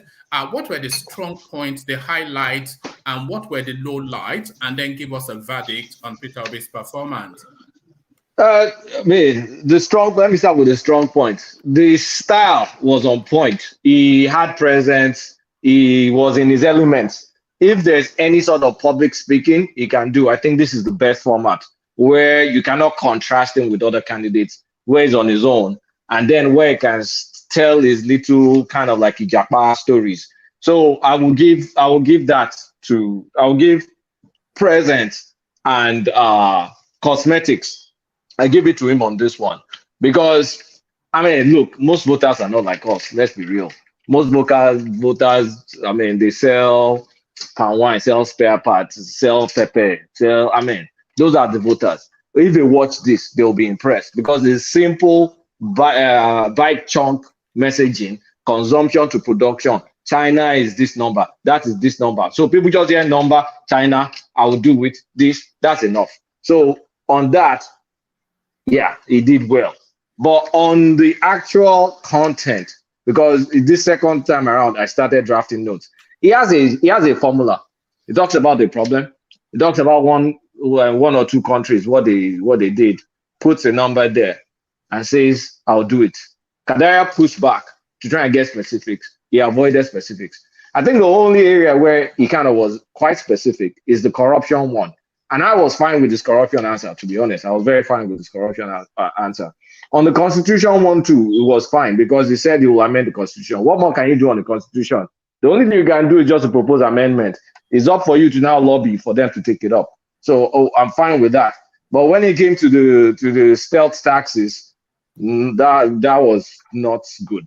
When it came to consumption, do you think he understood that question? I thought maybe no, it did not. It did not now because the stealth tax is said by putting money supporting our youth. What they need is to put money into them. Remove. I drafted it word for word. Remove corruption. No easy money. I mean, those are the kind of things I got. So on stealth taxes, there was nothing to that. But look, there are ways you can answer a question where you at least address the question to a level of detail, a decent level of detail. And I think what Obi is struggling from is, I don't think they've helped him, because if they've drafted the manifesto for him, he can put some muscle into the points. He can elaborate a little bit. Like if they ask me what I'm going to do for brain drain, for example, I can just tell you, even if I'm BSing, I can tell you, we already have, I'll start, okay, in the technology space, we already have Oracle, Microsoft, IBM in Nigeria. I will encourage them to bring some of their outsourcing jobs. And so the people can earn dollars. From the technology side, we'll be able to earn more money. From the healthcare, I mean, you can just pick one thing or the other. Like it will show you're addressing detail, not just give a general answer. Because if I give this a little bit specifics here and there, at least that will satisfy. You didn't just address any detail now. I hope you know. You're breaking up. You're breaking no up. layman will understand what you just said. You just confused everybody. You're breaking up. Sorry, carry on, Kolata. No, I'm just, look, I will, if I'm the one saying it, I'll say it in the way a layman can relate it. I mean, it's the way we will communicate. I'll communicate like that. So I think Datti tried to rescue at some point, because Datti came in to kind of like push back against Kadiria. So it shows a good working relationship, potential good working relationship between him and Datti. But I was looking at Datti's face. I think he was irritated. I don't know if he was irritated with Kadiria or he was irritated with the way Obi was answering some questions that he now interjected. I could read that. So Kadiria kept asking for specifics towards the end. I think she got frustrated that she wasn't getting specifics. And yeah, that was it. So on style, I'll give him an 8/10. On substance, let me not grade the substance, because there was nothing substantive in what he said. I'm tired of hearing. Sorry, 0 is a grade too. 0 is a score. No, I'm not going to say 0 now. No, how about now? No, I'll just say average. Because it's all the recycled China, Indonesia. Use China, Indonesia, maybe Vietnam. Put some number here. Then say I'll do it in Nigeria. And then they ask him a question. Then say, I did this in Anambra. What is the specific of what you did in Anambra? Oh, I did MDG. Yeah, it's not there for me. Kolata, do you want to put a number to that average? Average. I will be there, 4.5. Let's just leave it. As average.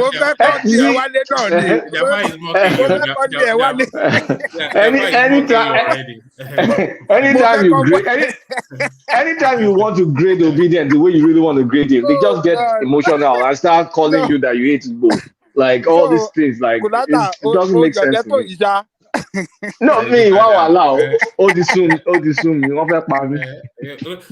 let me ask you this. On the I'm going to, because hopefully you listen to it, contrary to what Saki may have suggested to all of us. Hopefully you listen to it with some level of attention. So I want to ask you specifically in that area of insecurity. How did you? I suspect you may not especially have been enamored by his response. So just speak a little bit to that space, but then in contrast, for balance, speak to where you feel he was at the most strongest. So speak to the insecurity. The insecurity, from this insecurity, that was an absent answer. He didn't answer anything. He didn't try to address something. It's not, look, what is really making me mad is, at the end of the day, if you release a manifesto, you still have to write something on security. So whatever you're going to write in that manifesto, why don't you just tell us now? Because the manifesto will be public. And then whatever you're going to say is just going to be exactly what's in the manifesto. So what is the secrets that you have to hide from people that you still have to document something in the manifesto? So that was my beef. Like, come on now, you're still going to talk about this in your manifesto. Then whatever you're going to say in your manifesto, just say it now. I mean, if you say I'm going to hire forest guards, okay, what is that going to do to the security situation? I'm going to hire forest guard, or I'm going to do state police, or I'm going to improve intelligence. Just put the boilerplate, just put boilerplate stuff in there. Fine, but don't say, oh no, I don't want to do so. They don't know what I'm thinking. Whatever you're thinking is operational, is tactical. When am I going to go take clergy? Is it at night? Is it this? How are we going to take it? Are we going to do both aerial operation and ground? I mean, combined with ground operation? Who is our intelligence? Who are our intelligence assets? Those are the things that are proprietary that nobody should know. Not whether you want to increase the size of the military or you want to increase the size of the forces of intelligence unit. Like, it's crazy. Kulata. And that was the most disappointing for me. Yeah, but as this guy released his manifesto, even no, three months today. How does that sound to all of us here? Somebody that wants to be president in 3 months doesn't have manifesto for the people and is campaigning and is talking everywhere. Does that show any sign of seriousness from him? I mean, it doesn't show. It shows lack of preparedness. What is wrong with us? Okay, that was where I was going to take you to, because I was actually going to go off the back of what Ajanle Koko said earlier, but which I somewhat reiterated now, but just condensed a little bit. Ajanle Koko was saying that as a potential, Peter Obi not yet fully formed. For reasons that the concept of being president is totally new to him, so if not even have the chance to form thoughts around the prospects, 3-4 months to suddenly consider that you want to be a president. And was that what we saw play out? It's just not yet fully formed yet as a potential. Yes, you can see it actually play out on the panel, because if you want to think of what is Peter Obi's policy prescription or his policy position, Saki Father will say, go and listen to this interview, that interview, that interview, and string everything together. Sebi, you just document everything and give us in a manifesto, and then we can read, and then we can make judgment. But you send me to one interview, you said one thing, then in another interview, you said something else, then we're supposed to stitch it together. Be fair on us now, even though we like politics. Some of us use our spare time to kind of research this thing, but it's not fair to the general public. So I think in his own interest, he needs to release that manifesto like quickly. Since Labour Party released it and then he retracted it, I think they need to go and release that thing. He has no longer than the end of this week to release a manifesto. No longer than the end of this week. I mean, it's 90 days to the election, right? That's 3 months, roughly 3 months. So because I think we have to read it, understand it, interrogate it, all within 3 months. Well, I mean, the only thing is, if whatever is been saying. One man, have you finished reading APC manifesto? But my data specialist has condensed it into digestible bites. Have you finished reading that of Conquest, 150 pages? My data analyst has condensed it into digestible bites. Did you read Conquest's manifesto? 150 pages. I've not touched Kwakwaso Zone. I'll touch. I'm up. I mean, I'll read it this week. I have some free time this week. He's looking for Obi. Read 150 pages. Of course, I want to read Obi. Look. I'm not going to deny it. There's nothing wrong for Obi to be president. He's a southerner, like he needs to rotate. So in all interest, someone if he makes it, it's fine. If Tinubu makes it, it's fine by me. If Atiku makes it too, it's not. I mean, it's no biggie. But I'll rather have it come to the south for fairness. But this guy is not serious now. You can't not have a manifesto 3 months to election. Can you? If I tell you, like, if I want offer to tell you the reason why the manifesto is not out, will you be willing to listen to me? I will listen to you. I'm fair if you make it snappy. Yes, please. Can I go ahead? Yes, but like you said, just condense it, not a long. Yeah, go on. I've said it before in my private distance. So this is what Obi did when he declared to run for president under Labour Party. He began going to meet geopolitical zones. He started from the Northern Elders Forum. He met with the Harnesses, he met with the Afenifere, he met with the Middle Belt guys, and he met with the South guys. So when he went there, what he gave all of them an assignment. Even Datti, people who don't know, Datti was chosen by Northern Elders Forum. It was chosen by Northern Elite, not Obi. Okay, so he gave them assignment and said, everybody provide me with a charter of demands in terms of your region. So you have a couple of weeks. Get me a charter of demands that is tailored to your region and submit to me. So those charter of demands comes from 6 geopolitical zones. Then Obi has his own manifesto. And someone that came to the platform to say Obi was not prepared to be president. I've been following Obi since 2011. Obi started nurturing presidential ambition from 2015 when he started touring 31 countries to start collecting data. So why don't we have the manifesto? I'm coming now. Wait now. Can I land? So he toured 31 countries in terms of not all countries. He was looking for countries that had similar problems with us. That are under similar development level with us and all of that. So that's by the way. Now Obi has his own manifesto. So what Obi did is he constituted what he called integration committee. So he does not have a manifesto committee of maybe a team of economists like Atiku did that gathered and wrote something that he's not aware of. Now Obi has his own manifesto that he learned by what he called comparative analysis of 31 countries, which he has done over 10 years time. Now what he did is that is supposed to be his normal manifesto, just call economists to put more fancy words to it. But he said that his manifesto is only going to comprise only 40% of the manifesto. Because when he entered Labour Party, now he had to do the geopolitical zone thing. And then he gave 40% of the manifesto to himself, which he provided. He gave 10 to Datti. Datti provided 10% of the manifesto. He gave 10% of the manifesto to NLC and TUC Charter of Demands. He gave 10% to the Labour Party manifesto. And then the remaining 40% it was condensed from those six charters of demand from the 6 geopolitical zones. That was why he was having those countless meetings with those elders in all of those zones. And that's why it's now seeming like all of the geopolitical, cultural groups and everybody supporting Obi. They didn't just come with that. Those are series of conversations and consultations he did. Now, what he did now is he gathered all the charters of demand, and then he provided an integration committee, which he selected from his shadow cabinet. And I've had this discussion privately with Ovi. He has a shadow cabinet down. So anybody telling me Obi is not serious to be president, if you know what this guy is doing behind, you will know that he probably thinks that he's already president.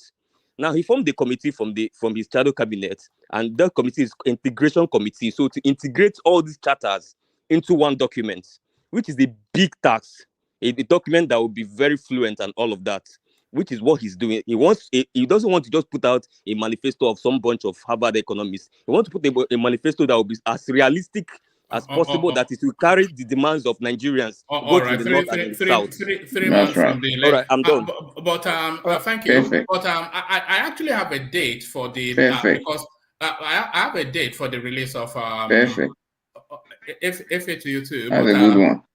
All right, and be careful, Efe. Look at that, what we hear on this platform. I have a date for the release of Peter Obi's manifesto, because like you know, I have sources everywhere. The 24th of February 2023. So that's the date So no just before you go into the polling booth, it will get the 24th of February 2023. So that is the date for Peter Obi's manifesto. But I thank you, Kulata. Stay with us just for as long as you can. I didn't round. I wanted to round up, but anyway. Yeah. What was I going to say? Round up. Yes. I've actually lost my train of thought. Yeah, but, you give us a What was I saying? Land with a score. You were on the insecurity space, which you were not especially impressed by. So that's the worst part. Yes, I asked you for counterweight to give us a positive as well. Yeah. Well, the positive, even though Ajale Koko will hate me for this, is the corruption. I think it's been consistent with that since 2019 with Atiku. That was Atiku's stance. And I think he just needs to finesse it. Like, okay, maybe I cannot go after this from litigation perspective because it's just, you're going to go and stay in court forever and you won't get anything. So maybe a better answer will be he should look for a way to attract money back, like give them investment opportunities. It's unfair, but at least you get the money. So I think that was his best part because of his ideology. It was ideological consistent with what he's been saying since 2019. So from a standpoint of presentation, style, 8, substance, 5. All right, thank you, Kulata. And in all fairness to Peter Obi, that idea that you would just try and negotiate what you can get back from the corruption space is not controversial or novel. Because that was what Obasanjo, that was what Obasanjo did as well. Because the litigation to get the money, the world will come to an end before somebody that's stolen $7 billion, you want to get it back. You will never get it back. All the best lawyers on the planet, they will tie you up in knots, and you'll be the guy. The generations will go, you'll still be in court. So you just have to negotiate what you can. That's why they had to negotiate with Abacha eventually. So yes, I was right in that space. Probably from Atiku what he learned. But thank you, Kulata. I was going to go to Ajale Koko next, but Ajale Koko, as you know, we like to acknowledge new voices as they turn up, just to document what their politics is. And we have a chap called Samuel joining us for what I suspect the first time. So let's just go quickly to him and see what he made of the Obi space. But before I even go to Samuel, matters administrative, the super chats that have been coming in, of course, Alexander Gomez comes in. He says, this is Peter Obi's finest interview. Calm, well prepared, and assuring. So there it is. And then Simon Unyagboje. If somebody is Igbo, please advise me on how to pronounce that name. Simon Unyagboje. He encourages you to like, share, and subscribe. So please do that as directed. Simon is even paying you to do that. And he didn't pay you one, he paid you twice. This is not the same one. So that's one and that's two. So he's paying you to subscribe. So make sure you are doing that because now he's put money behind it. So Desmond comes in. So Desmond, you usually see on the screen, not able to join us, but joins us via Super Chat, obediently useful. So obediently useful. Well, we know his politics anyway. Alexander Gomez comes back. Saki, Peter Obi's articulation, not his strongest trait. As a matter of fact, his simplicity and empathetic characteristics are. He just doesn't have the vocabulary. So he just doesn't have the vocabulary. And that might well be a fair comment and not necessarily a criticism. That might well be a strength because that man of the people sort of politics is what really resonates with the everyday person who is the real voter. It's not people like you and I who regale in lofty words, but the man on the street, that how much is it? That is why he likes to label, I am a trader, I am a trader. So there it is right there. Articulation are not his strongest suit. So thank you for that super chat, Alexander Gomez.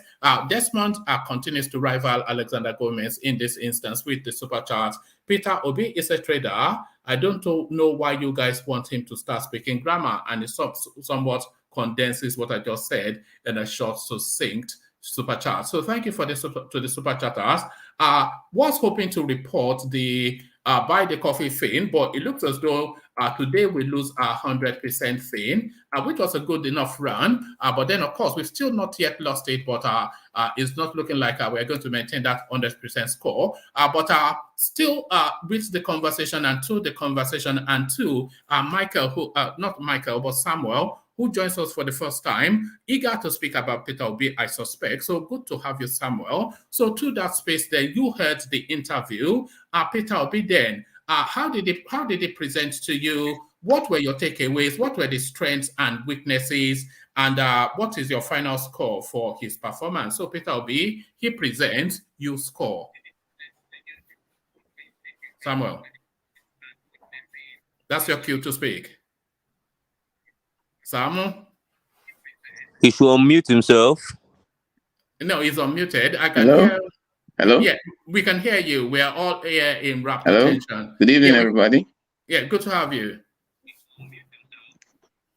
Hello? Yeah, can you hear me, Samuel? I can hear Okay. myself Please, in maybe the you just have background. to bear with me a little bit. It seems It would like help. my internet is lagging a little bit, so I'll flow and then you follow me. We can hear you loud. We can hear you clearly. Yeah, fluidly. You are quite fluent. So just if you can hear what I've put to you, just go to it, and we'll in quiet attention listen to you. So let's hear from you, Peter Obi.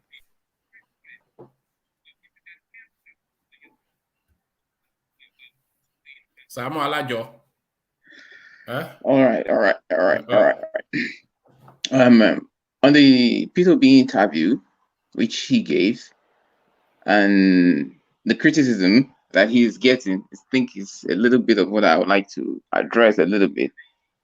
I will say his interview is very, very, very perfect. I like his perfect response because I think he has given the right answers and he has given the very articulate response to the question that was brought to him. And considering the time frame that is given to him, he might not be too specific in some areas that you might want, but he was substantially specific. If you're talking about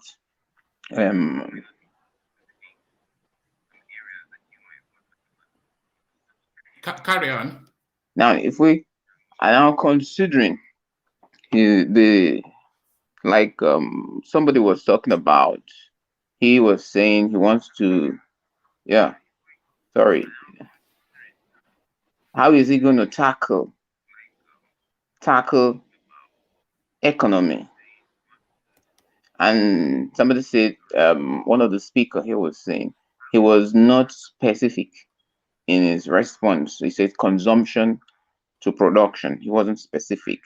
What I would say is he doesn't really understand economical management of a nation. He was very specific in his response. Now, what does he mean by consumption to production? What is the specificity? Sorry, Samuel. Let me respond to that. Sorry, Samuel. Now, he said Samuel, that he's going to a conversation can take place tackle. because this is okay. Go on. Can you hear me, Samuel? Can you hear me? Okay. Now, he said he's going to tackle the SMEs. Now, yes, I can hear you. Oh, okay. I want to put something to you. So listen. We're not inviting your interpretation of what Peter Obi said. We're inviting what Peter Obi said. That was it consistent with the questions? Because we've had that with Saki, we've had that with Uptown, and we've had that with Tiger, who have given their more expansion to what Peter Obi said through their understanding and their knowledge. But try and condense your response to what he actually said, rather than you trying to use your intellect and experience to expand it on his behalf, because that was the opportunity for him to be expansive.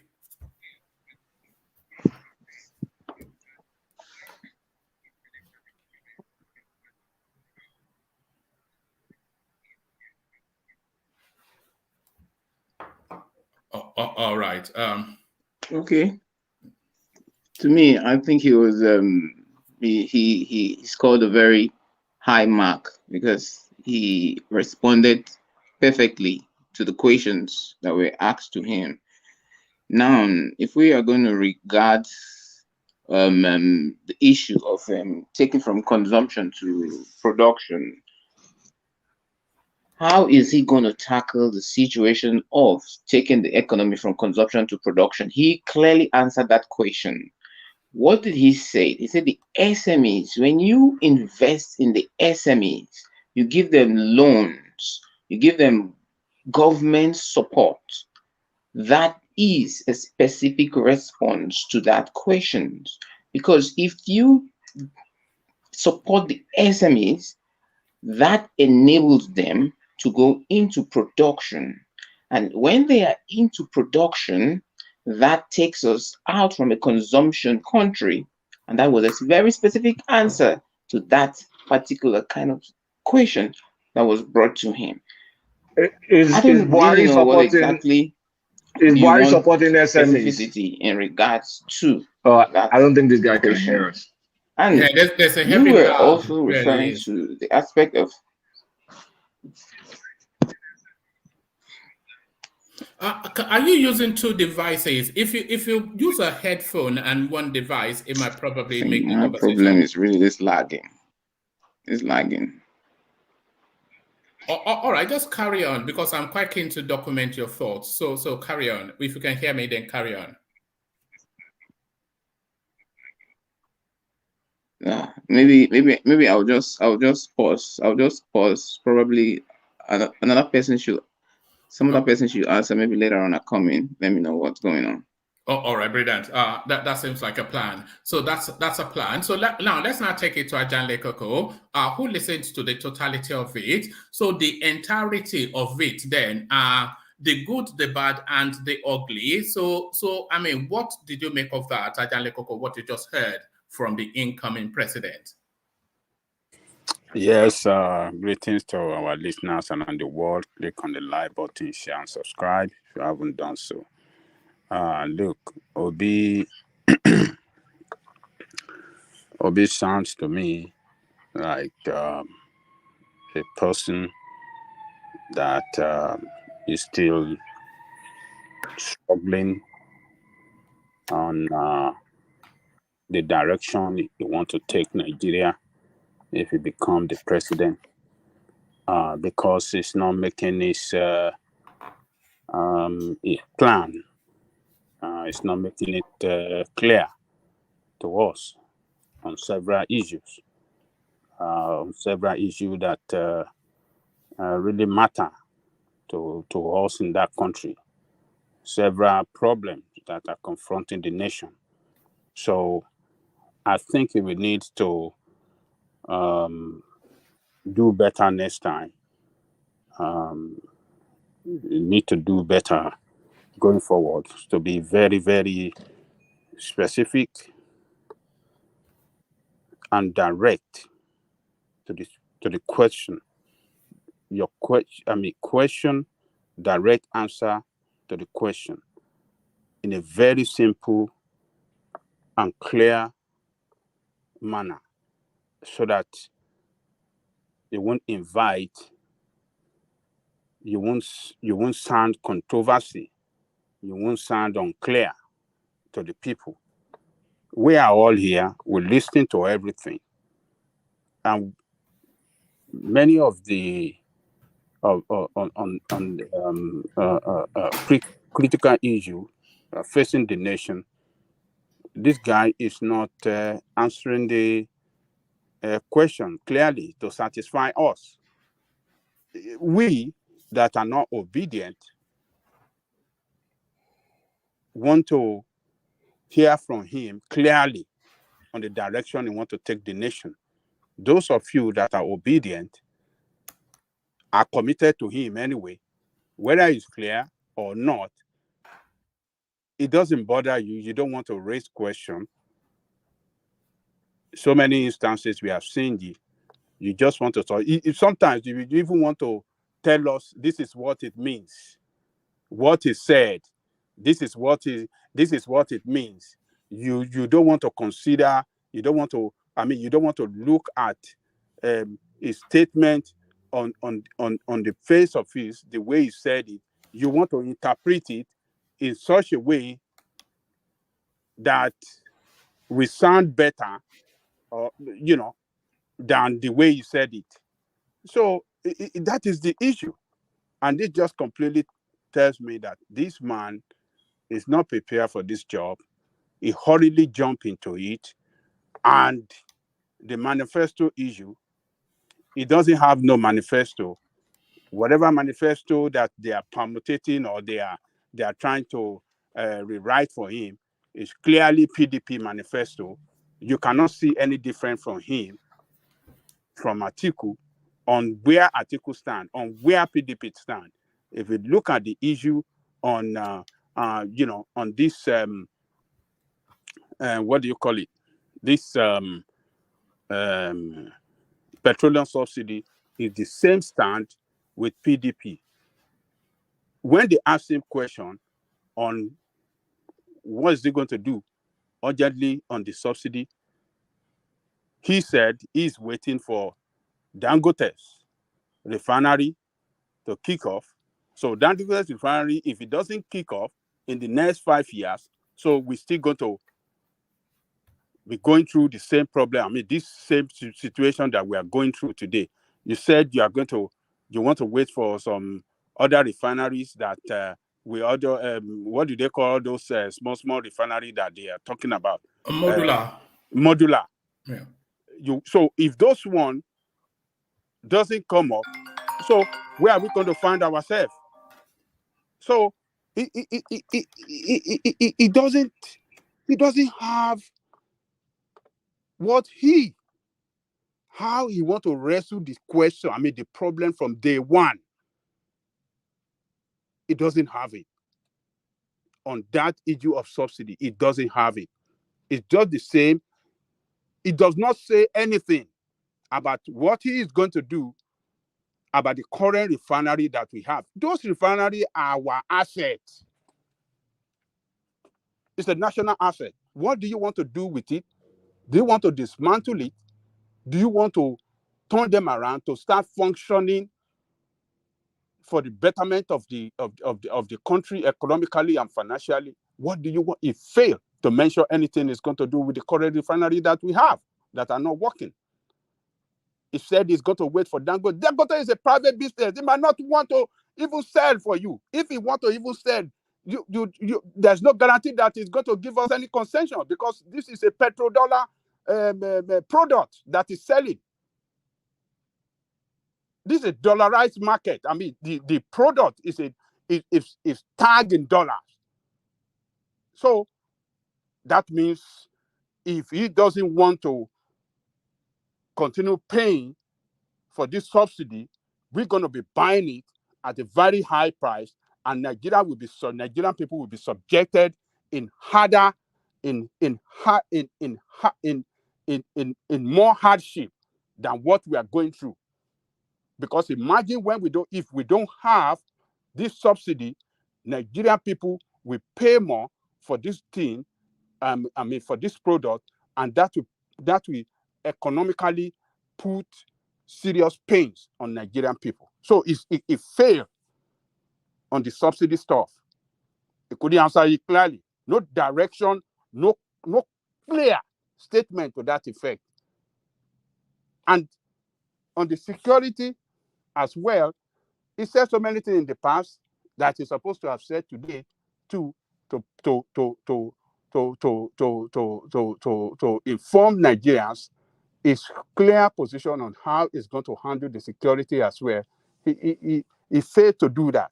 Why? On so many issues, he couldn't, make his position very, very clear on where they stand as a party, on how he's going to lead the country and take us out on different problems that are confronting the nation. That is the problem with that guy. And when you as a leader, you want to be a leader and you don't have a clear plan, that tells me that you don't have a vision. And when you don't have a vision, you won't be able to put together a team of people that can help you to achieve that vision. So a visionless leader, we have visionless people around him. And that is what this man is telling me. And I'm worried about that. So that is what I've just seen. One man in everything that is my in conclusion, he appears like a visionless leader who will not be able to put together a team that can. Just for balance, Ajale Koko, because we listened to nearly 2 hours of this man speaking, were there any highlights that you identified? Was there anything that especially either impressed or at the minimum you agreed with that sounds like a direction of travel? Was there anything that came out of it that got even a B- from you? I cannot even remember. The only time that I can say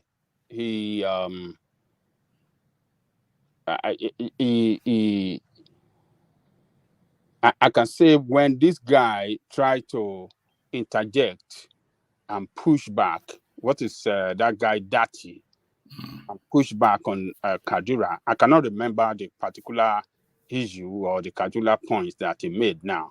I mean, that vice president, he made some clarity on some issue there that I think it sounds, unique to me, but I cannot remember exactly what. Let me help you. I think he said remove subsidy and use the trade-off to solve security issue. Then he also added some beef to the brain drain. That's when he said better to have brain drain than to have the brain in the drain or something like that. That he can let people go outside, at least money will come back. More repatriated money will, not repatriation, more, what's the name of that money? More remittance will come back into the country. So those were Datti's interjection on subsidy, remove subsidy and use it to fix security. And also you can allow brain drain because you get more money back. Those are the two main points. Okay. Yeah.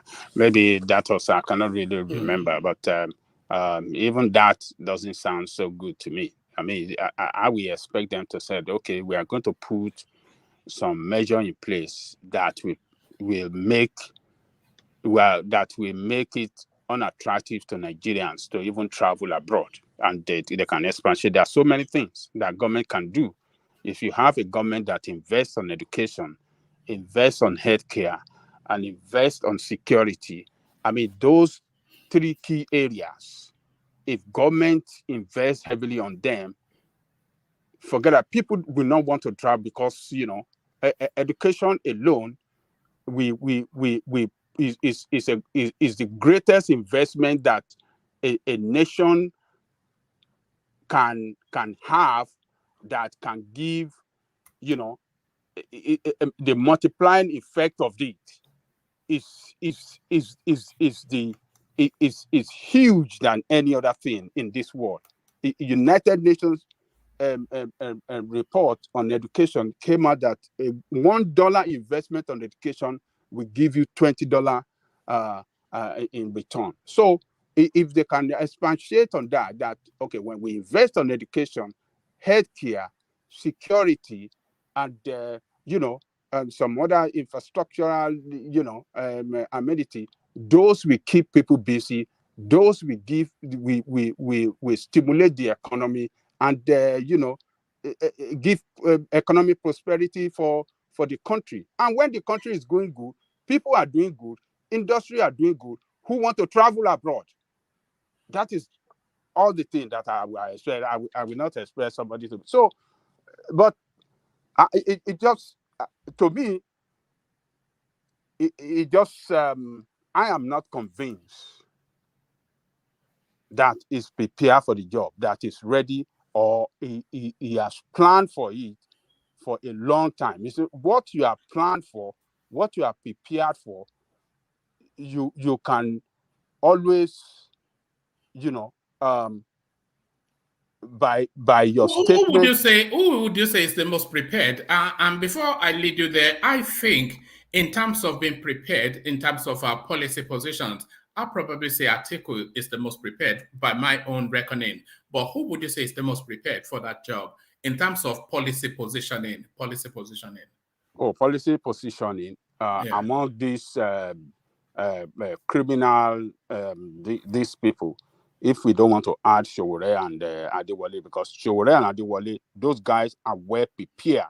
You can get from them a clear position. You have a clear position on every issue, on where they want to take direction, they want to take that country, on education, on healthcare, on security, on what do you call it, refinery, on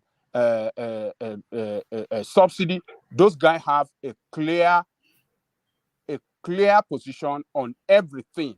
So, but if we talk about all those this status quo, yes, I will agree with you, one man, because yes, only because it's been trying for so long. Yes. He has you see his own, and he has a manifesto. philosophy. He has a philosophy. He has a philosophy. Yeah. His own manifesto is the first president to release his manifesto among all of them. Even Tinubu manifesto just came out like 3 weeks ago, isn't it? But Atiku manifesto has been around for, since before you even go for primary. So he has a very clear, a policy position on everything than any other one of them in that race. So, but Adewale and Sowore, as far as I'm concerned, those two guys are the most smartest, are the most visionary, are the most futuristic for that country in terms of everything they stand for. And you don't see them, they don't blab. There's no question that you throw to them that handicap them. Because they know they are ready, they are prepared, they know where they stand. Those are the two guys. I mean, Peter Obi should have done better than this. It's not that I'm not making this statement because I'm not obedient, but he should have done better to convince people like us and others that are still watching, still want to know where he stands. He has not shown any distant position from what Atiku stands for. It's the same thing that Atiku stands for, that this guy stands for. Everything. All right, brilliant. Before I ask you for a scorecard, Ajanle Koko, in terms of a pairing, who would you say has the best pairing amongst and you can take it to the top, you can take it to 5 runners. So who would you say has the best pairing? Because for me, in terms of a pairing of equal weight, I would say Obi and Datti, they have probably the best pairing. But who do you think has the best pairing in the presidential race? For what we have watched with Kadiria, right? Well, just in total, just here. Not from because we've not yet seen the rest of them. And by the way, everybody listening, please be sure to be here for 6 p.m. UK time, 7 p.m. Nigerian time tomorrow, because then the person then under the microscope will be Atiku and Okowa. We will live stream that as well and react as critically as we are doing with Peter Obi. But the best pairing in terms of the field, who would you say has I've already said I consider Peter Obi and Datti to have the best pairing. But what's yours? I don't want to mention now until I watch. Not for the interview. Just in general. Yes, just in general. Oh, in general, Yeah. Yeah, we can. Well, I'm not sure yet, but both of them they look both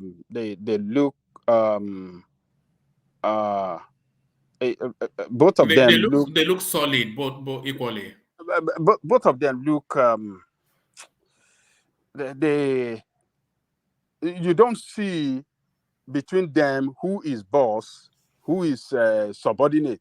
Both of them look like on equal scale, and they are flowing together, and you cannot see somebody that is bossy in terms of, even though that Obi is the presidential candidate, but the way that him and that guy relate, the way they carry themselves, the look of more equal partner is more of a partnership. The look of more partnership than any other team in this race. So maybe I will agree with you. The partnership look of equal, and not between Atiku and Okowa. Okowa. It's quite clear who the daddy is there. Yeah, Who everybody know. Even if they walk into a room in China, everybody there will know who the daddy is. Yes. You know. So Obi and Datti look of partnership. You can see it in them. And that guy, that Datti, that guy surprised me when they went to Benin. Do you know that when that guy was addressing the king, the Oba of Benin, do you know he was on his knee? I might be wrong. It looked like he was on his knee. No, that shouldn't surprise you. Let me tell you this. I was, that total submission to the culture of those people there, a northerner particularly. You understand what I'm saying? A northerner. I was, I was impressed by that. And it was not twice, it was like maybe 2 or 3 times that he addressed the king. The first time he was on the knee, he stood up and he went to the back, and they called him the king asked a question, threw another question to him. He came back to answer the question, and he went back on his knee. While I just say that shouldn't surprise you, Ajan Lekoko. When Sanusi Lamido, as Emir of Kano, went to visit Alaafin of Oyo, he greeted him in the tradition, and he was a first-class king then. Odobaleni, he did that. That is wonderful. It surprised and impressed me. In fact, let me show you an image of it. It surprised and impressed me. But the highlights and the low light. So of all of it, there must be a highlight. What was the highlight for you? And the low light, what was the low light for you? And then give us a grade on a scale of 10. If I want to score Obi on the scale of 10, maybe because of my high expectation from him that he will try to convince him and be more clear on his vision for Nigeria. Maybe because I didn't get that. Maybe because of that, I think I will score him. I will score him 4. 4? Yes. 4. Yeah, 4. Are you looking for a fight? No, that guy. No. Wait. Look, one man. There's so much expectation on this guy. He said it's a change. A change should portray it in a public place. He should portray that change clearly and convincingly. But he's not doing that. How you want to score him? He failed. No more, no less. He failed. He can still Sorry, go back. I would also like to ask a question. He failed. Go on. I think Samuel wants to push you on that because I knew somebody was. Yeah, go on, Samuel. If this Kadiria lady has been very pushful to, pushful against Obi, the way he was pushful against Ore, this guy will fail completely. He won't be able to articulate anything. And he was given all the opportunity, not a very strong pushback against him, and still cannot even convince us. All right, Ajanle Koko, let Samuel push back against you a bit, because I knew somebody will push back for that. For Samuel, you wanted to say? Okay, thank you, sir. Just call me one man. Call me one man. Go carry on. Yeah.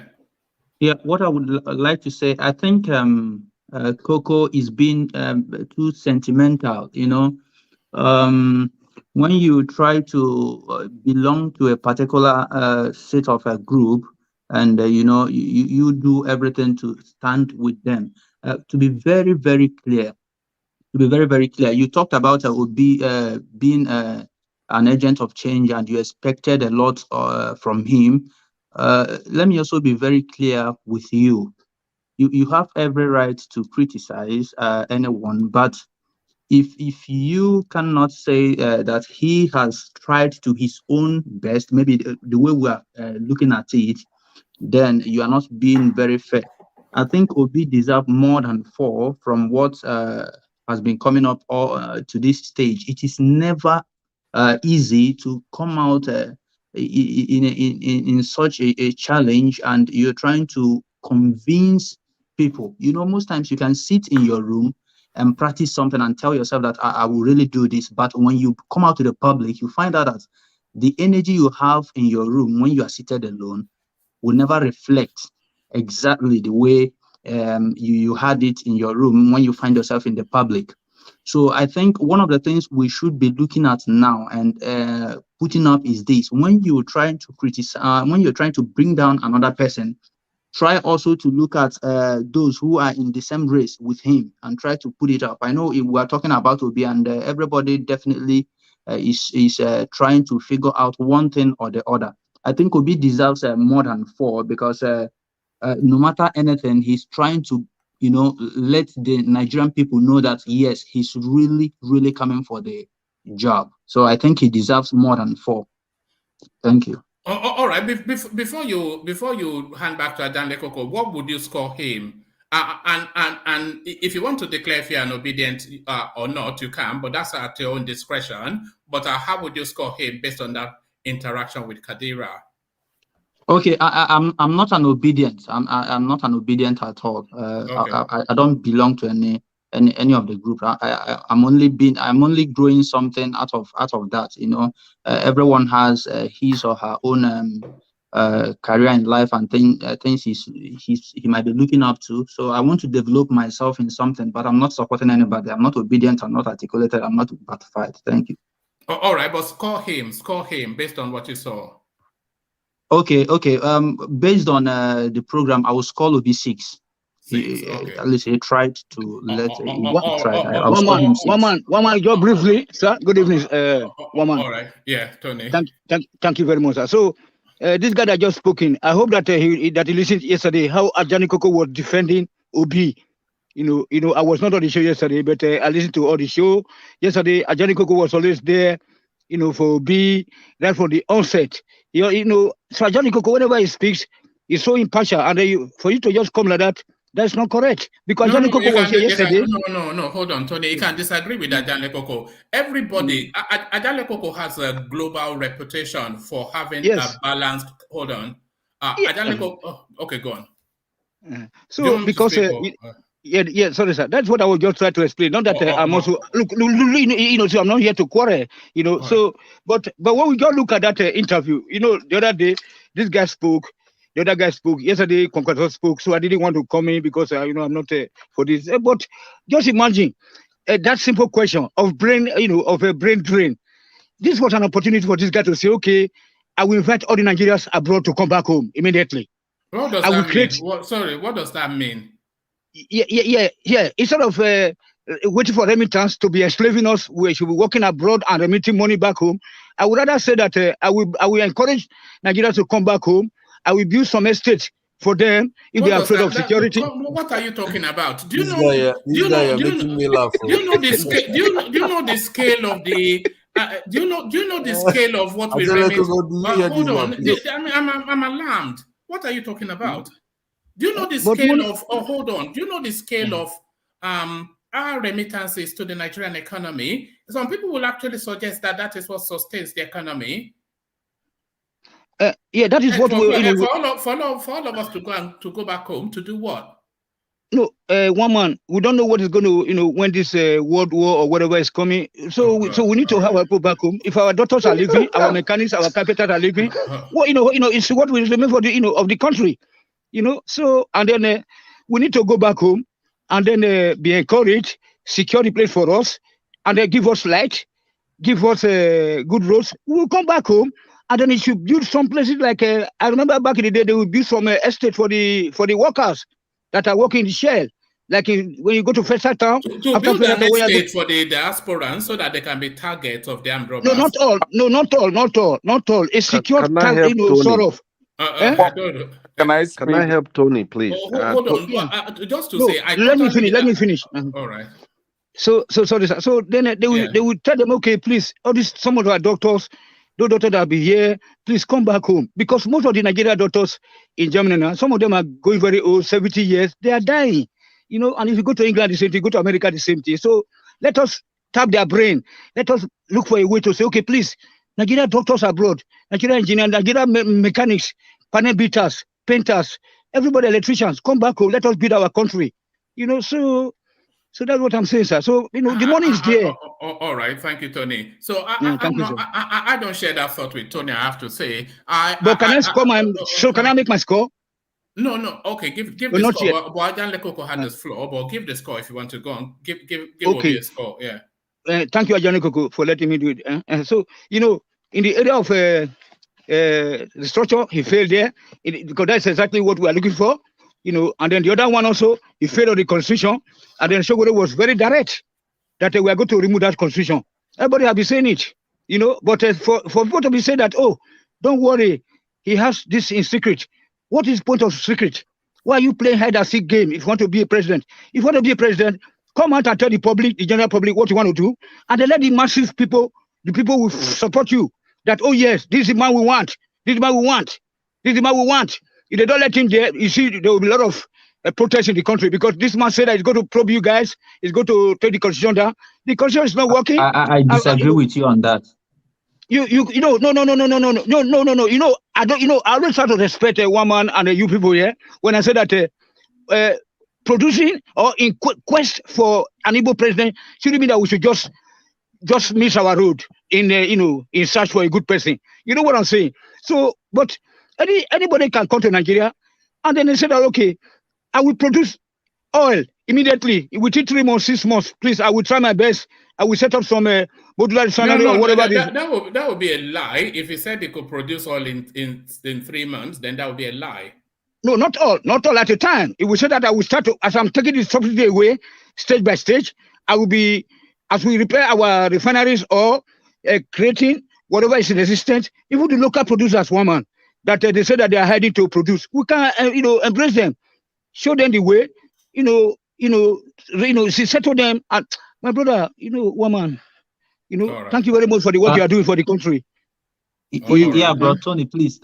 Sorry, let me tell you this. You are talking about saying if you want to be very factual about something, just come out and say, I will do this, I will do that. No, you sometimes you put in wisdom in some things you do. You don't just come out, you speak anyhow in the public, or you tell someone that you are going to destroy this, you are going to destroy Rome, and you are not destroying. You are not destroying. You are telling them what you are coming to do that will make changes to their life immediately. Yes, because like yes, hold on, please. Whatever you are living right now. Can you hold on, Tony? Sorry. I need you to bring the volume down and then carry on. But bring the volume down. Okay, sorry, sir. I'm very sorry, sir. No, so what? Thank you, sir. So my brother, there, what we are saying is that in the same word, the politicians always come out and say exactly what they want to do, so that when they get into power, they'll be held, accountable and reportable, and responsible. And even they wouldn't dare not to do what they promise. When they said that, okay, when I'm elected, then I will make it $10 basic salary, per hour or whatever. They will do it immediately. And once that particular candidate is winning, you already know where you stand in your company or wherever you are. You know what I'm saying? And then some people will say that, okay, we are going to be having toll gates in some of our federal road or highways. Then you already know what they stand for. In the real foreign policy, you know, if they're going to ally with Russia, the Eastern Bloc or the Western Bloc, you already know. So you'll be saying it as they are, you know, as they ought to be. Not that you tell somebody that, go and check another state, what I did is this. They're asking you what we want to do next year or 2 years time. You are saying that, go, you know, hold on, please. Don't let me be too loud. That now they say, no, go and check, you know, go and, you know, incoherent answers. They're asking you, what do you think about this, you know, security? You know, what the hell? You want to, you know, don't worry, I have it in my mind. Go to another state. When I was there, the doctor come from Jupiter. It's not the way. This Ajani Koko was sponsoring Obi yesterday. He was talking about Obi very good. Even one man also, they said that the guy is now a force to reckon with. But today, now you people just come. Even for me to even see Saki father the other time, he was saying that, you know, that doesn't matter. I mean, you people should at least find something wrong from Obi to make correction. Thank you, Tony. Briefly, let me tell you, you know, we are in 21st century, and so long as once you are up to 18 years, you are regarded as a major. You don't just come out in public and you insult some people's personalities. There are words you will use in the public. You are insulting someone's personality, no matter what you think you are. We are no longer in the military rule. This is democracy. And therefore, you have to be very soft in some kind of your arguments. That's why I said Coco should, you know, try not to be very. There are ways you argue things. Like, I've learned a lot from this. You know, this is my first time of engaging in Nigerian politics. It really changes, and everybody can confess to that. You know, I've learned that no matter how brother, it was a shame now. It was a shame that that woman Kadiria accused Obi of being a member of the status quo. That Yes, he can't do anything. Hold on, you see now, so he just disgraced himself there. Because yes, sir. You know, yes, sir. yeah, because not thank you. So for not even just for not even hold on. For not saying sorry, gentlemen, I don't know what conversation we're having. But Tony, apologies, but just give us your score and then let Ajanle Koko round off so that we can continue to follow the sequence. So give us your score, Tony. I will just give a 2. Come on, man. 20%. No, please, sir. Because all those questions that the Hausa woman was, you know, and even the other Hausa man was more intelligent, you know, because we are expecting the other one to be the other way around. Now, it's not Hausa, he's Arab. You see, so but they are all one, you know, nobody get the. I bet it's Mauritanian. Yeah, but that our old man, our brother from the south, an Igbo Yoruba brother, then he will talk. Then Hausa man will come to help him. You know, she said that because Obi was always say, go to another state. We are telling you, want to do, see what you want to do for us. We are stranded abroad. Nigerians are stranded. We want to come back home. One man, I would like to ask you a question. And I would want you to answer that, please. All right. Okay, go on. You can ask, but I'm not under obligation to answer. But of course, you can ask. So go on and ask the question. Let me attempt your in Kadiria, if any, in Kadiria. Okay. Go on. Yeah. Thank you, one man. My question is, Mr. Tony, please, did you actually watch that interview, or you are just speculating? No, I'm not speculating. I started to watch when they are talking about the constitution, and then, but before I started to watch, you know, one man knows already. I always begin to watch before coming to the studio. So, but the structure. You know, hold on, please, sir. You asked me a question, Biko, no, my brother. So what we are saying that what is deadly to us right now in the South, most people, even though they are not coming out to say it on the platform, we want a restructure of the country. We want devolution of power. You're doing exactly what. Wait, when I get there, and how can you also attack? You know, how can you get justice from those legislators? Those legislators you call legislators that are just taking all our money. You know, look at how much they are getting. I mean, then you wanted to come and help you to remove that constitution. We are saying that constitution is wrong, and then you are not saying that you are going to work with them. All right, gentlemen, I want you to round up that conversation. So, and let Ajanle Koko have his final words. Okay. I want to. Okay, can I go ahead? Yeah, Okay, go on, but I don't want another back and forth because it's only because of time. So just have your final say, and then we go on to Okay, Ajale. all I want to say is I believe that in this country, Nigeria, we have heard a lot of I will do, and a lot of promises. I feel like we should look at somebody that has a precedence of having done something, and somebody that is well read as to knowing the problems of Nigeria and knowing the solutions and having the strength, the willpower. One of the things that he said in that interview that I took from it is he said, I will be in charge. He's always making that statement in any of his interviews, especially this one. He said, I will be in charge. How can you stop corruption? It's by being in charge. I will be in charge of Nigeria. I will know what is happening. When you talk about health sector, when you talk about education, one of the reasons why all these things are not working, Kadiria said something. She said, are you going to do what? Because most of the things every other person is proposing to do, all these agencies already exist. They are already existing agencies that are supposed to be working, but they are not working. Make it short, because one must say we should be very quick. So, in the area of insurance. Oh, no, please. Apologies, Tony, but Ajale Koko, please round up that space. Apologies, Tony, but I said I didn't know what another back and forth. But Ajale Koko, flow through with your thought and then give us and then I'll go on to the next person. Yes, I still stand on my score. So is 4/10. And sometimes I laugh when I listen to some of this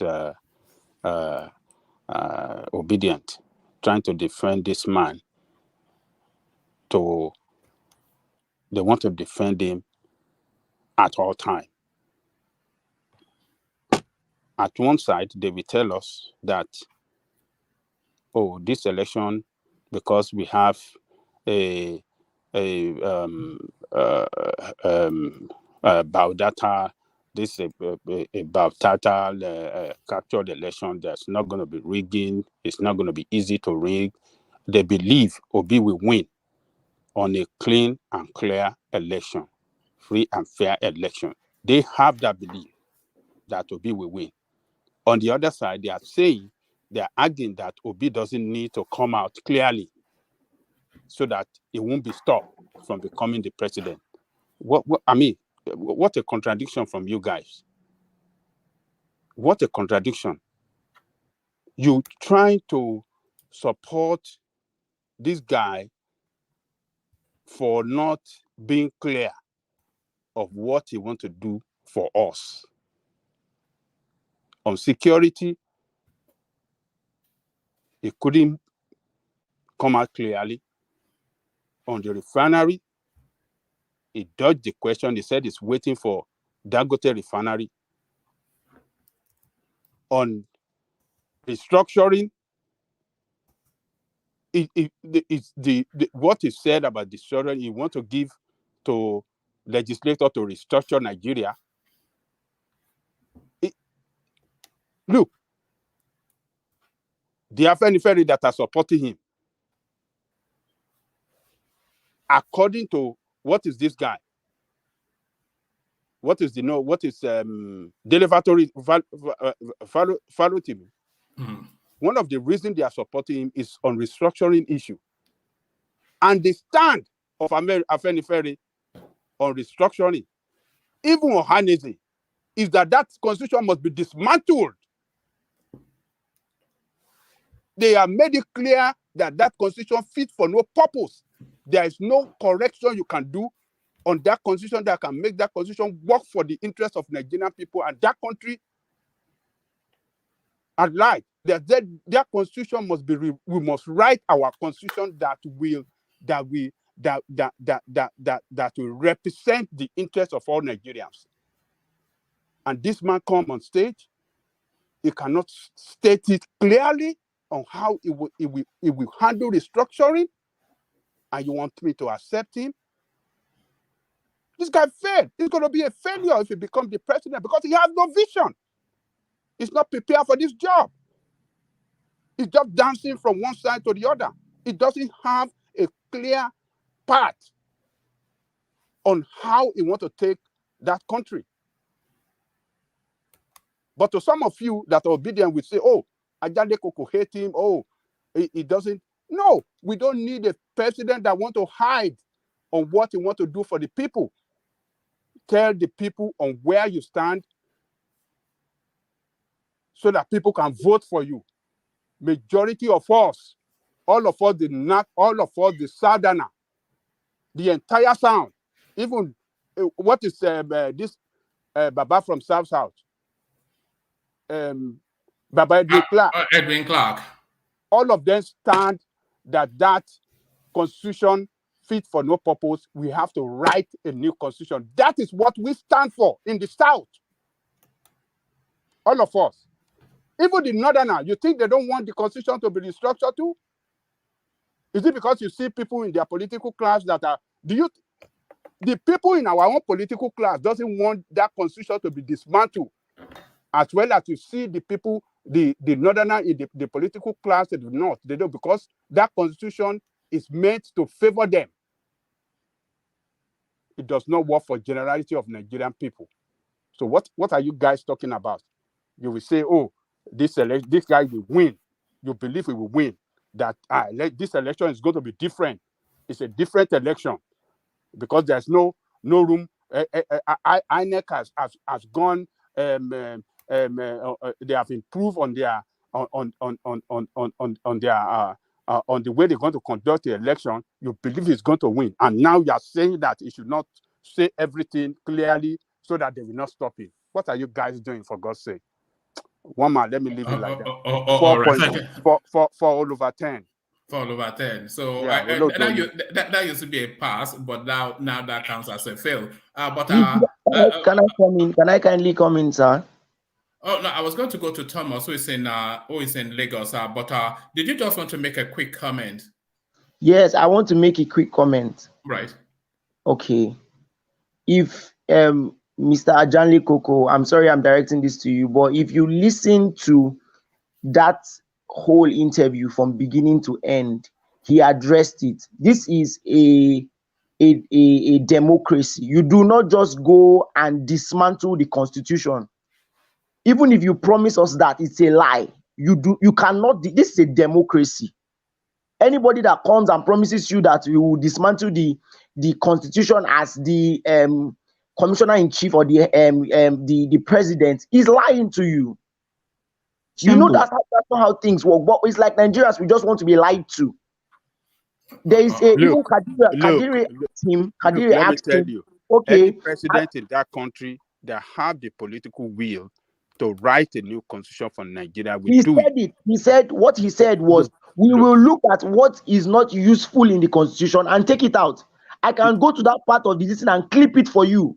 Because you're making it sound like Obi said do you know how many things that are not useful in that constitution? Do you know how many things that are not useful in that That's constitution? what he's telling you, that because it's a democracy, we cannot. It's not in that constitution is not written. The rule of law works. When you do you don't know how the solve rule of law works? The executive arm has that job. I believe you guys are more learned than me in every way. Why would you believe that? Like you don't know. Hold he on. won't act like a dictator. Sorry, one at a time. But you don't know that anybody is more learned than you. Yes. I think we lost Ajanle Koko. But he's back. So how would you know anybody is more learned than you? Don't make that assumption. You may well be the most learned in here, I'm listening to Mr. Ajanle Koko. His arguments are really solid. Yes, that's why I'm assuming that he's a very learned person, and you've been giving him a lot of preference to speak. So I believe that he's learned, and I think I've listened to him 1 or 2 times. He's actually learned. I'm surprised that's why I feel like he didn't really listen to this thing from the beginning to the end. He didn't follow it. He listened, he just did not agree. So which is his entitlement? You see where he talked about it. Every arm of government have their job. The executive have his job. The legislature has his job. The judiciary has his job. So your position, so your own position is that the constitution as it is today, nothing we can do about it. He said there's something we can do about. That's what I'm telling you. Look, Obi that constitution, we can rewrite a new constitution for that country that will work for everybody in that country. Exactly what you're saying is what he said. Exactly what you're saying is what he said. But what he said that is not what he said. That is not what he said. Did you listen when Kadiri asked him that, do you have the power to overrule the present constitution? Did you hear when Kadiri asked him that question? Then what did he say? That's why I said you didn't really listen to the. No. Hold on. I'm asking you. Okay, what did he say when he answered? What He did he was say? like that him, and because he is the one in charge, because he's one. That was when I think one of the schools. What the question was, one of the schools asked him and said that what will he do about the illegal constitution? I don't know if you remember that. He said one of the students asked him, what will you do about the illegal constitution? And he said that they will go sit down. The legislature will sit down. He will be there, and then they would rewrite. That's what he said. They would deal with that. And you think that will work? You think with his plan it's a democracy? You think it will work? Because it's a democracy. If someone is promising you that he will throw away the old constitution, you forget that everybody in the legislature is not part of the same party. Everyone is not going to be in Labour Party. Look into it before. SDP.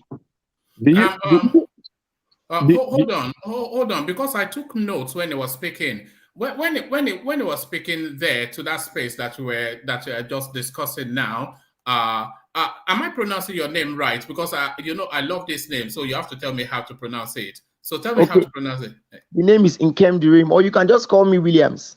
Williams. So I prefer Nkem Dirim. So I was paying attention and taking notes in Nkem Dirim when he was speaking, and in that space he said they will amend the constitution where the amendment is needed, taking on board the input of others, because it's going to run a consensus government. So that was what he said. Yes. So, but what we are saying, Buhari have done the same thing that led us to nowhere, and he's telling us he want to continue on the same strategy that Buhari have used on this constitution, which have led us to nowhere. So that tells us that this guy have no alternative plan to what Buhari is operating now on the issue of the constitution. I want to ask you a question. Do you feel... Hold on. Buhari has spent 8 years. It's about to be 8 years, and he has not done nothing on the constitution. So the same method this guy want to use, the same strategy he want to deploy, and will take us another 8 years that we achieve nothing. Oh, come on, man. When these politicians are trying to play on the intelligence of the people, because they know that people that are supporting them will support them anyway, based on one kind of sentiment or the other. But we that have known these people, when they are lying to you, are telling you this guy is lying, he has no clear vision, and we have to say to him, you don't give us, there's nothing. You are offering us that is better than what this man presently there has done for 8 years on this constitution. On the subsidy, it's not even clear too. Sorry, Ajan Lekoko. In Nkem Dirim, do you know that the new Electoral Act is a constitutional amendment? Do you know that? Yes, I do. All right. Do you know that the Buhari administration, for a good 24 months, if not longer, they were holding town hall meetings? There was one they held in Lagos that Tinubu's wife got into a fight with some other woman. They were doing town hall meetings all over the country, reviewing elements of the Constitution. Did you know that? Yes, sir. So, like Ajan Lekoko was saying, it's an ongoing exercise, but proving to be an exercise in futility. The jettisoning of that, the complete rewriting is really, otherwise we'll be doing this drip process for the next 100 years. It has to be jettisoned and rewritten. That's really, yeah. How powerful do you think the Nigerian president is? No, it's not the Nigerian president. It's the Nigerian consensus that will jettison it. It cannot be at the presidential fiat. I don't think the Nigerian president has that fiat, but the Nigerian consensus will jettison it. Yes. That's exactly what I'm trying to put to Mr. Ajan Lekoko. We must run an all-inclusive government, and that will not happen overnight, because, like he rightly said, most of the people in the political class are enjoying the benefits of the bad constitution that is not serving the masses. And all this.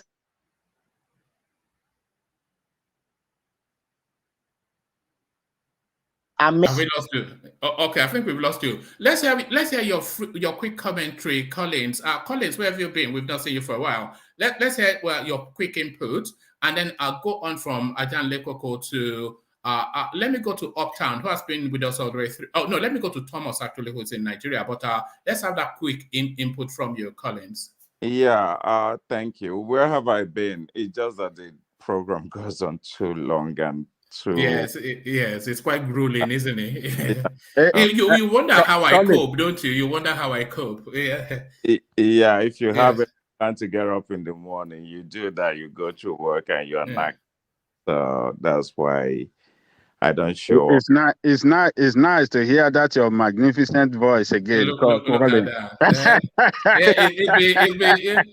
When I was asking him, and he started with that, so he's been using that voice to intimidate girls. That's what he has been doing. That voice is unique, oh.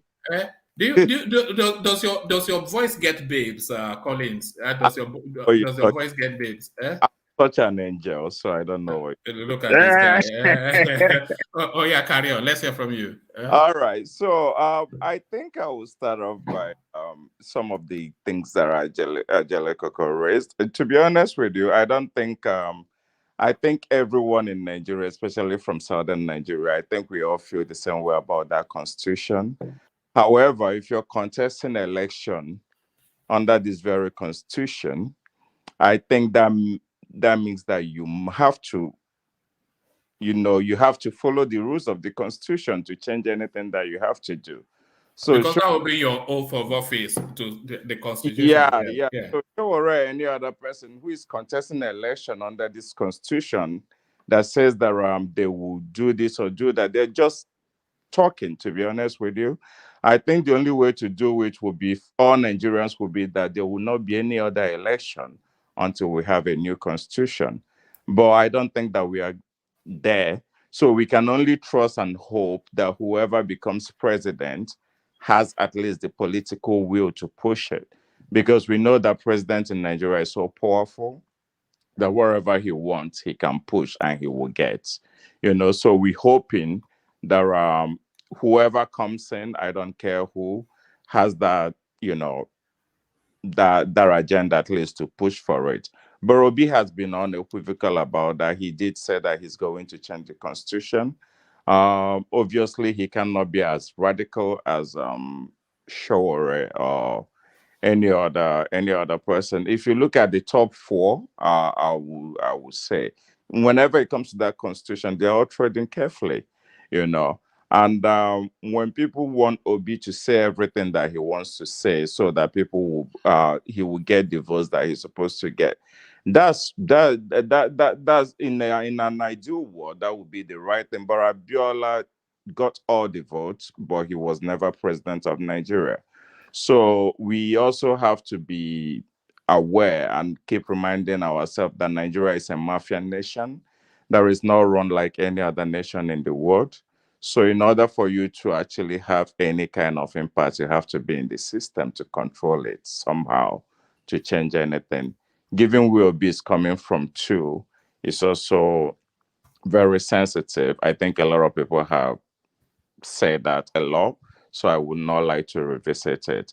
In terms of what he did right today, I would say that that question that the young man from Kano State University threw at him. Can I interject 1 minute, colleagues? Okay. You see, on the issue of this constitution, a lot of us are saying that once you are sworn in as the president, then nothing can be done to that constitution. If that president have the power to propose for constitutional amendment, that tells you that he have the power to constitute a constitutional assembly that can write a new constitution for that country.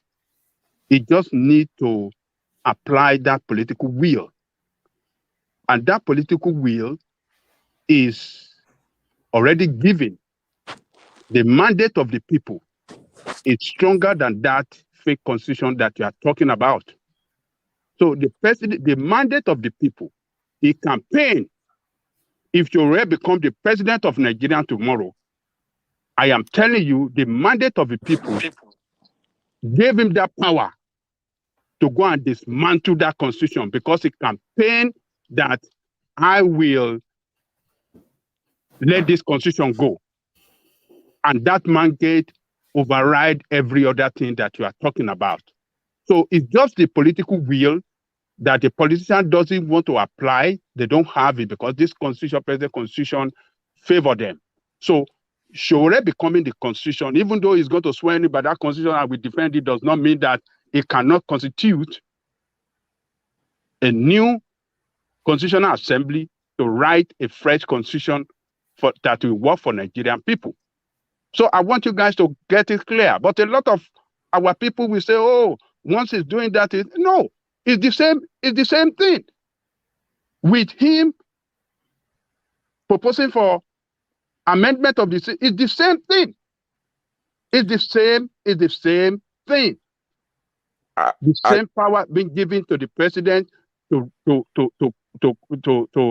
propose for amendment. He can use that same power to constitute a new constitutional assembly that will write a fresh constitution that will work for. We just want the country to work for everybody, and the president is the person in the lead to make that country work. So all this mesmerizing that your politicians are doing to you and calling black white, dangling, beating you people, kicking you like a ball, rolling from one side to the other. It's just, don't buy into it. Don't buy into it. The president of Nigeria have that very strong, solid power to effect change, quick change for the development of that country. You're talking about president having the power, not candidates having this power.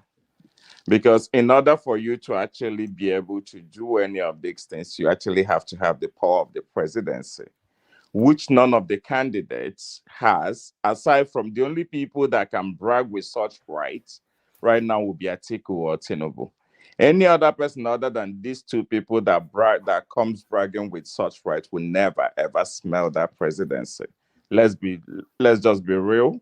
But whoever becomes president, be it Showore or be it Deba or whoever, with that power now behind him, he will be able to do whatever he wants to do. Because now he can now put it to the people. That clout is enough for him to now gather people around and make it work. But as a candidate, Ajali Koko, let's not talk like we don't know where we're coming from. We know the nation, we know everything that's happened before, and we know things that are likely to happen. So people are being very, very. Let's even look at it. Everything that Obi said that he would do, from consumption to production, how is he going to do it without the constitutional change? You know, he would have So you are telling us that we should assume that whatever he didn't tell us that he's going to do now, we should assume that he will do it. We should just have it in our head. That's why you should check his antecedents in Anambra. Forget about that. Forget about antecedents. He has no antecedents on constitutional review, man. He has no constitutional. He have no antecedent. He have no antecedent on constitutional matter. He has no antecedent on restructuring. He has no antecedent on what do you call this? You have to check is the antecedent of challenging the status quo. That's the entire thing. Forget Nigeria is bigger than that. We status quo. Sorry. Uptown. There is something, Ajale Koko, you recall we've said this before. There are two advantages that Peter Obi has in Anambra State, which is completely removed away from him in Nigeria. And even with those two advantages, not everybody was impressed. Certainly all his successors are critical of him. So not everybody was impressed with his performance. And by the way, there is no marquee achievement that you can attribute to Peter Obi in Anambra State, but the two advantages that he had in Anambra State, which he did not even make the most of, was it was managing a near mono-ethnic, near mono-religious space in Anambra State. So you have to, and those are two big factors, by the way, a near mono-ethnic, near mono-religious space. That was what he managed. Yes. But Nigeria, the total opposite of that, a very, very complex ethnic mix, an even more complex religious mix, even within the individual religions, as very complex inflections of all of that. So I'm not quite sure. So one man, does that not justify me when somebody is trying to place Showere over Obi, where Obi looks like someone that can easily manage complex things that Showere that is just bombastic? No. Did you hear what I just said? How are you going to manage the National Assembly? How are you going to manage both Southern rhetorics and Northern rhetorics? He's clearly not showing any incident of that that will be able to manage different ideas from different countries. He just wants to probably come and wear a khaki and be a military general.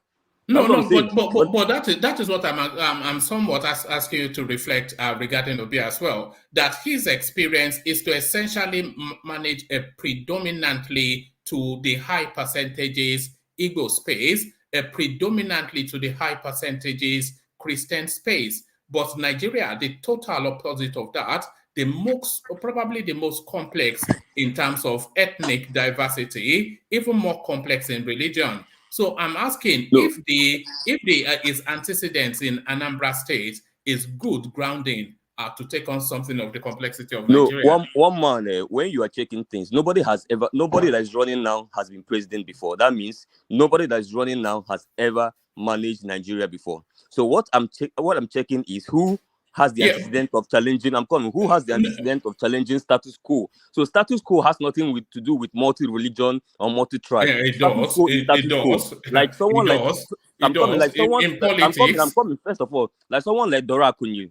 You can say that this lady has the antecedent of challenging status quo. It doesn't mean that she has been governor or she has been, but where you are, whether you are a school teacher, whether you're a banker, where you are, what is the antecedent of challenging the status quo in that institution?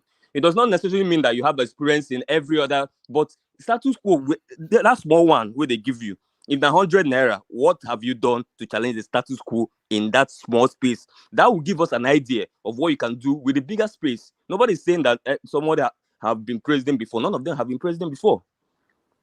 Well, when it comes to Obi, I'm a little bit. I don't want to keep like most people. I don't want to keep touching on Anambra. But what I would say is this: I think Obi is saying everything that Ajelikoko want him to say, but he's not being radical enough, and he will never be that radical if he ever wants to be president, except if you want to become another people's champion that will say all the sweet things, and a lot of people will fall in love with him and love him, but he will never ever be president. And when people say that he's not prepared, I think that's a little bit too hard, because I would have imagined that someone who already contested as vice president, who's been governor, will not just come out from the blues and just jump into the race. However, I'm also very critical that the manifesto is not yet out, because I believe that could have, or that would have settled a lot of these issues that people are raising. Because even the ones that he's not able to vocalize properly, people could easily go to the manifesto and read them. But I kind of get the challenges that he's facing, especially with one of the speaker that tried to analyze what's happening on the background. Although I was trying to work out the mathematics of the 10%, 10%, and 40%. So it didn't add up. Maybe my math is that off. But I kind of I get where, all the challenges that he will be having trying to put that constitution to get all that new people buying into that constitution that will actually make it acceptable, because he's trying to build a coalition of different people with different ideology. My problem, however, is that they keep telling us it's ready. That for me doesn't speak very well for someone who wants to be different. I would have expected them to at least come and explain it exactly the way this guy said it here on national TV, so people will not be, will not keep asking him at every time they see him or see any of his representative. He should have like a time, a date, And once is that date, that thing should be out. I don't understand, because now I'm getting, it's not speaking very well right now. But going by his performance today again, when the young man from Kano asked him about agitation, yes or no, I was like, oh wow, this is a trap, you know. So, and when he went on to answer on to answer other things, and I was like, was it going to try to dodge that question, because that would be a huge disservice to him. But he came back and he addressed it properly. I hadn't seen that angle that he was coming from, when he said that it would not be answer of yes or no. And I think that was properly he did very well on that. There's no right answer to that question, Collins, from a person like Peter Obi. Whatever answer he gives to the agitation space, he will lose. If he says it's against the concept of Biafra, then the Southeast, they are saying, well, what's going on here? And if he says he's for it, then Nigeria is saying what's going on here. So damned if you do, damned if you don't.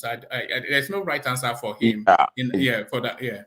Yeah, that's where I was, because the guy just gave him a rope to basically hang himself, but he was able to like maneuver his way off that thing. So I thought that was clever. And the issue of the corruption, I think a lot of people have also dealt with that, So I kind of think that he's been very consistent on that, and I think that's if that's his conviction, I kind of buy into that as well, because a lot of people Buhari came with a lot of promise of trying to get this, get that, but look at where we are. I'm not saying that anybody should aspire to be like Buhari, but it's our reality now, so we always have to reflect on it. So I think that is, I think he stayed consistent. If there's anything that he hasn't shifted from, it's been that same question, he dealt with it. And so when people keep asking him that question, I don't know if they're expecting him to change the answer, because he's given that answer for over 100 times already. I think people that keep throwing that question to him should let it rest already, because he said everything that he has to say on that issue. So generally, in all, I think that the biggest problem that Obi has or is having is he's been overexposed by so everything that he's saying is always like, I've heard this before. Sometimes it's like I can actually walk out and go away for like 10, 20 minutes and come back and stuff, because it's something that he's repeated over and over and over and over. There are people that particular people, but for me, I'm getting bored for some of those answers, because too many repetitions, the detailing. Do you think it's a matter of it's been too repetitive, or it's been a bit unconvincing? Some of the rhetorics from Peter Obi. Too repetitive, because I believe that if Obi was. And by the way, look at this hat that I bought. Do you think it suits me, Collins? I just bought this. Does it suit me? The time Can I get away with that? Let me try to. Yeah, it looks nice on you, actually. All right, sorry. Carry on. So that has nothing to do with it, but carry on. Yeah. So I think if Obi, if the interview that he gave today was the first time that people were hearing that interview, people would have received it totally different. It would have been, wow, this guy is good and everything. But because people have heard it, people are expecting something new. Somebody like me, I'm expecting details now, not just, keep telling me. And I think he has this problem already that whenever he catch on to something that he believes that made impact the first time that he said it, he kept going at it. But most politicians do that, in fairness, because they call it policy on the hoof. That's what they call it in this country, policy on the hoof. Yeah, that's a bit. I get what you're saying, because even when I listen to the Prime Minister question, and whenever they bring this Linton man and every other thing, I'm like, come on, guys, get something fresh and everything.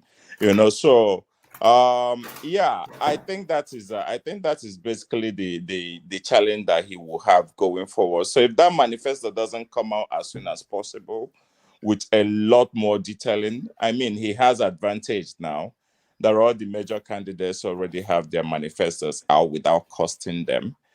So he now has that advantage of coming out and costing everything that he said that he's going to do with the detailed things. So I believe that the people working with him or for him will look into that and at least to a certain degree do justice to that and take the attention away from him, because let's be real, Obi will not be able to convince me to buy anything with his voice and his the wordings that he would use in selling the thing. So I'm getting a bit bored. But is it are we being a bit too elitist? Are we being a bit snobbery, Collins, about because the way Peter Obi speaks is especially just perfect for the everyday voter in Nigeria. It's a language that they recognize and are comfortable with. The low level, not heavy on rhetorics, just pragmatic sort of language that goes directly to the issue in a language that everybody understands. Well, But are we expecting him to be speaking like with your level of elegance? Are we wrong to be expecting him to speak with your level of elegance? One must stop already. No, but you know what I mean. You know what I mean. Yeah. Emara as well. Well, I'm not a politician. I suppose I mean, he's been a politician for a while now. So maybe he understands things that I don't know. So yeah, you could be right. You could be right, but for somebody like me that is just getting into politics properly within the last few years, I find it a bit a bit boring now. But in all, I think that he did well. I think that he did well. And if I have to score him, I would definitely give him credit. Which would be 6.57 ish. Over 10. I think he did well. Obviously, like I said, he's not Soludo. He doesn't have his command I of would have tone. loved it to be Soludo, I would. Then it would have been really interesting. He would have beaten everybody up if it was Soludo. He would have beaten with his superior brain and what all. He would just, oh God. Yeah. So that's just what it is. Yeah. All in all, he did well. I didn't listen. I listened to that Kwankwa show, and I think he did all right as well. The one that I didn't listen to, Angelica, forgive me, was the one of Shore, but Make sure you are here for article tomorrow. And everybody, by the way, 7 p.m. Nigerian time, we will try to sequence it. In fact, yes, let me do it for 7 p.m. because I have domestic commitments. At 7 p.m. Nigerian time, we'll try to sequence it so it's not delayed. And then and by the way, we'll be equally as critical as of article as we are. Not critical, but we will go through it with a fine-tooth comb. So we'll unpick it, the good and the bad, just like we've done today. But Collins, 6.5, I think that's roundabout where it is, isn't it? Really, 6.5. Yeah, that's where I will leave it. And yeah, in general, given all the people that Obi is he's actually very lucky, to be honest with you, because he's contesting in a period where all the people that he's even the top ones that are above him, they just have so much baggages, that is still keeping him in the race, and he's shining, regardless. That's in spite of himself, obviously. So because imagine that it was Tinubu of 6-7 years ago, that can hold proper interviews and every other thing. So we probably will be having a different conversation now. And if Atiku wasn't coming just right after Buhari and every other thing. So So far, so good. It's still an open race. I still believe that he will do very well, and I'm rooting for him, obviously. But yeah, I will not. Oh, homeboy, Abi, homeboy. A homeboy, and I also, Okay. I also, there was something that I read briefly. Chidon kind of said, I just kind of think that, because whenever people like the tribalized Nigerian, and that piece that he said doesn't exist, I totally believe it, because even to the best of us, when we try, our hardest, we still Collins, it's not a prejudice though, it's the familiar. It's not a prejudice, it's the familiar. Sometimes when you go into a multiracial room, you'll see that somewhat, with the exception of a sprinkling of the people tend to gravitate. You'll see that in that room, they cluster in racial hubs. So it's not a prejudice, it's the familiar. You say, okay, I am most familiar with this. So, of course, you would want your own tribes person, because you can predict him more than you can predict anybody else. Am I right in that? Yeah. You are right, actually. Yeah, you are right. You are right. Yeah. So all in all, let's see what Atiku. Hopefully, Tinubu will also honor the Tinubu on Wednesday. Tinubu on Wednesday. So tomorrow, Atiku. Tinubu on Wednesday. Just keep your don't switch off just keep your laptop switch. Not you, but everybody. Keep your laptop switched on permanently to one man went to mow. And take it as a 48-hour journey. We are going on a 48-hour journey. One man. Yes. I don't think Tinubu will be there. No, I don't think he'll turn up. But it's scheduled though, but he won't turn up, of course. He You'll won't go be there there. and be saying, Bula Balu, Bulubu, Bula Balu, Bulubu. No, they already said it. They already said it though. Oh, they've said it. It's not okay. No. What I'm saying, they issued out a statement some weeks ago that they have organized their own thing, their own town hall meeting across the country. They are not participating in all the drama that be other media houses. Yeah, Ulabalu. They don't want. They said it clearly.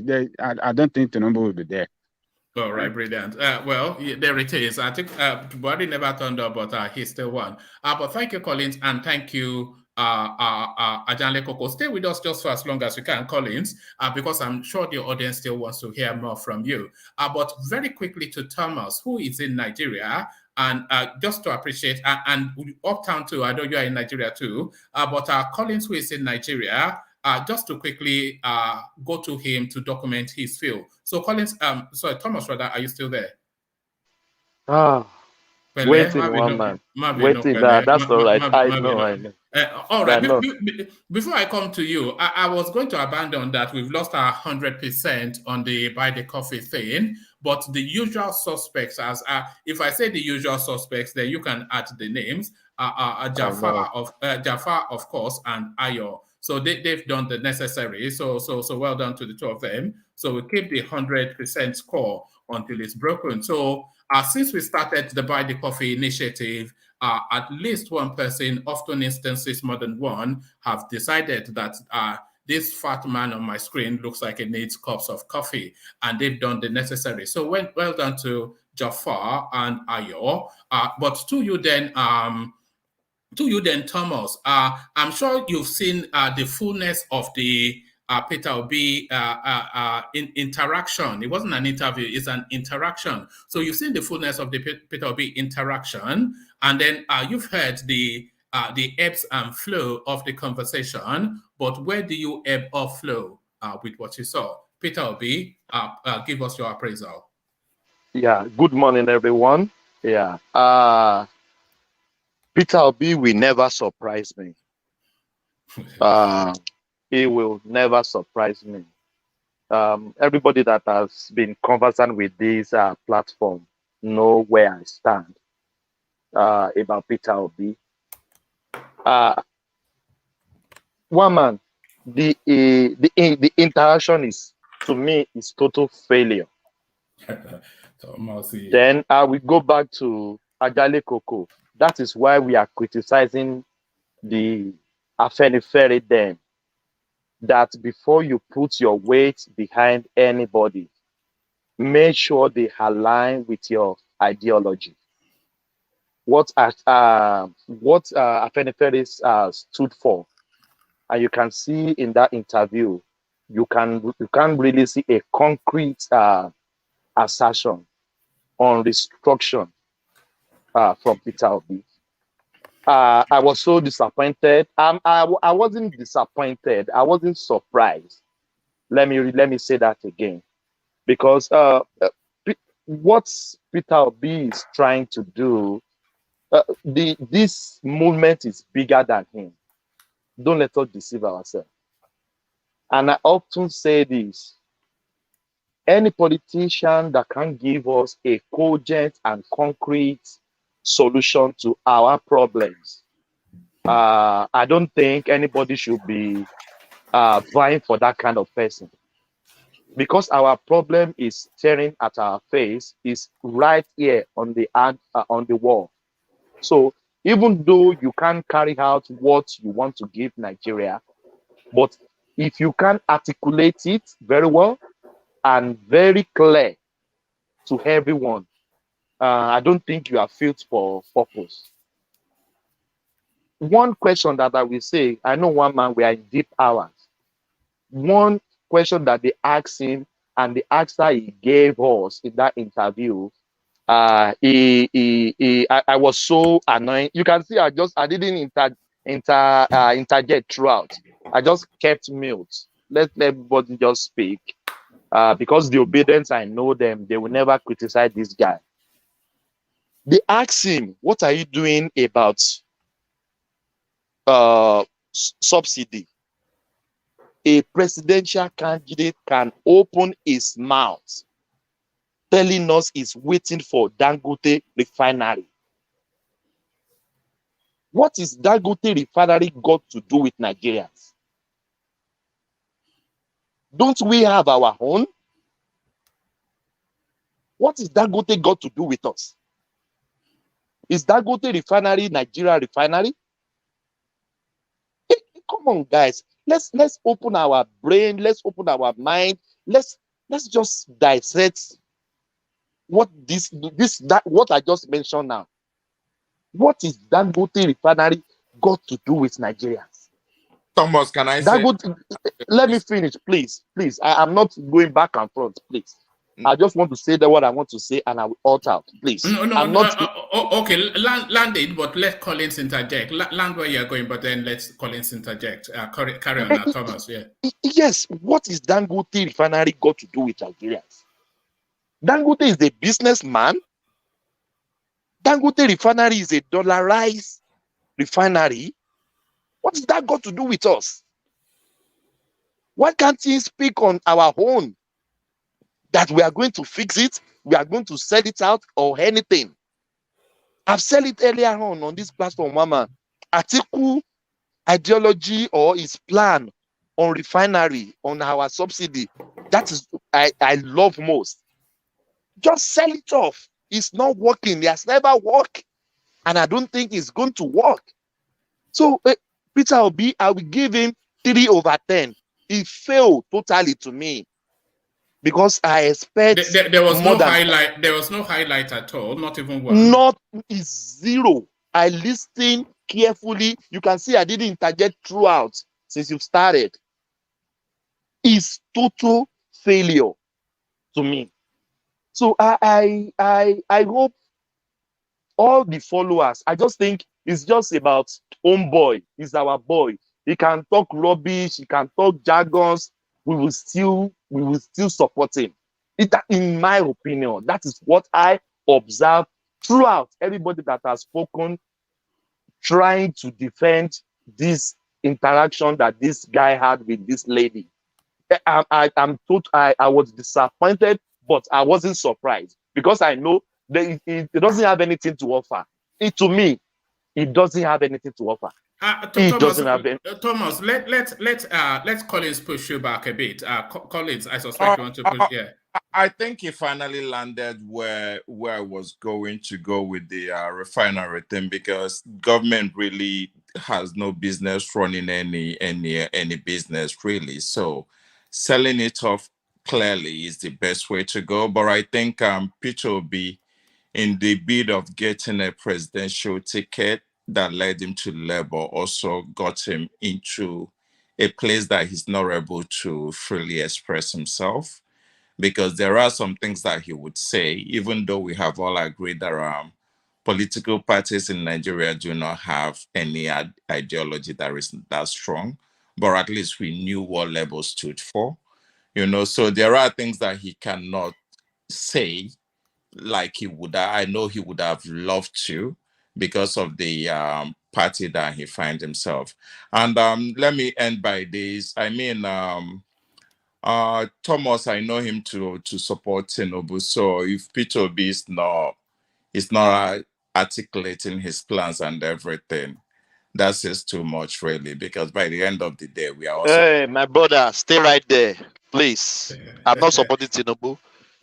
Just pause right there. All right. Never. No, please. With due respect. Please. No. You know me. I don't take it. I don't take that. I apologize. No, hold on. Collins is a gentleman, also. It's I know. It's not your standard obedience, I thought you were. No. I'm sorry if you don't know. I'm not a Tinubu supporter. I will never be one. It's a gentleman obedience. Yes, one man. Is that not what they call an oxymoron? Is that not what they call an oxymoron? A gentleman obedience. Two words that should never come together. Gentleman and obedience. But Collins being the exception that makes the rule. Sorry. Yes. I'm for SDP guy, and in extension, sure. Never. I can never go with any politician that has joined PDP or APC. Never. I will never. And I repeat it. One man know me. Everybody listening to me know what I stand for. Never. I will never.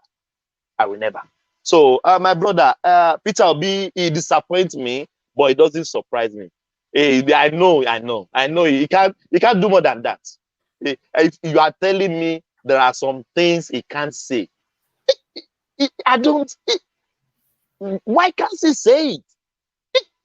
It doesn't sound any. Sorry, I'm sorry. Let me ask you a simple question. Let me ask you a simple question, Speaker. I think if you were in Egypt, you would have been one of those that was left behind when Moses crossed with the Israelites, because you conclude that Moses was with Pharaoh. Therefore, you are not going to be free. So you might be still left in Egypt. I hope you don't get left behind by 2020. Look at that. This is their new campaign strategy. Look at that. Moses, they have been using this. I've been listening to them since morning. No, you want to try us.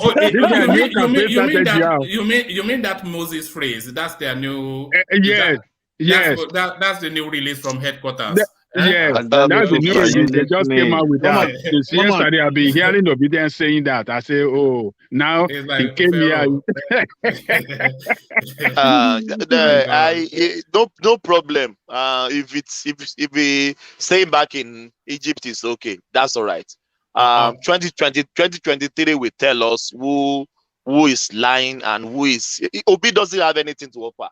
Nigerians, it's up to you. Go for anything you want to do.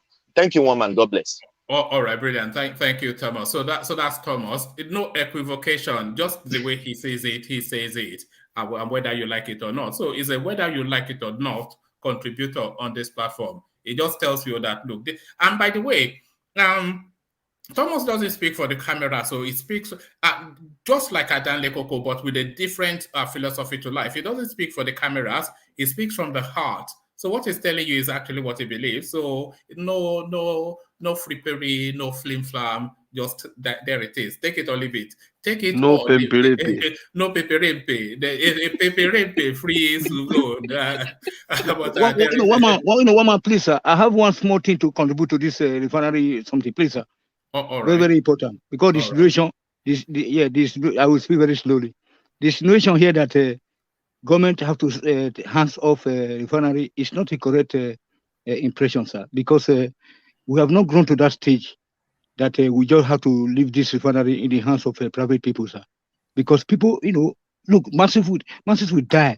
Yesterday, after listening to Thomas' experience in Nigeria, the narrative about our people, the condition of our people, and with the other guy too, I couldn't sleep last night. Really, I had a bad dream. I have to go to work today. Thomas told us he's having a fantastic time. So, what experience did you hear? But the people, but the people, the other guy that came in, is it one PlayStation or whatever, or the one chance?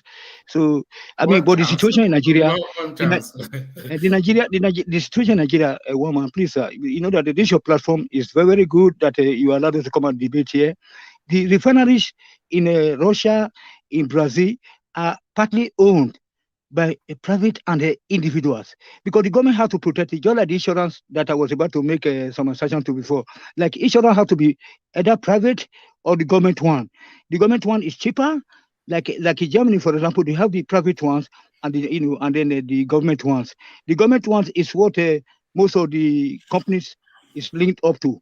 Then the private one is people like us that are private people, but you have to pay like 400 euro, 500 euro every month. So the other one is just like a cheeky change, like 20 euro that you pay to the government insurance scheme, sir. So that's what we are saying, sir. So we shouldn't just leave, say that article will come and we don't want a no-turner, at this moment. The no-turner have to wait until 8 years' time. Thank you, sir. All right, thank you. So thank you, and thank you, Thomas. So we go on to Uptown next. So Uptown, you're up next. So give us a condensed narrative of your experience of the Peter Obi interaction with Kadiria Ahmed, the good, the bad, and the needs to improve on, and then give us a score. So that's Uptown, a musician from Lagos. Uptown. Uptown, can you try not to fill in the blanks? Yes, don't fill in the blanks. Just give us is it possible for him not to fill in the blanks, though? That's the thing. I will not fill in the. I won't fill in the blanks for you. Okay. And to note on that filling the blank space is just like saying, when I asked you your name yesterday, you say your name is James Brown Bond. I asked you tomorrow, you say your name is Jim Brown, and then I criticize you because yesterday you added Brown and today you failed to add Brown. That's by the way. So let me continue with my analysis, or let me start with my analysis quite briefly. So first of all, I feel if we remove our coat of judgment and our coat of the issue we're having here is where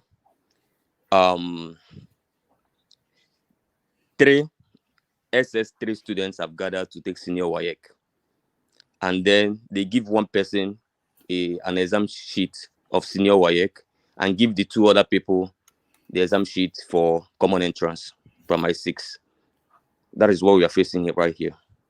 So for me, as a citizen of Nigeria who is in tune with Nigeria, who wants to be president one day, I am more concerned about who is the president we need.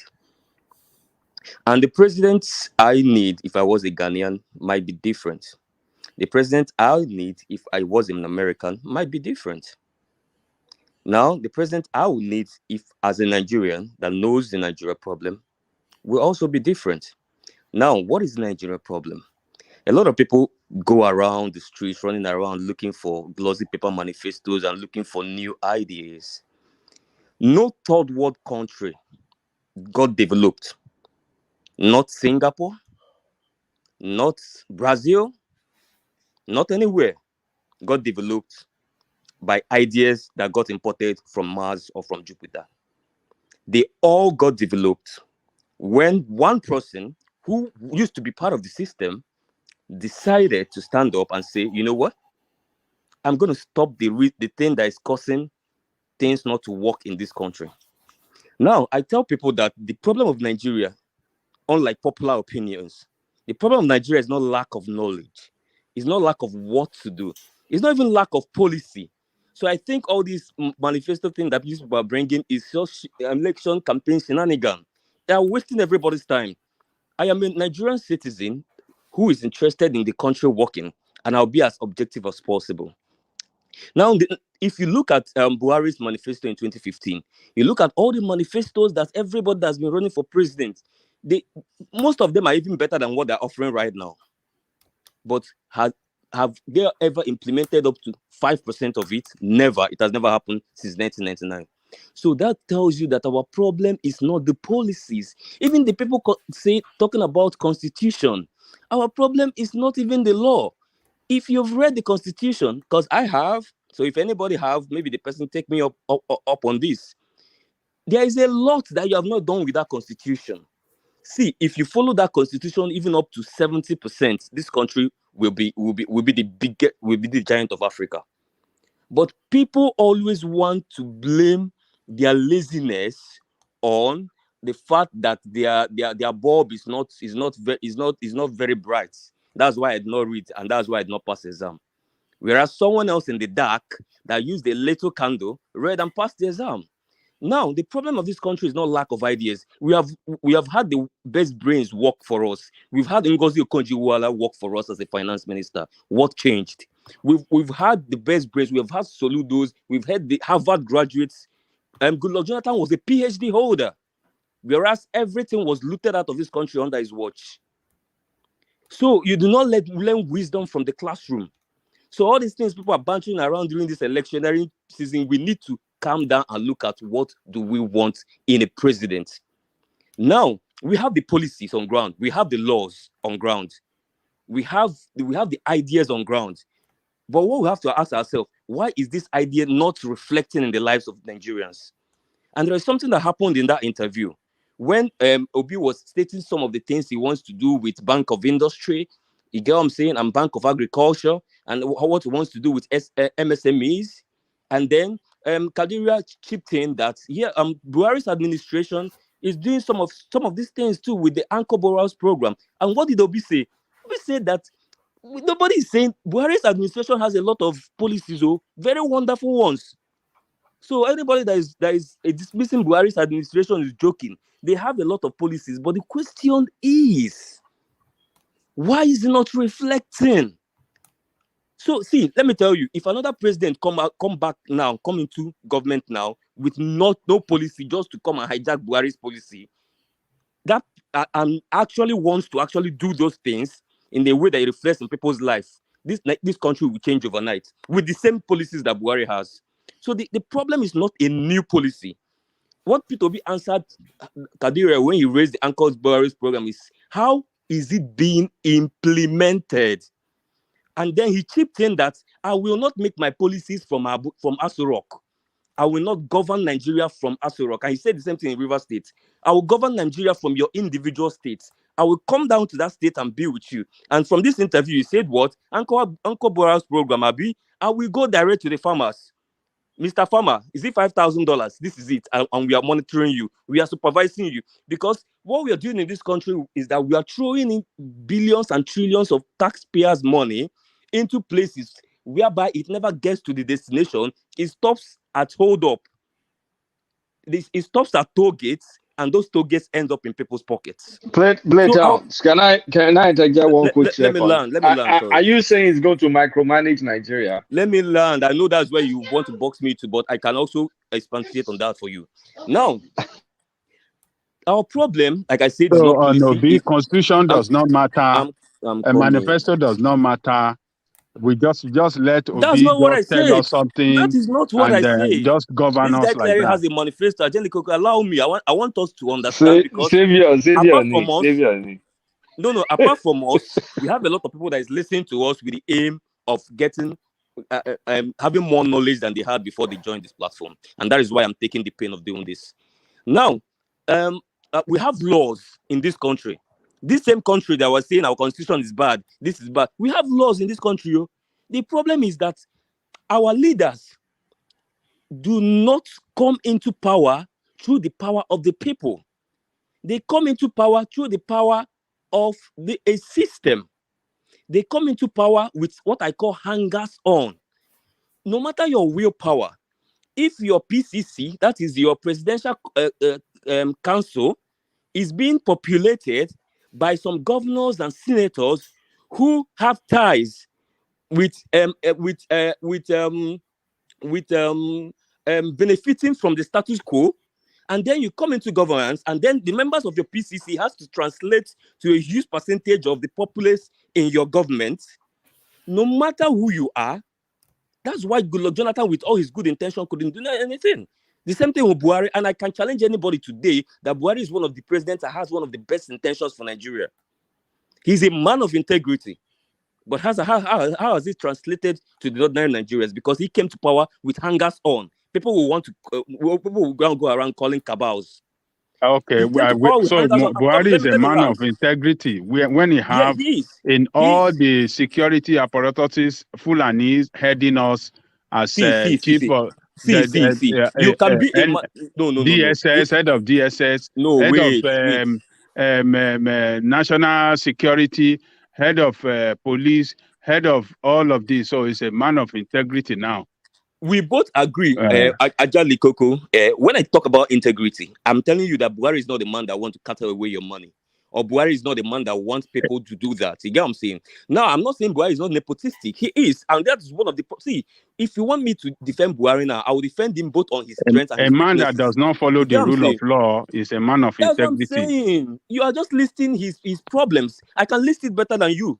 I can list Buhari's the things that made Buhari's government not to work. I might be able to list it better than you because I've studied his government over the years, and I can be so objective when I'm criticizing Buhari because I have studied him. I've talked to people both inside his government and outside his government.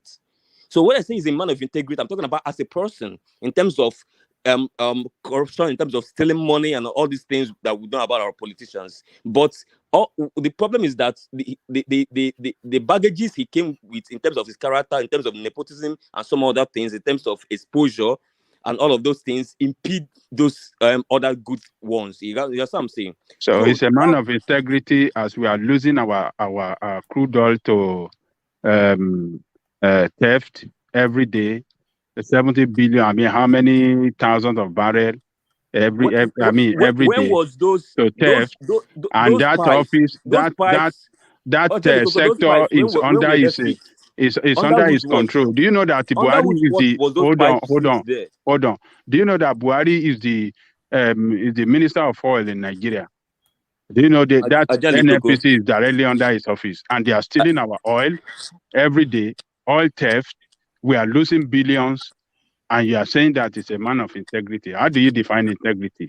At least after 16 years, at least after, in the entire 16 years, nobody ever came out to expose that there are pipes linked to our pipelines. Now somebody is able to do that after 7 years. I'm not hailing that because 7 years is a long time for you to do that, but at least you did it. Some other group of people were able to do it in 16 years, and they weren't even going to do it even if they were there for 100 years, because they don't even have the will to ever do it, because they are the one that fixed that pipe there. So someone took time. Yes, I can criticize you that you should have done this in the first year of your government, second year of the government year, but then you did it. You get what I'm saying? So for me, when I'm listening to this interview of Obi, I'm looking out for certain things, and these are what I'm looking out for. I'm looking out for a president who has wisdom, who has shown wisdom. And I'm looking out for a president who is coming to power with at least near clean record. Because when you want to score an A starts from 75 to 100. And the people that put that in place knows that if you score 75, you score 80, you score 90, you are still A. So they gave room for mistakes. Now, I'm looking for a president that has the political will to challenge the status quo. And I'm looking for a president that is willing to inspect and not just allocate money to the military that never gets into the hands of our gallant soldiers in the field. That somebody that delegates money and still has the courage to get to the field and check and ask. A president should be able to go to the field and shake a soldier and ask, did you get so and so money? Did you get so and so health insurance? And all of those things. Can I make a closing remark? Please, sir. Do you want to leave? Yes, because I will go to work very early in the morning. All right, thank you. Land your point. Let me land so you can make your closing remark. Land, then Tony can make his closing remark. Okay. So at the end of the day, this president I'm looking for, a president that is accessible to the people, a president that believes he doesn't know everything and the people can contribute to what is being done in their country. You understand what I'm saying? A president that is also a marketer and a consensus builder. That's the president that can work with both the Northerners and South. See, we are two different people with two different ideologies. So you need a consensus builder. You are not going to be president of the South or president of the North.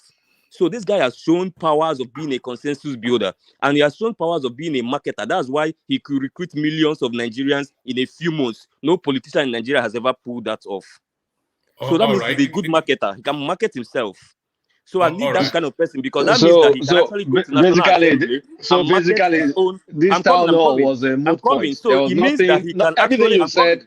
Hold everything on. you said has nothing to do with this. Hold on, my brother. Hold on. Let Kulata interject. So okay, I said, but I listened to you attentively, and you just like glorified Obi, beatified himself. Yeah, but it was It cheerleader was stuff. just cheerleading to stuff, but nothing about the town hall. No pros, no cons, no nothing substantive about this town hall.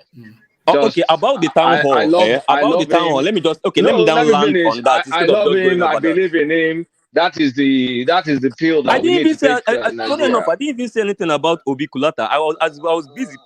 I was busy trying to tell us to what we need as a president. You painted a portrait that represents Obi. All you had to do is just this is what we need as a president. Kulata, we have the policies in Nigeria already. But address the town hall. Address the deficit of what you heard. Address the deficit of what you heard. Okay, Kulata. Kulata, wait. Let me just address one thing and then end on that. In a couple more sentences, yes. Okay, let me just address the MSME's point and then end on that. So, in the MSMEs, from what I picked up from the interview, where he talked about Bank of Industries and how he's going to empower the MSMEs and all of that, and then he also talked about people don't do what is expected, people do what is expected, which is very, very critical. What is very critical in our society today. That's why some things don't work. And he talked about the brain drain and all of that, which I think are critical points. But most importantly, I want to just talk about something Ajali Koko said. So there was a time Obi said that any serving official under his watch as president who spends dollar will go to jail. APC and PDP took him to the car wash, both on the internet and everywhere. And somebody raised that question in the Arewa Consultative Forum, something, and he navigated it. Don't take us on another long journey, but no. I just want to address that. Yeah. So, and Datti said, under security, you understand what I'm saying? There's two different things. Is it that you're being asked question on security in terms of systematic change that you're going to do on security, or what they asked in that town hall was how he's going to treat those bandits that's preventing farmers from doing their farm produce. So that is his tactics in security. That's what he said he won't put out. So he wasn't asked about the systematic in terms of recruiting more police or all of those things. That's not the question. So he handled the question in terms of the what they asked him, which is the tactics he's going to use. That's what he said he's not going to do. But then Datti added that if you want to solve security problem in Nigeria up to 50%, if you enthrone a government that is not complacent on insecurity in Nigeria, and if you see what Kadiria did there, Kadiria immediately wanted to use it to nail Datti. So are you trying to say that our government knows about insecurity? You understand what I'm saying? And that is it. Now, Datti almost wants to go into that thing they don't want to discuss, and immediately just one move he makes, Kadiria wants to hold him up onto that. So why do you want them to keep going that route? So it's better they say, no, let's not talk about the tactics, because that is the problem with Nigeria's security. It's not I will do 2 million policemen, I will do this, I will do that. The problem is that there are hangers-on that come together with the leader in power that will not let the leader that is in charge of those Boko Haram and those bandits, those people, those bottlenecks are the problem. It's not having 2 million policemen that is the problem. If you have 2 million policemen and the people in the heart of the government are benefiting from insecurity, those 2 million policemen will be as useless as 200,000 policemen. So let me land on that. Sorry. All right. Thank you, Uptown. So thank you, Uptown. So let's get in Ken Dirim's submission. So your name, I like that name, But there's only one champion Igbo name that we have here. Ajale Kokodos, that name is in CBD. So anybody that still has a name that resonates or, is just leads to poetry like in CBD, we want to hear it. But you are a close runner in Kem Dirim. So in Kem Dirim, let's hear your submission regarding the Peter Obi performance. In Kem Dirim. Sorry, yes. Closing remarks from you. But just a condensed one, if you don't mind, Tony. But, yes, sir. I'm very grateful, sir, for letting me in so late and then still letting me make this closing remark. Thank you, sir.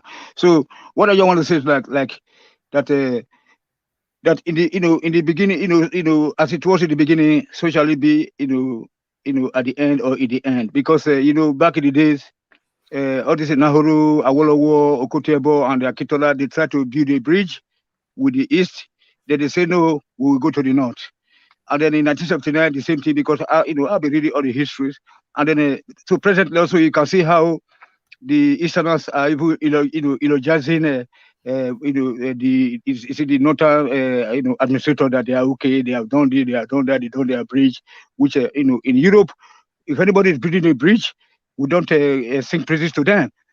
So we have been able to build, stretch our hand once again to them. But at the end of the day, they will still keep saying that, they are towards the north, even though we say that we want the president to come back to the south. So what I would have been expecting from these people is that to be seen sometimes where Obi is miscalculating so that they can be say, okay, yes, we are going to see it. Because look at us now, Afenifere, the Edo people, the Yoruba people, they are all support. Some of them are supporting Obi openly, even though that's causing some, not any minute anyway, but some kind of argument we see them, but they sit. But we don't. So I just want to see such a scenario playing out of the Southeasterners, so that they will have some.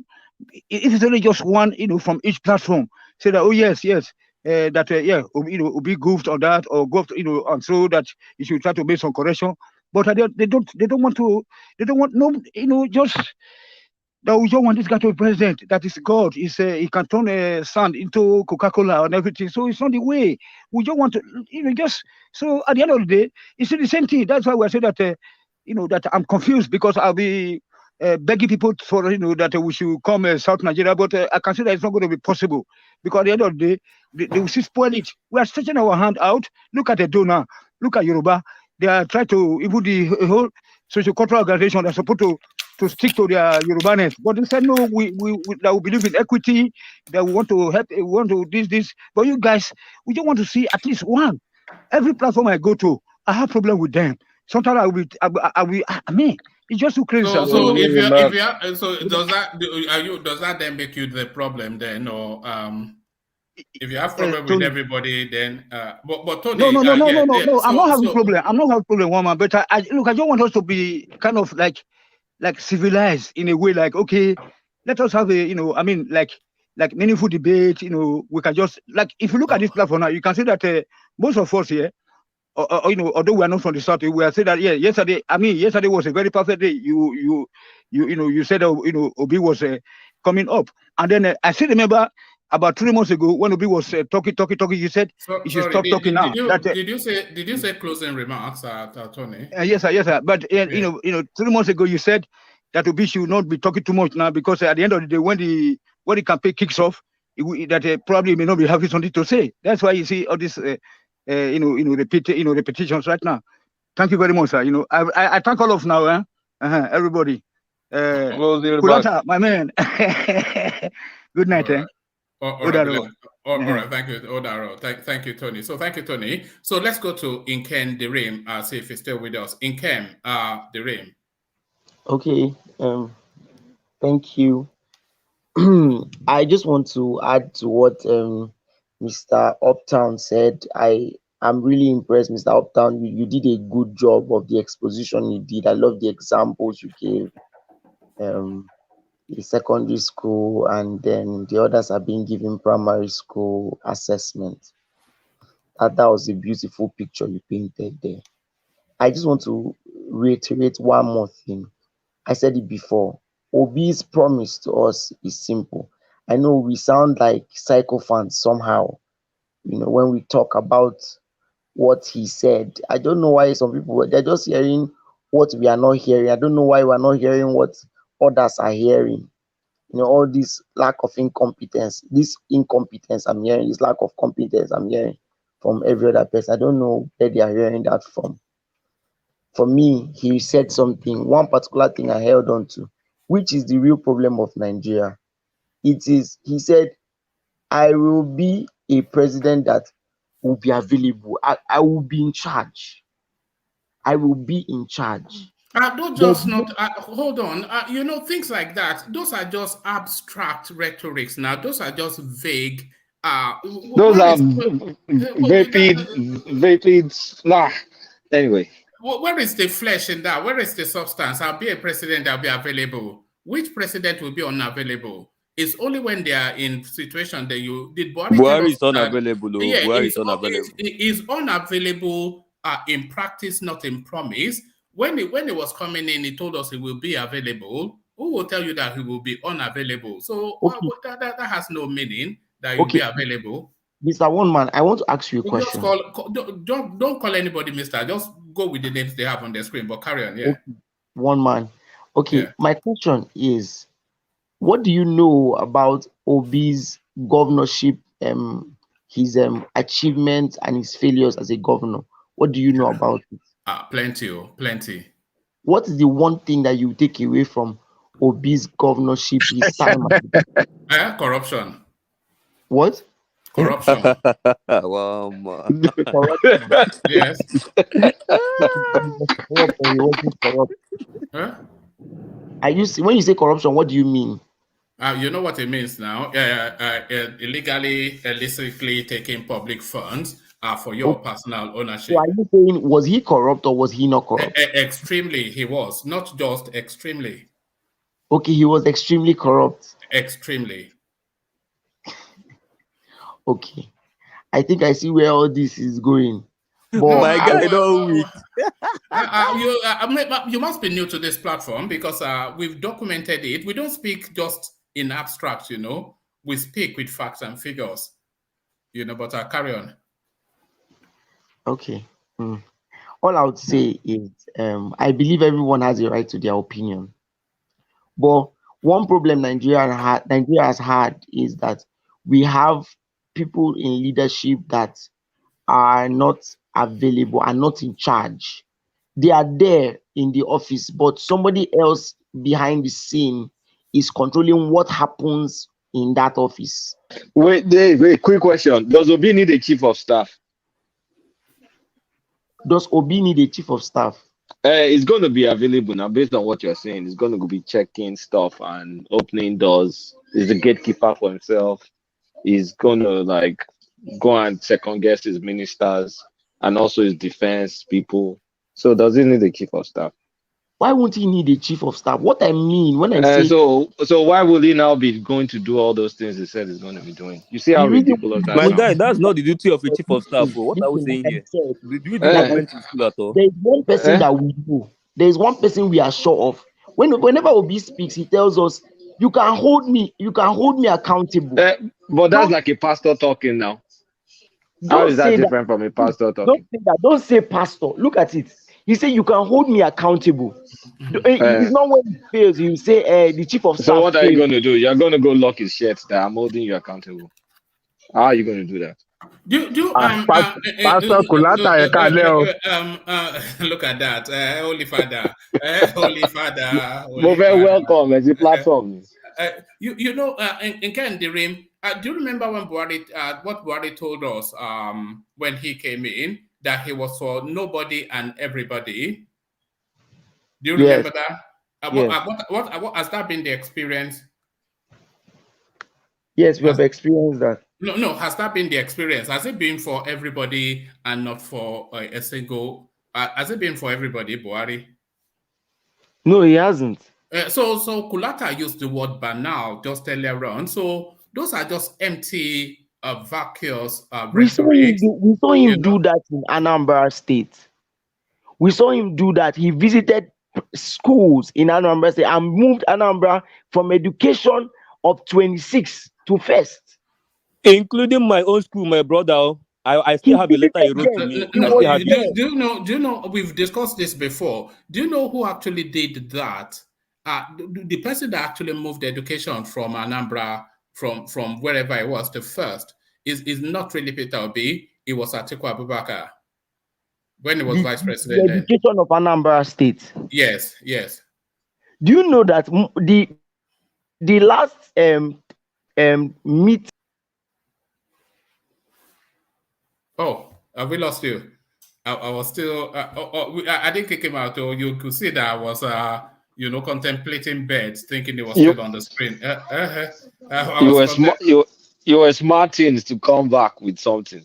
Yeah, yes. I was going to take him to Mbaduluju and then walk him through Igige and add him at Atiku. We know the story of Anambra education now. And yes, Peter Obi was at the pitch end of it, but certainly not the total journey. The journey started with Atiku Abubakar and landed on Peter Obi. But there he is. I think he lost connection. So let's hear submissions from engineer, and then we start to round off.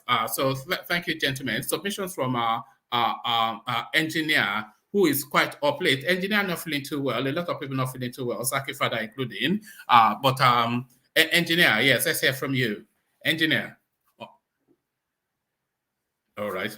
I think engineer may well have gone to Nordland. So we start to sweep up to land, of course, on the main man himself, of course. You know the routine. So we kick it off with Ola, who joins us. Ola always comes in just as the hour is about to strike 12. So the hour about to strike 12, but Ola, let's hear from you nevertheless. By way of closing remarks, just give us a word or two. Okay, engineer, let me greet engineer first. So they asked me whether I did well in the morning. So you said you know even they well. I beg, take care of yourself. Yeah, thank you everyone. Like I learned a lot. What I learned, I listened to discussion from Thomas how Obi addressed that issue of subsidy. Well, I would say he tried, but he didn't say what I was expecting. I was even expecting him to say he was going to subsidize production for Dangote, but he said he's going to help those modular refinery to completion, to complete. So if he does that, well, it's good. But that subsidy, to me, he didn't address it very well, whether he will remove it, when he remove it, how he's going to channel the money. Well, I still give credit to him for what he said. Then thank you all the contributors. I've learned from you. And for audience, please just appreciate the forum, click thumb up, and share the forum. Like I said, this forum has become a thorough school now, a typical school. So I'm unable to come here. I was unable to come here early, but I hope I'll be able to come earlier tomorrow. Thank you, everyone. All right. Please do, because the person getting the Koboko tomorrow is Atiku Abubakar. So come with a three-pronged Koboko to give the Adamawa man a good flogging. Thank you, Ola. Thank you, Ola. So that's Ola, of course. It needs no introduction to this platform. So thank you, Ola. Let's go from Ola and let's go to Uptown. Uptown, the singing belongs to Ajale Koko, not to anybody else. But yes, Uptown, that time of the day again. Closing remarks. Okay, so thank you guys very much. It was another good outing today, just the same way it was yesterday. I mean, it's becoming a routine that we always come here and give all our best. Everybody's entitled to their opinion, and I don't think anybody's opinion is ever wrong, because opinions are subjective, you know. But the strength of the platform remains that this is a platform where people use the facts in terms of provide a superior fact, provide a superior argument if you want to have the day. Not where people just banter around and want everybody to agree with their opinions. I can never be found in such space. So I like the arguments. I like the facts and counterfacts. I like the fact that people view everything from different prisms. That is what gives this place life, and I urge it to continue. And on the ending remark, what the second to last speaker said, like I'm gonna double down on what I said before. So that's just the fact. That is the president we need. We need a lot of Nigerians are suffering from poverty, but guess what? People are not saying on the internet or on this media. More Nigerians are suffering from psychological breakdown than poverty. So Nigerians need a president that they can call their own. That's why they say they are running for president through Obi. For the very first time, they will need a president that can at least heal their psychological problem. If you take away internet from Nigeria in 2 hours, a lot of people will run mad on the streets. So we have a more pressing issue self than even poverty right now. So we don't want to enthrone another monarch that's going to lock himself up in Aso Rock, and then Nigerians will start jumping into lagoons because they've completely lost hope in even a better Nigeria in the future. So we need that president who is going to keep us here while this country is being fixed, because this country will not be fixed overnight. And I think Obi understands that. And we need a president that will be in charge, like he says, a president that will be aware. It's not Buhari that will always tell us, I wasn't aware. You know, they broke Kuje prison. Nobody has taken any force for it. He's not aware. You know, in Abuja, you know, a minister is saying this, the security forces, when Americans gave us the alert, that the security alert, in one breath, in the same day, Lai Mohammed was saying that America cannot tell us what to do, blah, blah, blah. In the same breath, on the same day, the security agencies were releasing this thing that, yeah, we are swinging into action. Thank you, America. Like contradicting themselves. Minister of Finance will say, I'm not aware of printing of Naira. CBN will say, yes, we have really even gotten this. I mean, it's just too scattered.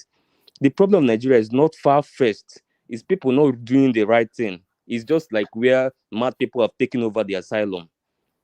So it is time that all of us, these intelligent people in this platform, please come back home. Let's build Nigeria.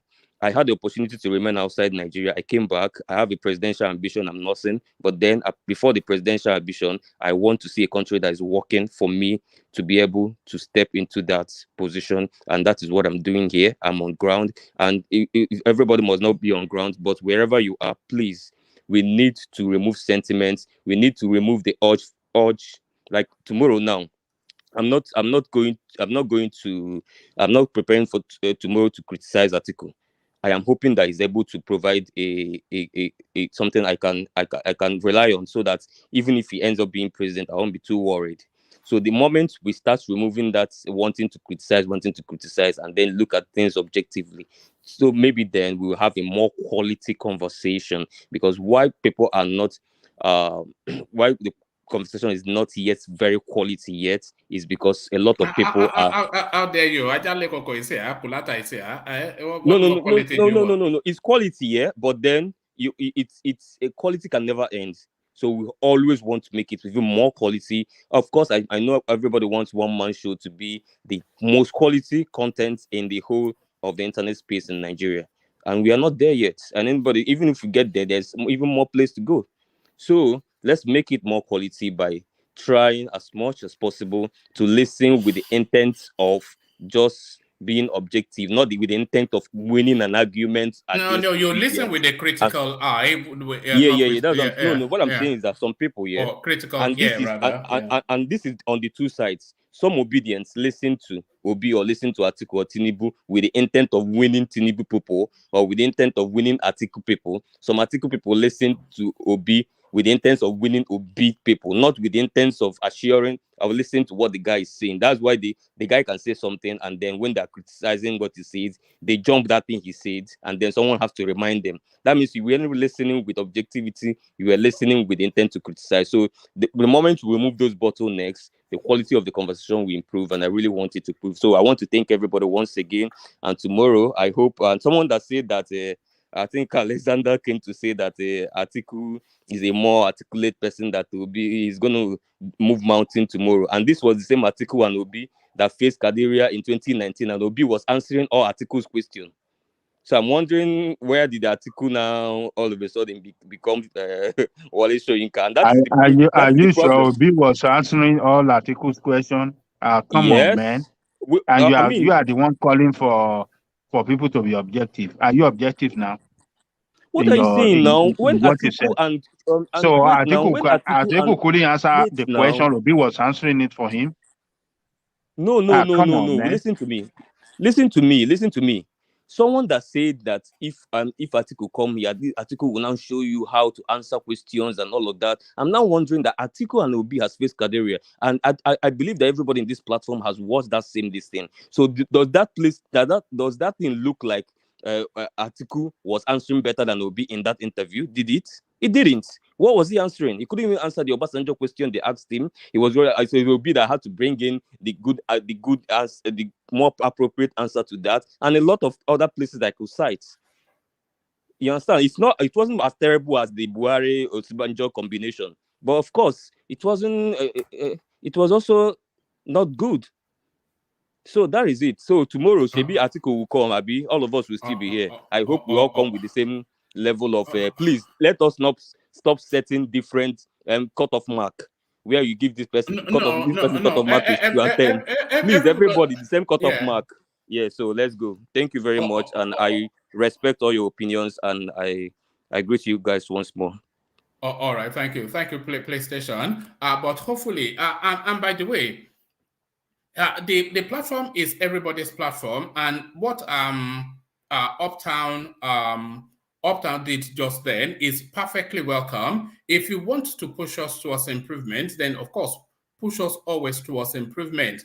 But then of course that improvement has to be guided in the direction because as Uptown said, the aspiration is to be the most objective, most incisive, most fact-based platform, not just within Nigerian space, but really in the entirety of YouTube. And you see that we go deeply. You saw how we handled the blue, blah, blah thing. You saw how we handled the pension or no pension thing. So we like to dig into the very depths of the fact and unearth them. So always hold us to that. So that's our mission statement. So hold us to that always, so that we're guided by the high expectations that you have of the platform. So, engineer, I'm sure you've gone to bed. Yes, he has gone to bed. So thank you, engineer. I'll phone you later. So thank you, engineer. So from engineer, let's go on to Collins, and then we take it to the Oxford level. Bring out your dictionaries. Here comes Collins. Collins, let's hear from you. Closing remarks. Collins has also gone to bed. No endurance. All these young people, no endurance. So thank you, Collins. Always good to hear from Collins, one of our favorite voices on this platform. A voice that we favor, of course, not just us, because we are prejudiced because we like him, but you favor him too. Kulata, the man with the data. Me. Oh, me, I've not slept. Me, daddy.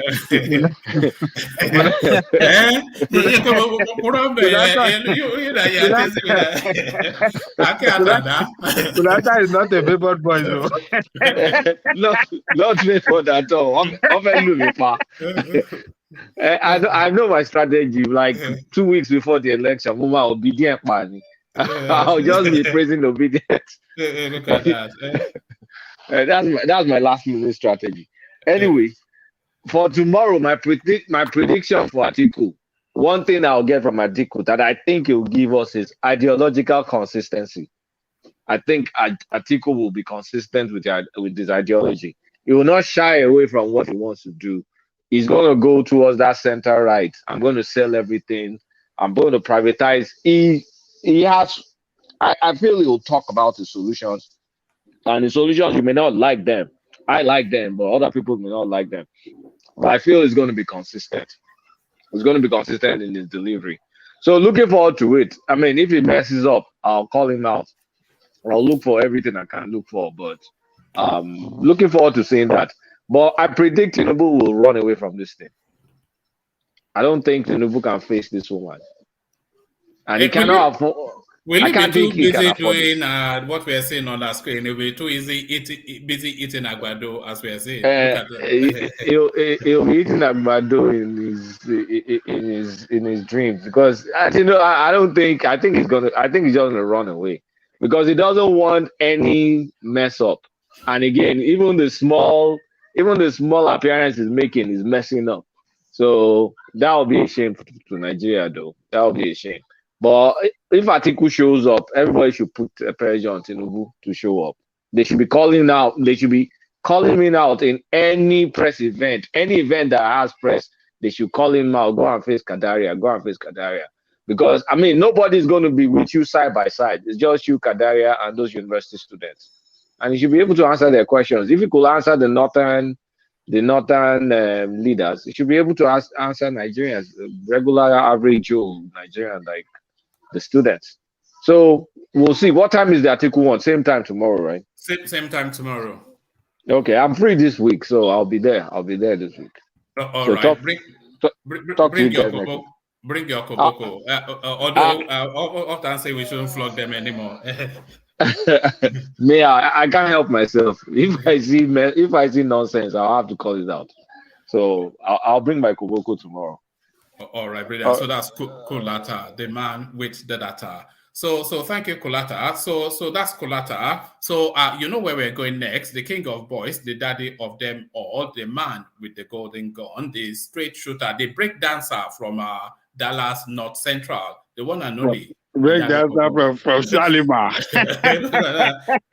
Do you remember what's that program, that Soul Train? Do you remember Soul Train? Soul Train, yeah. Soul Train. Yes.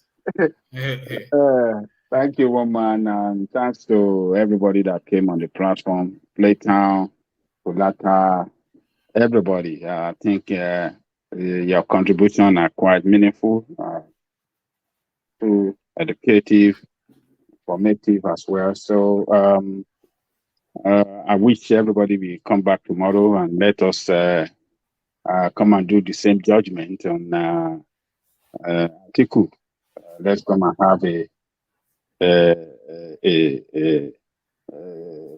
see how Atiku is going to perform, or what is his plan for the country, so that we can critically analyze his own plan as well. So what we did for Obi today, our criticism of Obi for not performing as expected, should be taken as an advice by the obedient, but not at dislike of Obi. You know, it's expected of him to do better. So, and not this what Uptown is telling us, that it's a Moses sent to us by God to come and take us from Egypt to across River Nile. Is that your new campaign strategy now? Are you guys telling us that it's a God sent? It's the Moses that God has sent to Nigeria to come and take us across River Nile and River Niger? No wonder he's comparing River Niger and Benue with River Nile. So, but that by the wayside, let me thank those guys at the comment section for the great job they've been doing from the beginning to this guy, to this time, Alessandra Akashi. We want to see how your man will perform tomorrow. And we want to compare your own man, Akashi, with Showore, the way Showore performed. I saw the other day you were bragging here. Oh, Showore is nothing from Showore. So we want to see your own man, see what he has for the country. We know he's one of the looters, he's one of the destroyer of our political evolution. Atiku is not helping in any way to stabilize Nigerian political evolution. So we see what he's doing in PDP. It's not showing leadership. It's not doing as been described as how did he describe him? They call him fortifier, or what did they call him? Unifier. Unifier. It's your man is not a unifier. It's a complete destroyer. It's a complete destroyer. It's a selfish man. It's a man that is not showing leadership at all. Everything just for himself. He just wants to be the president of Nigeria at all costs. He's been pursuing these things since 1992. I mean,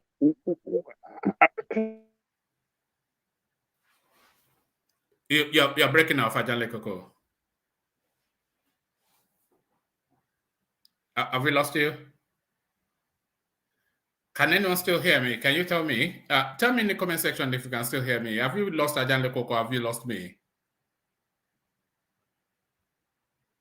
Can you hear me? Can somebody indicate? Can you indicate in the comment section if you can hear me? Can anyone hear me? Can you hear me? Oh, all right, brilliant. Oh, okay, thank you. Thank you for that, James. So thank you for that, James and Jafar. Yeah. So I think Ajan Lekoko lost connection just as it was rounding off. But then, of course, so you know Ajan Lekoko's words, only to encourage you to make sure you're liking, sharing, and subscribing. It started somewhat shaky, and the first phase of it, I had to go and change my laptop. Is the thing. But ultimately we got there. So a really enjoyable session, always enjoyable in your company. You know, it's such a delight when I hang out with you guys, and hopefully we deliver in some form. And hopefully you did not agree with everything that we said, because it'd be a real shame if everybody agreed with what we said, or if anybody even agreed with everything that was said on this platform. It'd be a real shame. So we don't want you to agree with it. In fact, we want you to be angry when you hear some of our comments, because then that challenges the traditionally held beliefs that you've held on to for so long.